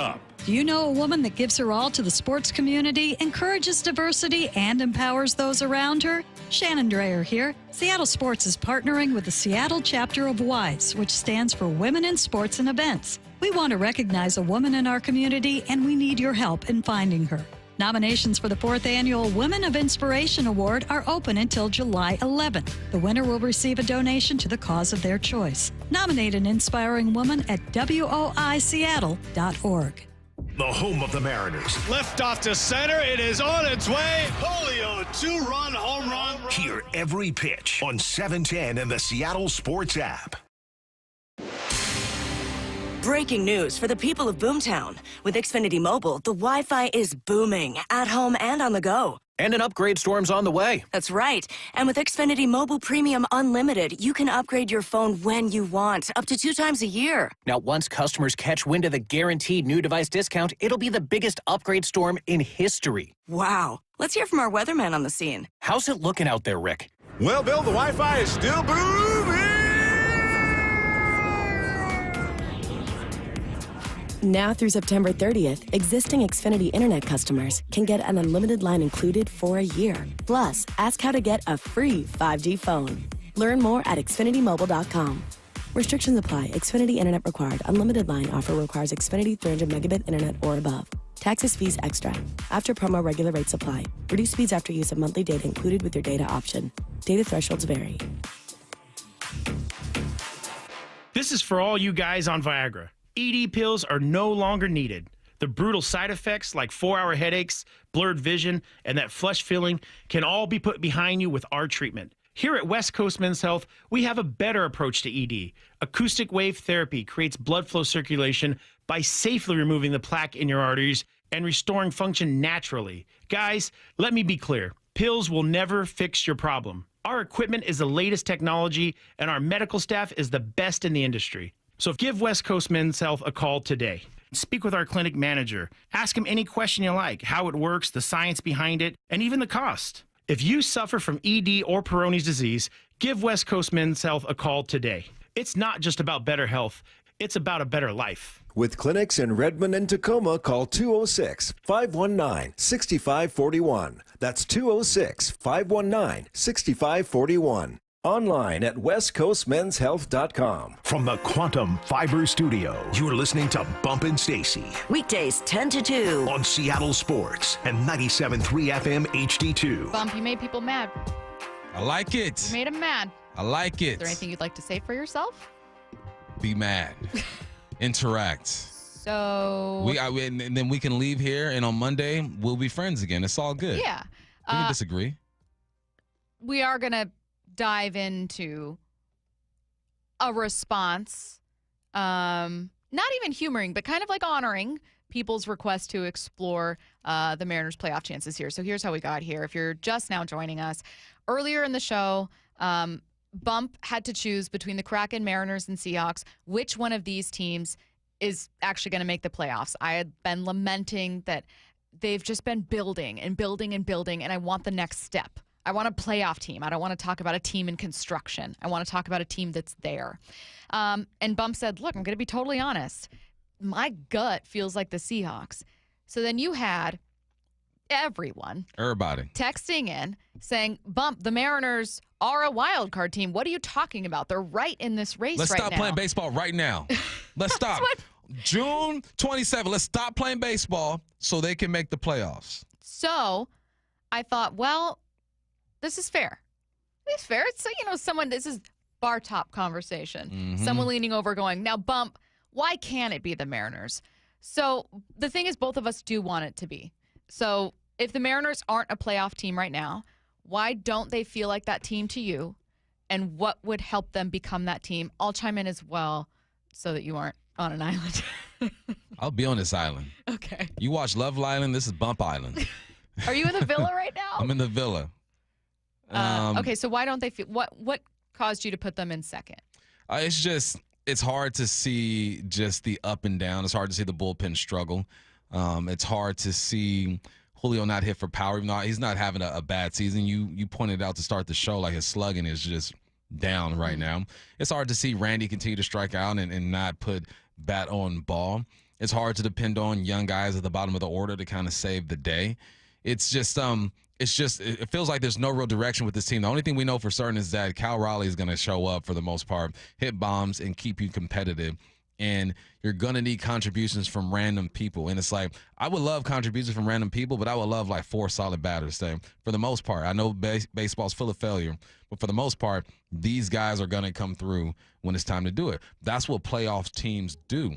You can be a wild card team and sneak in and play the type of ball that they're playing. But when I look across the league, I just see teams that are playing better ball right now, who have better rosters. So later on, my view can change about this team. I think they're a solid team. They're okay. Yeah. They're a good team. Watch them every time. But when you have an okay team, a solid team, there is no room for error. Like you can drop 3 or 4 games quickly and get yourself out of this thing. So you can look at the standings now and tell yourself, oh, yeah, but they're a playoff team right now. Well, guess what? The Guardians are a half game behind. The Angels. Come on now. The Anaheim, not Los Angeles. The Anaheim Angels are a game behind. The Rangers, who you're playing this week, and you better handle this series, they're a game and a half behind. Boston's 2 games behind. It's not like they're sitting at that 3rd spot and feeling good. You know who's not going to catch them? Chicago White Sox. 15 and a half games behind. They're not going to catch them, but there are 4 or 5 teams that are right there in the mix. And because of just the ups and downs, smiles and frowns, I have to wait longer to really feel if they're going to make it or not. But to this point, on the 27th, I'm like, no, I think the Seahawks have a better chance. Can I say an unfair answer that was my automatic answer? History. You can't even blame this front office for all of it, but the Mariners have made the playoffs once. In 23 years, the Seahawks have been to 3 Super Bowls in that time. They have, over the last 10 years, especially the last 13, been one of the winningest teams in the NFL. Now, the Seahawks are one of 4 teams in the NFC to have not made it to the NFC, to the actual conference championship game since 2014. So there is a push. There is like hey, eventually you need to actually build up a good offensive line. Eventually you need to actually start winning your division again and start making a deeper push into the playoffs. There's plenty of criticism there. But I got to be completely honest. It's really hard in baseball, and it's really hard in a sport with payroll discrepancies to make yourself as competitive as teams that just have deeper pockets. And because of that, it's harder to feel as confident in a team that's borderline than it is in the NFL. In the NFL, you can be a borderline team, and then, I don't know, we'll see what the playoffs brings. 3 rounds. We'll see what happens. In baseball, man, it's tough. Now, you have expanded playoffs, and you have a team that has maybe the best pitching staff that I've seen collectively, the best catcher I've watched here, and a really exciting, though flawed, player with Julio Rodriguez. You got pieces. What can you do with it? That's the thing that's keeping me hopeful about the Mariners, though I did also say the Seahawks. I'm hopeful for them. I think that they become a team that becomes my answer if they make a move. Here's the thing, too, is that this is a tough argument at the same time because you're going off of what we see with the Mariners. We don't know what the Seahawks are going to look like. I'm just putting my faith in the Seahawks while watching what the Mariners are doing right now. It could flip. The Mariners could get hot. They could add a bat. I hope they do. Yeah, and they make a run, and I'm hoping that's what they do, and there's still time, right? I'm going to come on here in August and flip the script if they're hot and they look good. I want to respond to this. Clown bump take. Seahawks are in the same position as the Mariners right now. Unproven defense, false. Unproven QB, unproven O-line, D-line, half false. D-line is proven. I think they're good to go. This is the reason why you 206 should have more faith in the Seattle Seahawks than the Mariners, because you can change your team with a couple of free agent signings, a couple of draft picks, and building off you did last year easier in football. In baseball, it ain't like that. It ain't like that in baseball. We've seen, how many times have we seen this pan out for us where the rotation is so great? All you need are 1 and 2 guys. You're hoping for the same things, and you see no real change. To whereas when we look at what Mike McDonald has done with the Seahawks, guess what he said? Offense coordinator, not doing it, bring in another one. Quarterback gone, I'm getting the hottest quarterback on the market right now. Oh, yeah, we need offensive lineman. Number 18 pick, I got offensive lineman that can affect the game right now. That's the difference, is that in football, you can change it a bit more quickly from their starting point. If they were the Cleveland Browns and they were making these moves, then I feel a bit different. Like, all right, it's going to take a few years. But where they're starting from is not a bad place. It's easier to take a step. Yeah, what we've seen, and then you got John Schneider, who's obviously the GM, but kind of doing on his own now. You got Mike McDonald, a second-year head coach. There's been so much change to improve with the Seahawks that I'm more optimistic to where with the Mariners, it's like we're almost seeing the same thing over and over again. I hope, now I'm not a Mariner hater, I hope they come out and do their thing. Our job is infinitely easier and more fun when they're winning. I hope they come. I hope Julio turns a corner. I hope JP keeps doing his thing. I hope Cal does all this good stuff. But at this point, what I'm looking at, I'm just, hey, I don't see it right now. I don't see it. Also, just a little bullet point in a response to that person.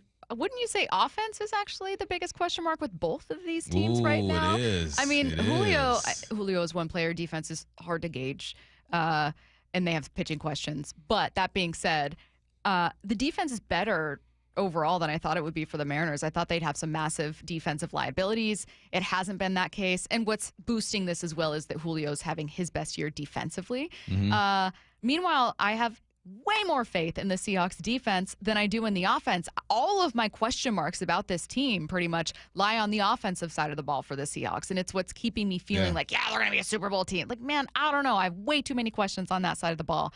They're more similar than we think. They are, absolutely. And I think that there are steps that are there for both teams to take. And that's what's cool about it, right? You don't feel like you're a million steps away. You feel like, okay, which team is closest to just tipping to the next level? Yeah. It's a fun conversation. I love the Mariners. I love you. If you're listening, organization, I love you. All right. This is my job, though. I have to have an opinion about this situation here. All right. Well, we heard a lot of opinions about this situation. In addition to some opinions about the Seahawks, what's sticking with us from this week coming your way next? It's a Wild West showdown. As the Mariners open a 3-game stand against the division rival Rangers in Texas. Tonight, Logan Gilbert takes the mound as the M's go for a series opening win. Swing and a miss for strike 3, and Logan strikes out the side here in the bottom half of the second. Mariners, Rangers, first pitch 5:05. Wyman and Bob take you up to pregame at 4 on the home of the Mariners, Seattle Sports, on 710 and the Seattle Sports app. Need a new roof, but not in the budget? A new roof doesn't have to break the bank. Justin Shirley, CEO of State Roofing and Exteriors here. Right now, State Roofing and Exteriors is offering 0 down, 0 payments, and 0 interest for up to 24 months. That's 2 years with no payments while getting the protection your home deserves. But this offer won't last forever. Call 866-ROOF-ROOF or visit stateroofing.com today to get on our summer schedule now. State Roofing and Exteriors, held to a higher standard since 1968.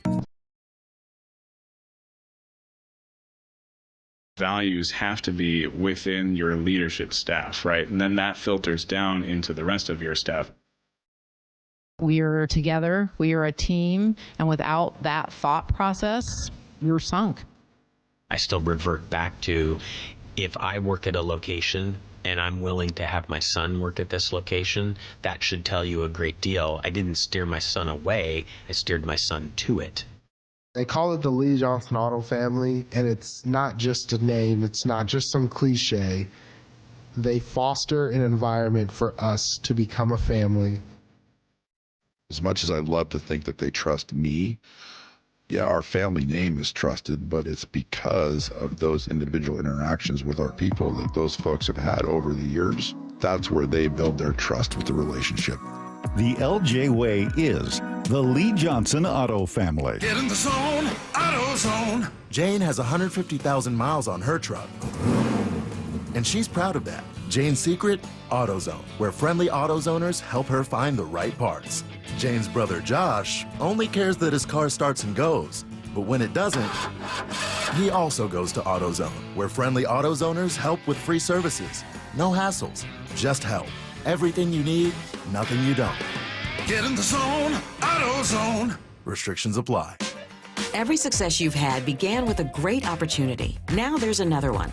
Last aid year, University of Maryland Global Campus awarded over $21 million in scholarships to qualified students, including community college students, service members, veterans, and working adults. Now is the time to move your career forward with an online and accredited skills-based education. Learn more at umgc.edu. Certified to operate in Virginia by Chef. Ready for some summer hoops? Register your team for the July 12th and 13th Everett 3-on-3 tournament presented by Boeing. 4 players to a team, 2 days of exciting action, 1 incredible tournament. Players of all ages and abilities are encouraged to come out and play. You've got to register your team at everett3on3.net by July 1st. Each player gets an Amazon player bag. A special thank you to event sponsors City of Everett, Scott Dahl Real Estate, Coastal Community Bank, and Everett Downtown Storage. Did you know that most people wait 6 or 7 years before they buy a new TV? That's a lot of time in front of one TV. So why not get one of the best sets for the next 7 years, like one of the top-rated Samsung, LG, or Sony models? Too expensive? What if you could get up to $1,000 trade-in for your old set? Who would do a stupid deal like this? Right now, at Video Only, you can get big bucks for your old set as a trade-in and a hot price on the new models. Don't be sorry. Check out Video Only. Citizens, since we each upgraded to Xfinity in our homes, the Wi-Fi has been booming. It's fair to say our town has officially become a boomtown. Mayor, will I be able to drop into multiplayer gaming battles with low lag? The lag won't be an issue, but your questionable skills may be. And what if I have hundreds of devices on the Wi-Fi? Purely hypothetical. Seems like a lot, but sure, hundreds of devices all booming together with the Xfinity Gateway. Yes, friends and neighbors, with Xfinity, the Wi-Fi is booming. The Wi-Fi isn't the only thing that's booming. Now get the most reliable Wi-Fi and our best-in-class equipment for one consistent price for 5 years guaranteed. All in. Plus, get unlimited data included and no annual contract. All with the 5-year price guarantee from Xfinity. Visit Xfinity.com, call 1-800-XFINITY, or visit a store today. Restrictions apply. Not available in all areas. New residential customers only. Select plans only. Xfinity Gateway with XFi Complete required for unlimited data except in certain areas. Most reliable Wi-Fi based on Open Signal Awards USA. Fixed Broadband Experience Report, August 2024. Actual speeds vary. Hey, it's Mike Salk here, and we've been talking about this. Luxury awaits at Snoqualmie Casino and Hotel. You can book now for an unforgettable summer experience because the hotel opens up August 8th. Bookings are open at snocasino.com starting on August 8th. The expanded non-gaming floor, the destination spa, the big new entertainment space and convention center, new restaurants as well. They're combining effortless style with the utmost in relaxation. Go to snocasino.com for details. Seattle's closest, now Snoqualmie Casino and Hotel. This is Seattle Sports. Streaming through the Seattle Sports app. KIRO AM Seattle. KIRO FM HD2 Tacoma. Home of the Seahawks, Mariners, and everything Seattle sports.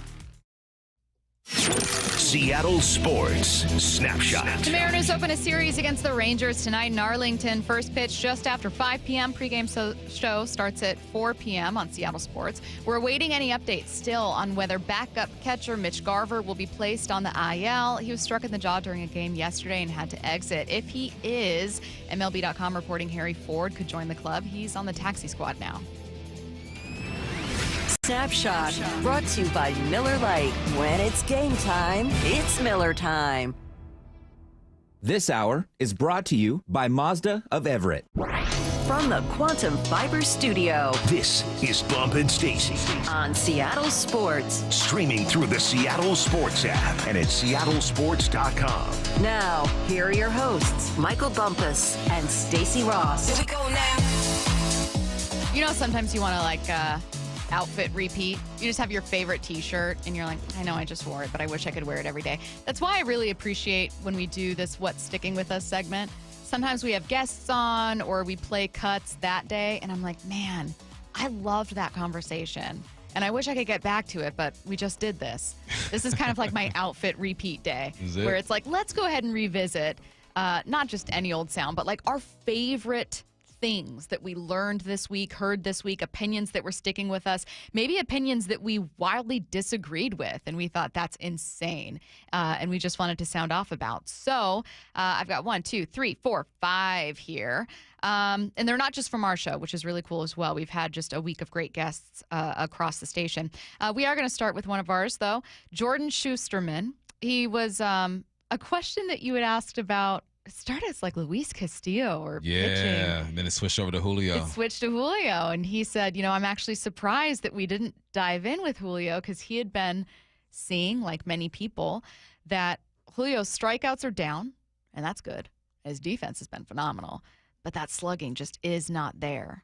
He's cut down on the strikeouts, which I know a lot of people have kind of asked of him, but he's still chasing a lot. So what that means is we're just getting worse contact. At the same time, you just saw it earlier this week. Those swings still exist. It's not like he doesn't have power anymore. The bat speed is still elite.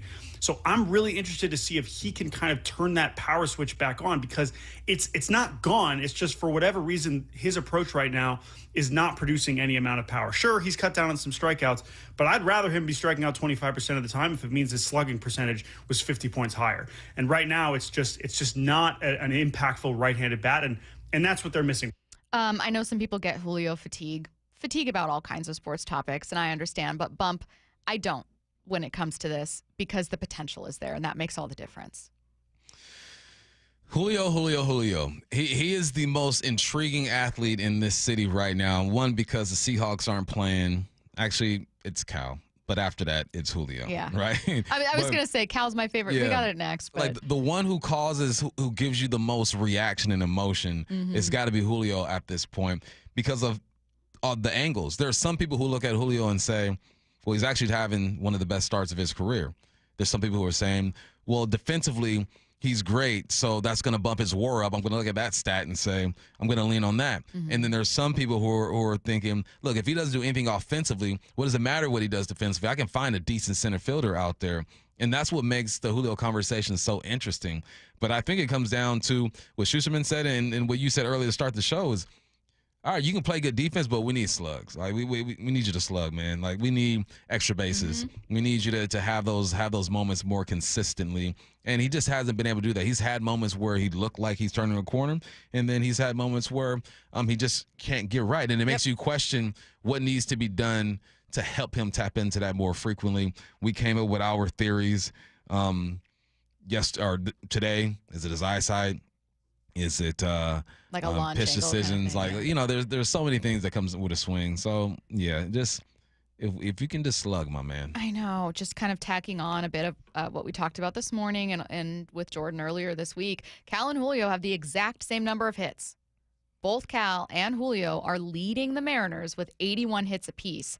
The big difference, as Bump pointed out, is with slugging percentage. Cal has just 34 singles of those 81 hits, meaning 58% of all hits that Cal's had this season have gone for extra bases. He has no triples, so either doubles or home runs. That's insane. And that slugging percentage of .651 is also, it will naturally come down, but that's just unreal. Julio has 81 hits. Great. But 56 are singles, meaning 31% of his hits are for extra bases. He has 3 triples, I think, but triples, second base, home run, whatever. So 2/3 of the time he's just hitting a single, which he's not which is fine. Get on base. It's fine. Get on base. But he has that power, and that's the ability to have that swing. And you saw it Monday. Go look at that home run from Monday. Yep. That home run was 5 days ago. It's not like he's hurt. It's not like he's old. It's not like he lost it.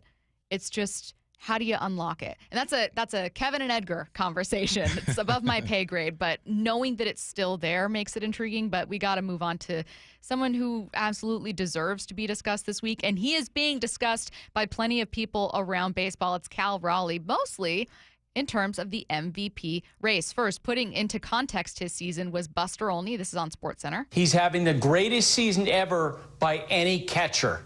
Look, there's a great statistic, adjusted OPS, where you can measure players against their peers. And when you look at all-time great catchers in their best season, Mike Piazza, OPS plus of 185. Johnny Bench, 1972, was at 166. Yogi Berra, 142. Well, Cal Raleigh this year is at 198 because of that incredible power and the production that he's demonstrating. And oh, by the way, he's also considered to be one of the best defensive catchers in all of baseball because of his ability to frame pitches and to handle pitchers.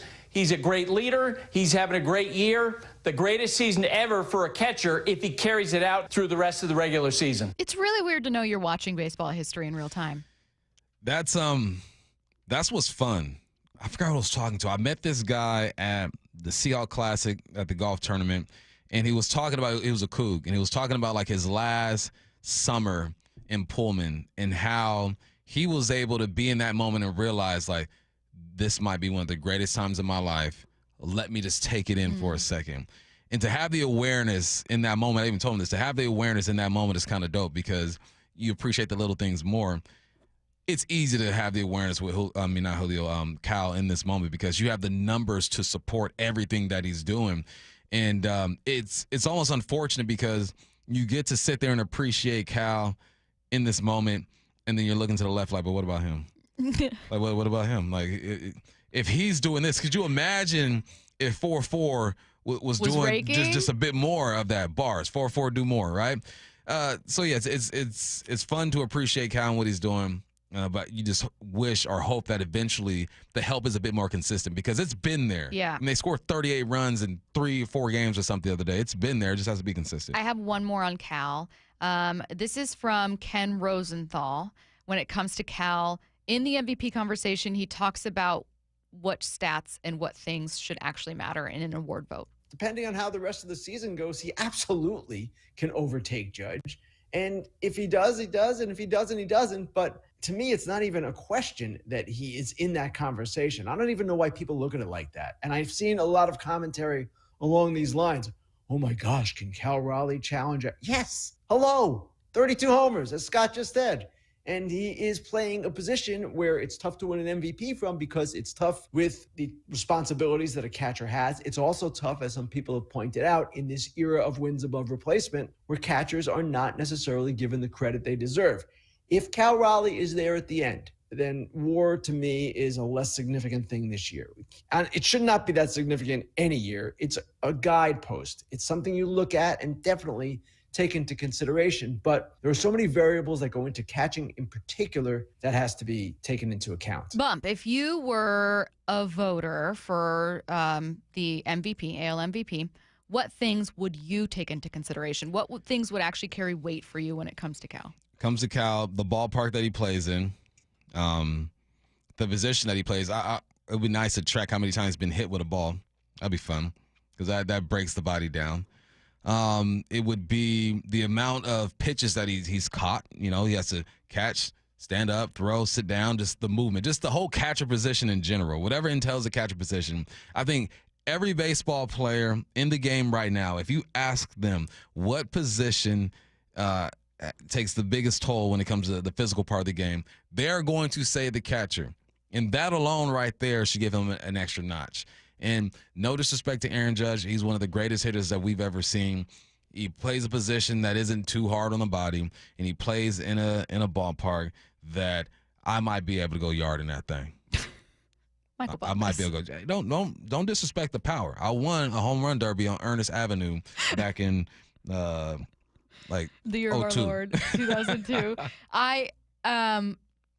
Something I was thinking of. I agree with all the categories that you would be looking at, and an assumption that I think a lot of people are making.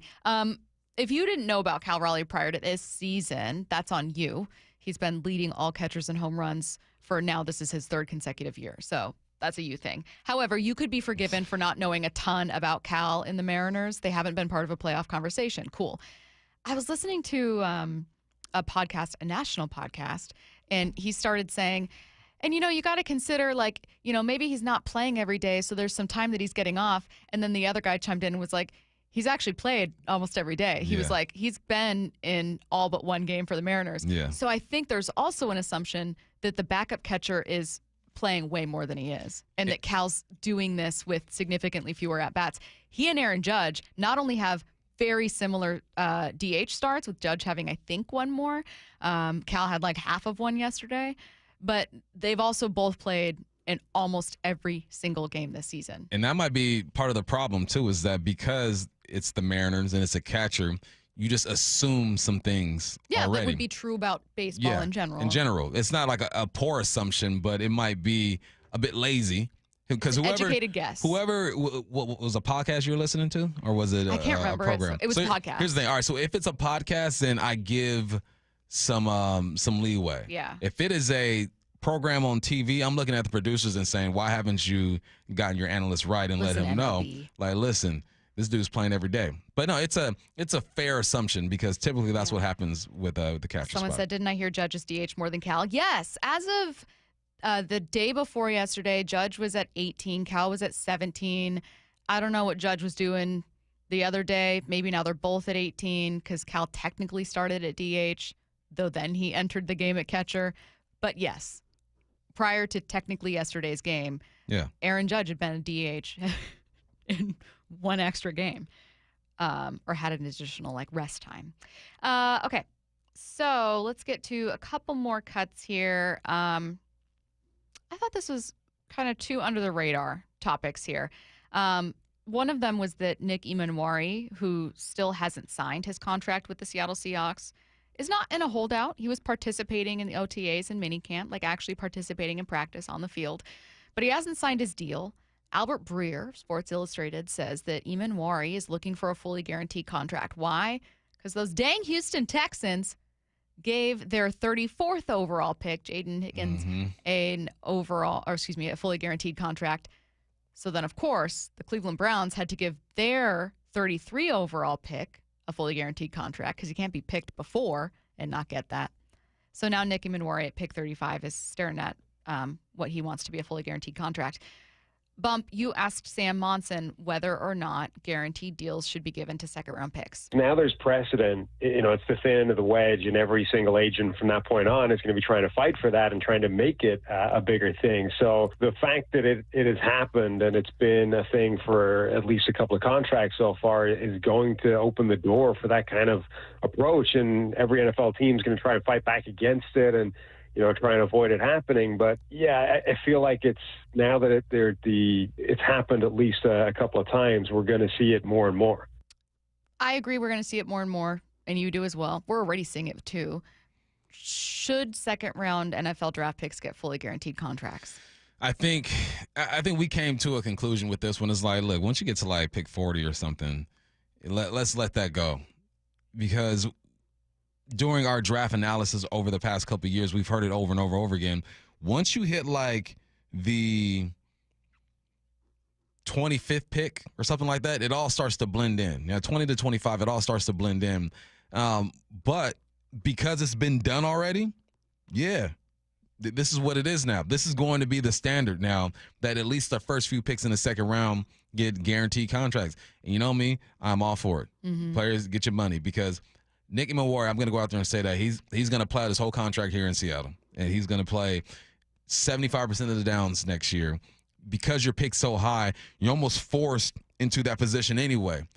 When I was an undrafted free agent, I knew as soon as they brought in someone else or drafted someone else, I could play better than him at practice. I could perform better, be more consistent. They've invested more money in him. He's going to get more opportunity. Therefore, he has more opportunity to get banged up and get hurt. So what does he want to do? He wants to make sure that his body and his family is taken care of with guaranteed money. I'm not mad at that. I do wonder, we both mentioned kind of where it kind of stops.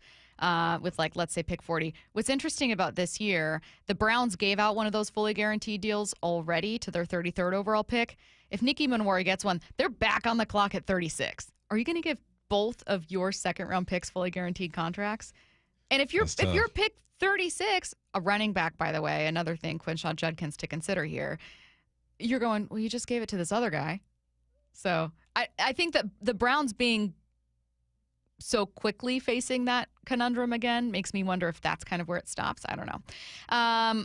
All right. We are going to be still keeping an eye out for an update on Mitch Garver. I haven't seen one yet. Harry Ford maybe gets called up. We'll see.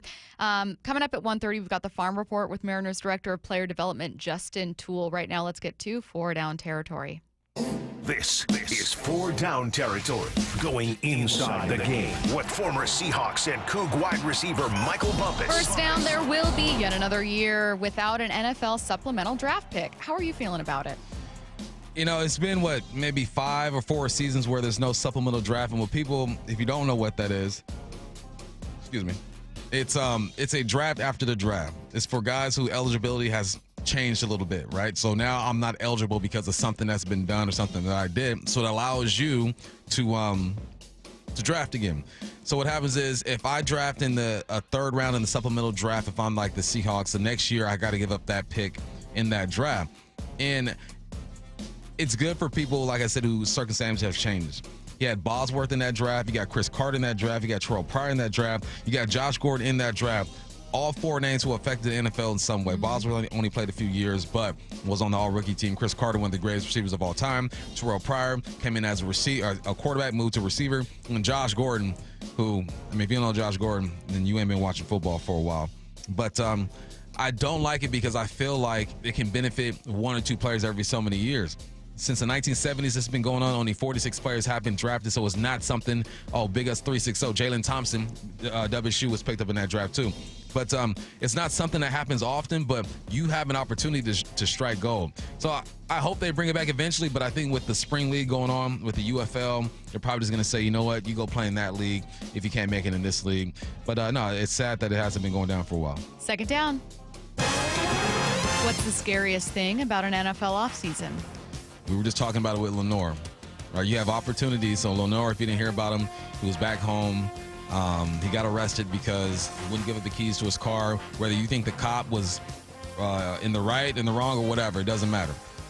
This is the most dangerous time for NFL players, especially young ones who got some money, because they go back home. There's different influences. You just pray you don't get in trouble. I remember going home every offseason, or the 2 offseasons with the Seahawks, and they saying, look, be smart.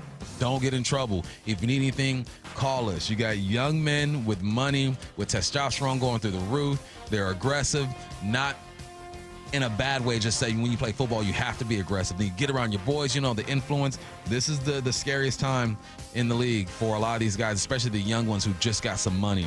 So I just hope that people learn from what Lenore is going through, and I hope that he learns from it, because all this could be avoided. But you just got to be smart, because you are a target out there. Third down. What's one suggested trade for the Seahawks you've heard that kind of makes sense? Never calling for a man's job, but, me doing my job. CBS Sports' Cody Benjamin said he sees a trade that can benefit the Steelers. And he said Noah Fant to the Steelers. The reason why he says Noah Fant to the Steelers is because he spent 3 seasons with an assistant over there, Zach Azani, and they're looking for another pass catcher. What this does, it would save you about $9 million. For the people who want to swing big and go for Trey Hendrickson, this will help that situation. You got about $31 million in the bank right now as far as cap space. You add that 9, you do the math, you're around $47 million. You could make it go at Trey Hendrickson, even though I don't think it's necessary. I'd rather just make sure the offensive line is good to go.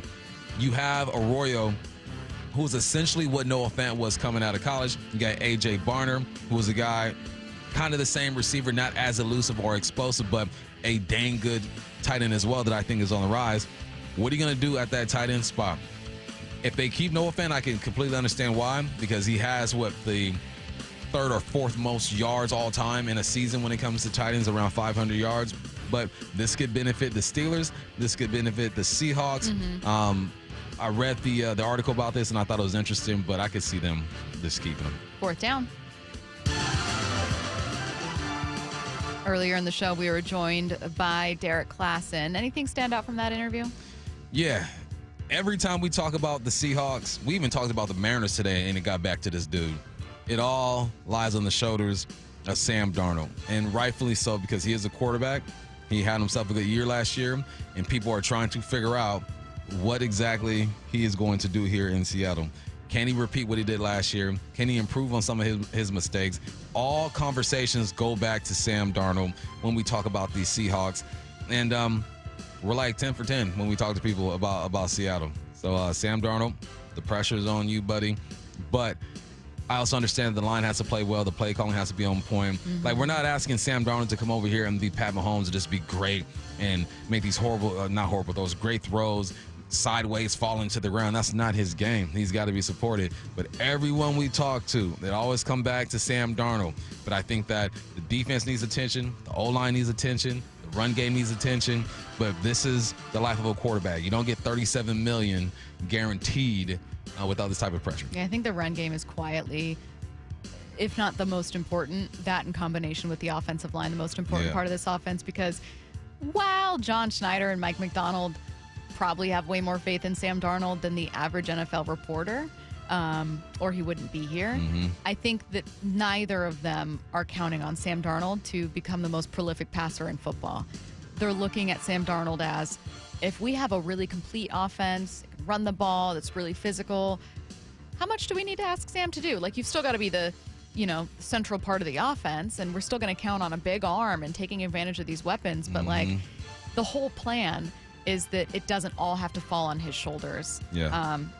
But we just know so little about what that's going to look like. We know in theory what a really healthy, explosive Ken Walker looks like. We know in theory what Zach Charbonnet can look like. We just haven't seen it consistently because of injuries to the running back room and underperformance by the offensive line.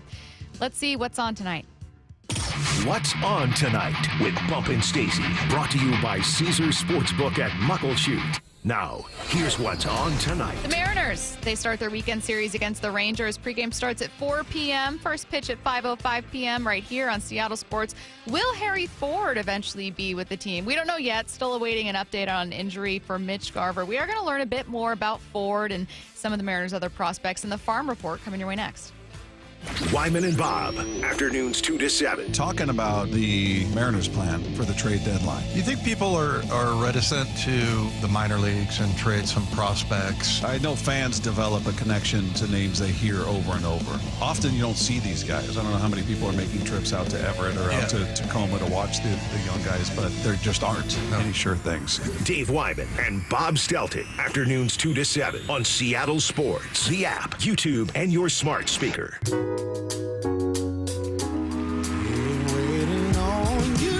Tyrese live at Muckleshoot Event Center, Sunday, July 13th, 8 p.m. You've seen him on the screen.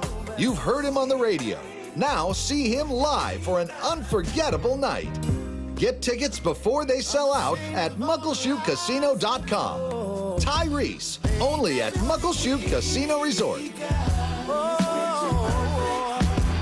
Get in the zone, AutoZone. Jane has 150,000 miles on her truck, and she's proud of that. Jane's secret? AutoZone, where friendly AutoZoners help her find the right parts. Jane's brother Josh only cares that his car starts and goes, but when it doesn't, he also goes to AutoZone, where friendly AutoZoners help with free services. No hassles, just help. Everything you need, nothing you don't. Get in the zone, AutoZone. Restrictions apply. Progressive knows when you own a boat or RV, it's like you're automatically on vacation, even if you're actually a marriage counselor in the middle of couples therapy. But in your mind, you're camping in Acadia, puttering around Frenchman Bay. Your boat and RV are both protected. You're lobster drenched in butter and... Uh-oh, did your clients just notice you weren't listening? Quick, do the thing where you just repeat back exactly what they said, but as a question. They bought it. Now back to Maine, earning an automatic discount bundling your boat or RV with your home or auto. Progressive Casualty Insurance Company affiliates and other insurers. Not available in all states or situations. Hey, Brock Ewart here for my friends over at Xfinity. You know, change is always happening.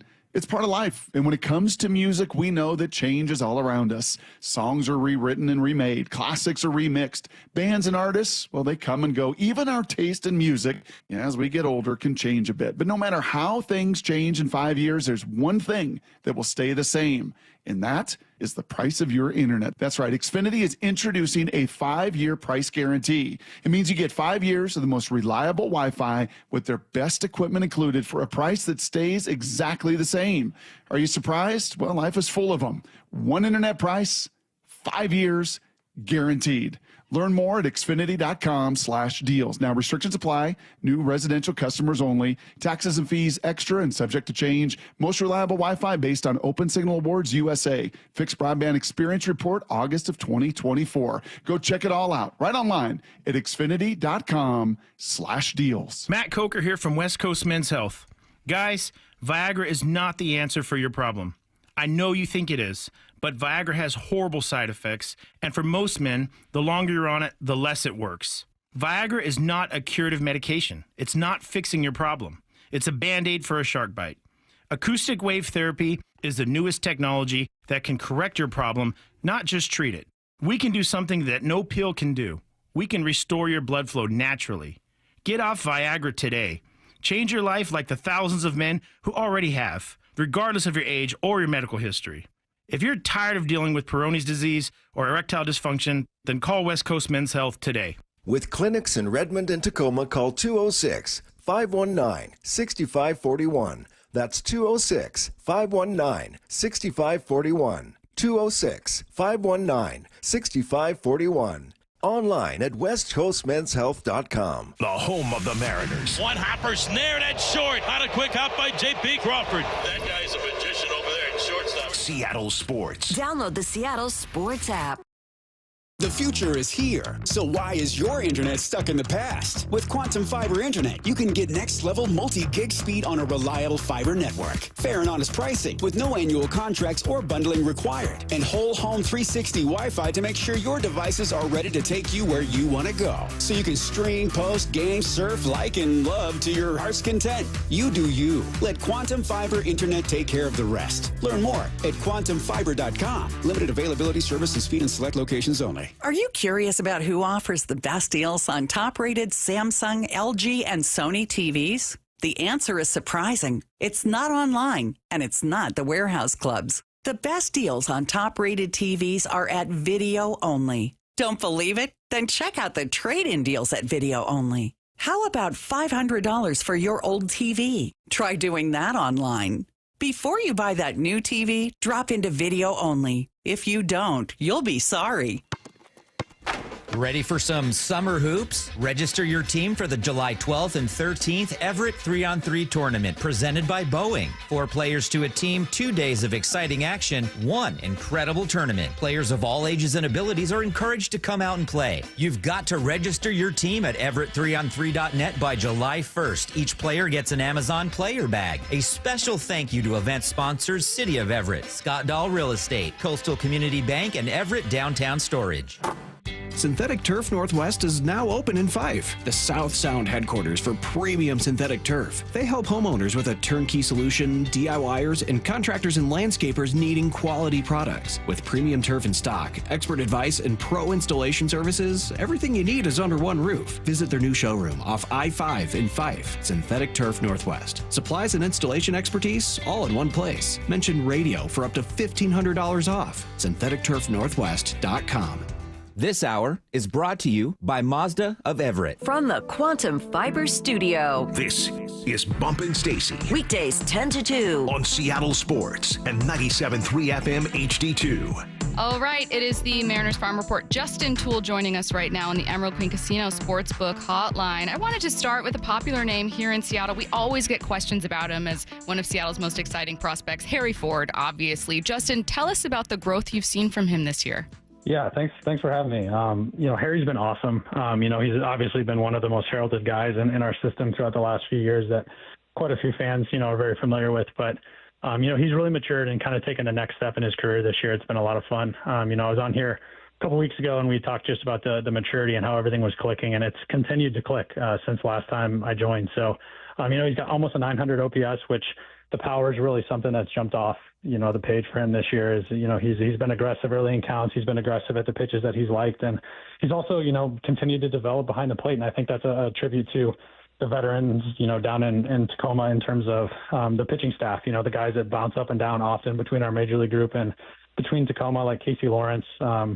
Those guys have been great for him just in terms of giving him feedback and helping him progress. So Harry's put himself in a good spot. And, I would say he's knocking on the door, to get a shot here with the major league group soon.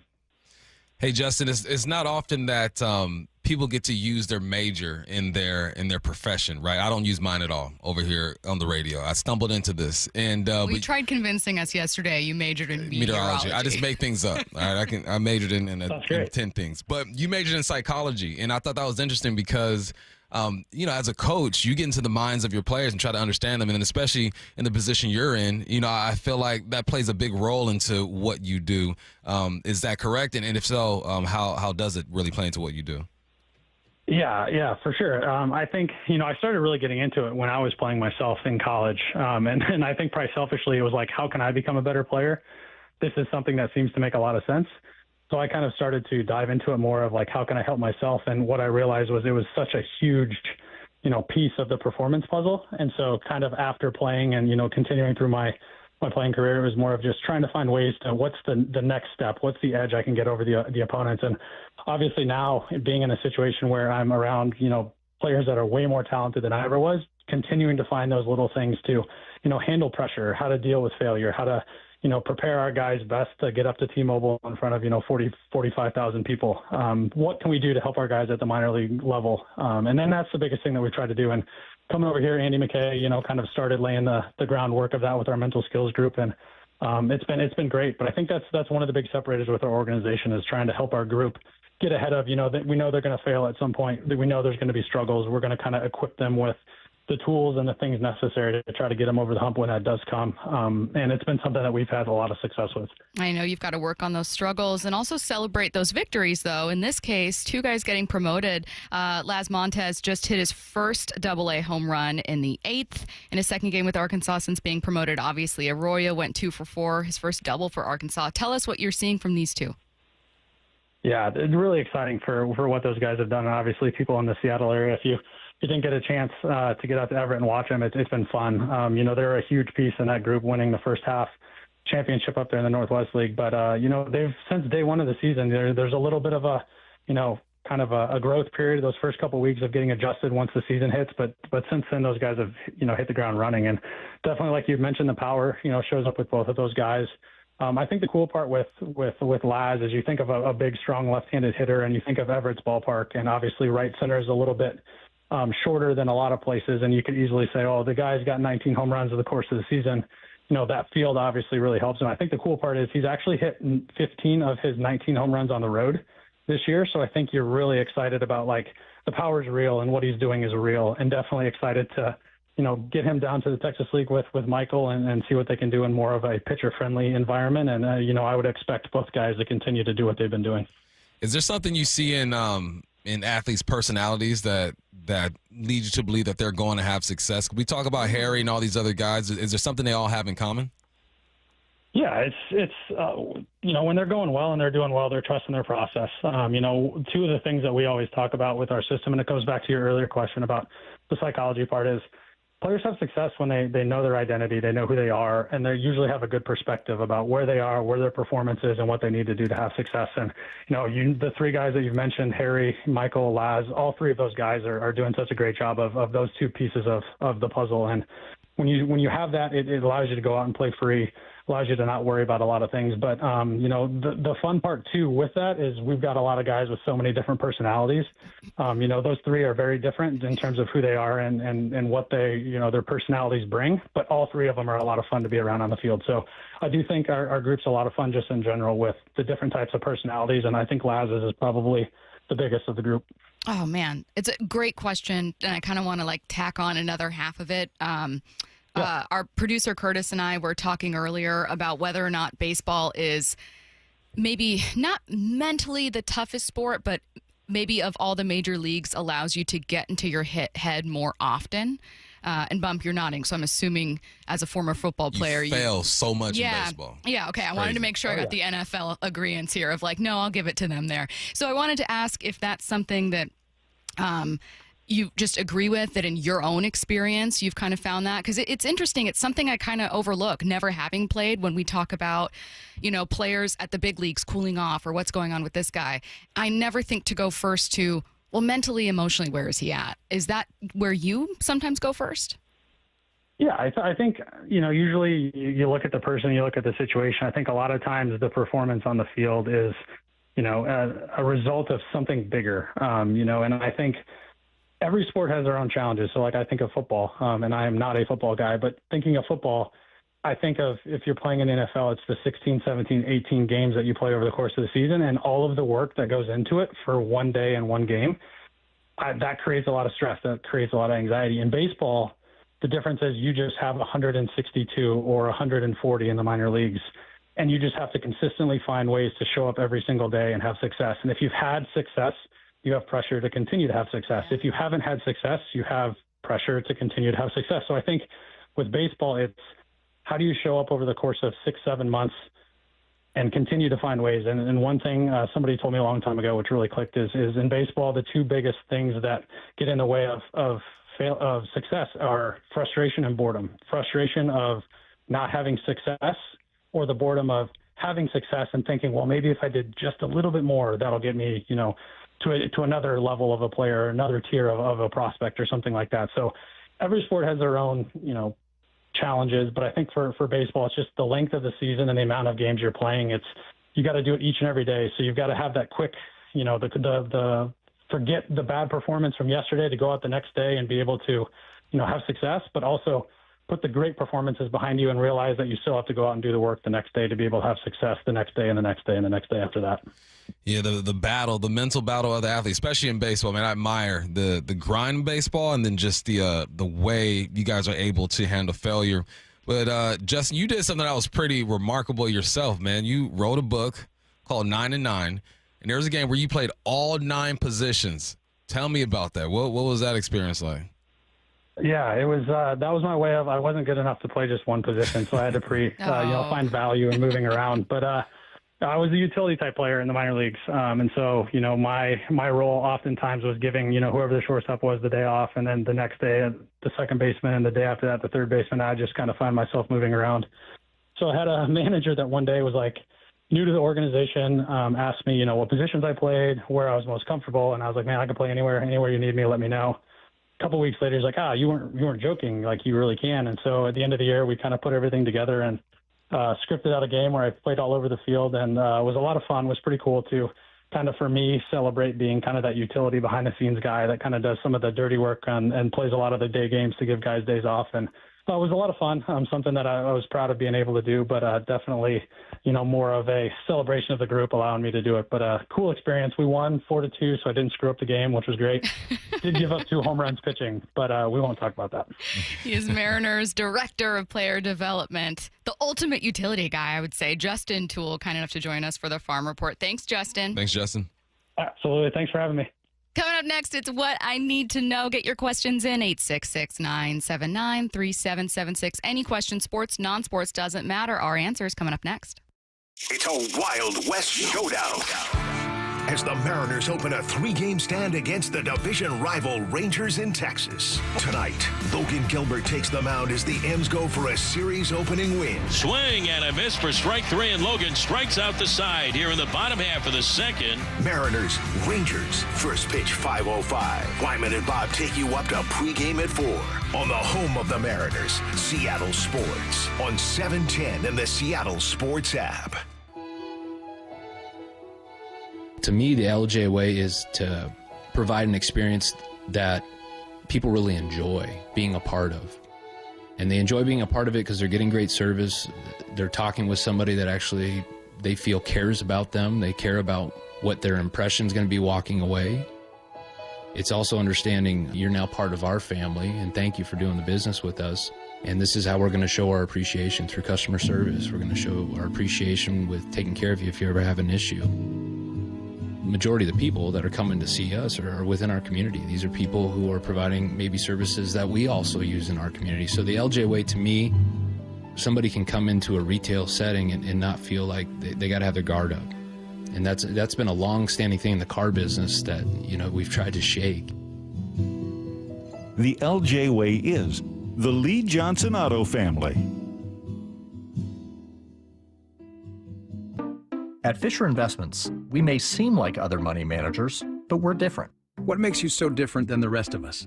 We ensure clients receive unparalleled service at every step of the relationship. Tell me more.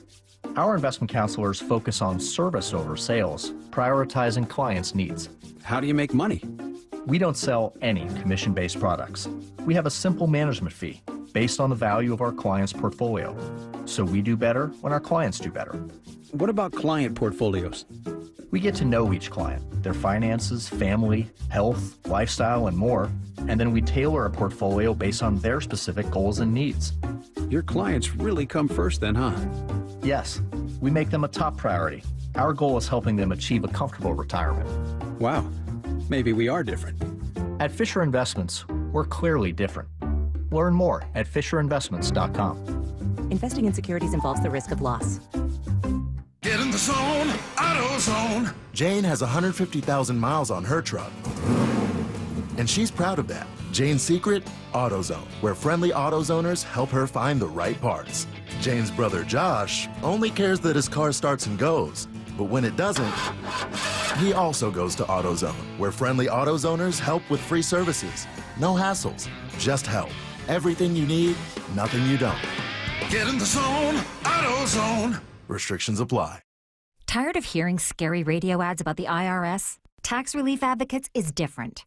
TRA is here to tell you that if you owe money to the IRS, whether it's $5,000 or $500,000, we have a solution. TRA can eliminate or reduce what you owe to the IRS with zero risk to you. We have over 1,000 5-star reviews on Google and an A+ with a BBB. End your tax nightmare today by visiting TRA.com or call 800-583-6681. That's 800-583-6681. Do you know a woman who gives her all to the sports community, encourages diversity, and empowers those around her? Stacy Rost here. Seattle Sports is partnering with the Seattle chapter of WISE, which stands for Women in Sports and Events. We want to recognize a woman in our community, and we need your help finding her. Nominations for the 4th annual Women of Inspiration Award are open until July 11th. The winner will receive a donation to the cause of their choice. Nominate an inspiring woman today at woiseattle.org. That's woiseattle.org. Get rid of stubborn fat and address areas of loose skin with ProSculpt, the simple one-day permanent fat reduction and skin tightening treatment. Book your free consultation at prosculpt.com.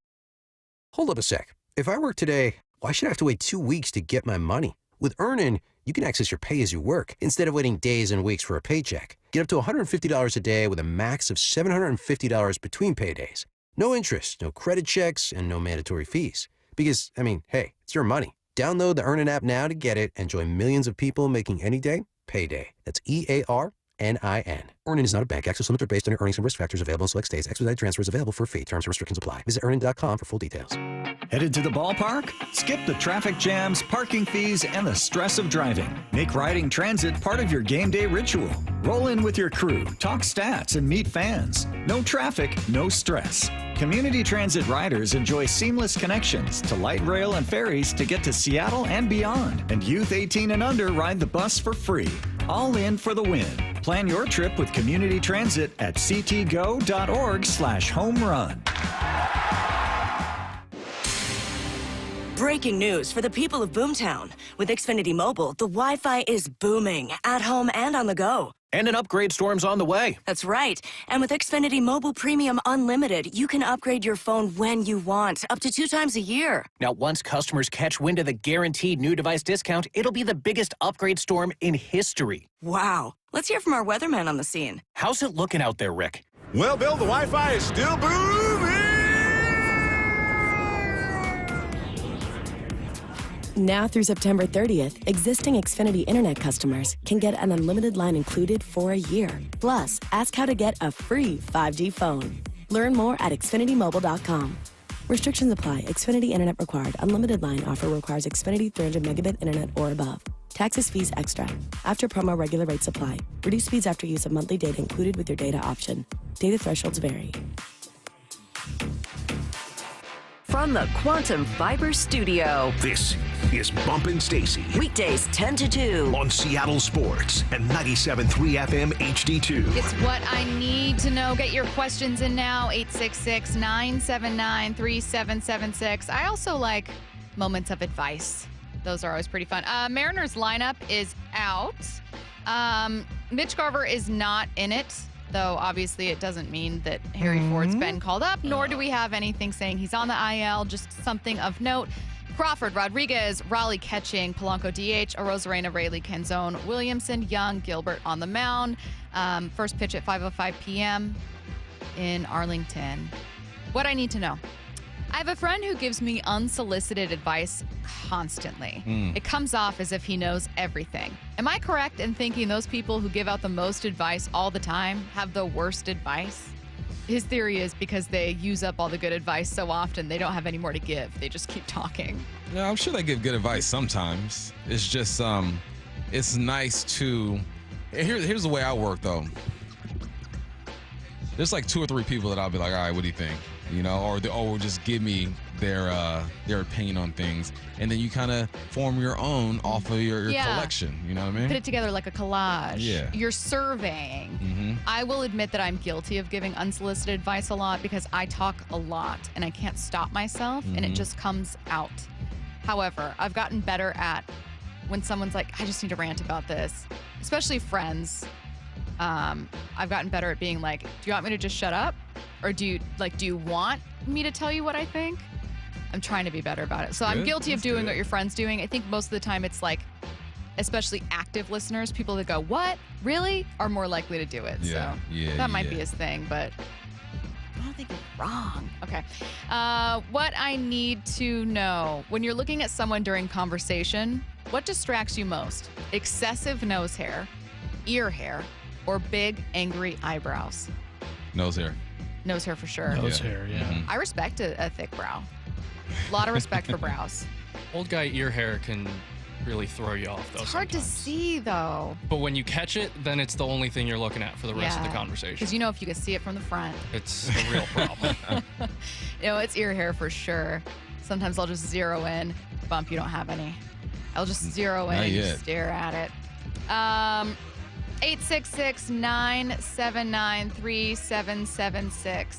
What I need to know in your 710 cover photo, is Stacy standing on a tall box or is Bump 5'4"? I'll let We'll you never answer tell. that. We'll never tell. There you go. No I one like will ever that. know. I like that. I'm standing on a box. I'm not Bump is a solid, I don't know, almost a foot taller than me, 10 inches taller. Doesn't matter. Very short. Doesn't matter. Anything that I do in any interview, I'm always standing on a box. And the worst part is that I was standing on a box. I'm 5'2", and I was standing on a box next to Bob Stelton. I was like 6'3". Exactly, 6'4". and I was like, this does nothing. Like, all it is that my face is now in the frame. Like, Bob is still a head taller than me. And then we're interviewing Seahawks players. It's all awful. While you're on a box? I made Derrik Hall in that video. I make Derrik Hall look like a giant. I mean, he is a big dude, but Yeah, I was going to say, he's not small. he's not small at all, but like, yeah. 866-979-3776. What I need to know. I have a couple here. Should all football contracts be fully guaranteed? I'll change to rookie contracts. No. No, they shouldn't. Because most ain't gonna make it. A lot ain't gonna make it through camp. Yeah. It is a tough question. It's like you want. So I'm gonna pay you league minimum. You're gonna sign this contract before we get to training camp, and I'm gonna cut you, and I still gotta pay you? Yeah. Nah. I think it would just lead to fewer guys getting chances. Mm-hmm. And Then you might as well just make the draft 3 rounds and Yeah. say, all right, we'll roll with these guys. We have to guarantee we're gonna pay them. send in your questions. Any question. 866-979-3776. I'm always looking for the advice ones. Those are my favorite. Maybe because I don't ask for that. People don't send it, but you can always send them. The Reggie one will forever be iconic to me. When this Iconic. one guy's wife was getting hit on by a coworker, but she Yeah. didn't see it. And he was like, this is insane, right? That was one of my favorite. It's not even a bit. It was really happening. Mm-hmm. Yeah. Who knows what that guy's name was, but you called him Reggie. It's Reggie. How many reusable shopping bags do you own, and why do none of them ever make it into the grocery store? Facts. Yeah, we own probably like 15 to 20. Yeah. Yeah. Probably like 10 to 15, yeah. I really couldn't tell you. It's like I keep collecting them, but they never leave my house. Again. Here's a question for you. Mm-hmm. When they ask how many bags you want to purchase, are you truthful? No. No, I'm not either. Mm-mm. I'll always put one. I always put one because that's. Oh, I you don't wanna guys are be- better than me. You guys say are better than me. I put none. Smashing that zero. Yeah. I feel scared at both my grocery store You think they're and. going to kick you out of the grocery Yeah, store? at both my grocery store and like if I pop into like a Target or whatever. Both the women that typically work that self-checkout area, they're tough. They're tough. I guarantee you they'd come over and be like, so you said regular and that is organic. I just need to know, like, do they have access to that information while you're standing there? I bet they don't care. Right? I don't think they care. Because usually they have an attendant at the self-checkout, and by my estimation, that self-checkout attendant does not care if you make out with an 8-cent bag. My go-to is I say one bag and I take about 2 or 3. Yeah, I say one. I take about 3, 4. I try to be respectful. If you ever shop at Winco, they make you say how many bags you want before checking out. So you have to guess. Like, if you don't even, like, you end up kind of overshooting what you need a lot of the times. It's like, I don't know, 5, and you ended up needing, like, Yeah. 2 or 3. What I need to know, I hate NFL games ending in a tie. If sudden death isn't an option, what other way would make for an entertaining way to decide an NFL game? Sudden death isn't an option. They should play the game where my coaches and former players know this, where you throw the ball from say start at the 10-yard line, you got to hit the crossbar. And you hit, boom, you go back to 20, boom, Can you hit that imagine one. Josh Allen and Patrick Mahomes being like, okay, so they're just going to try to throw this ball. Who can throw it the farthest? They should do that during that should be, you know what? That should be a game during the Pro Bowl. Yeah, that's a great Pro Bowl game. Every quarterback has played that game. Well, now you guys are getting in all these good questions. I'll have to save them for Monday. All right, you guys, don't go anywhere. Wyman and Bob coming up next.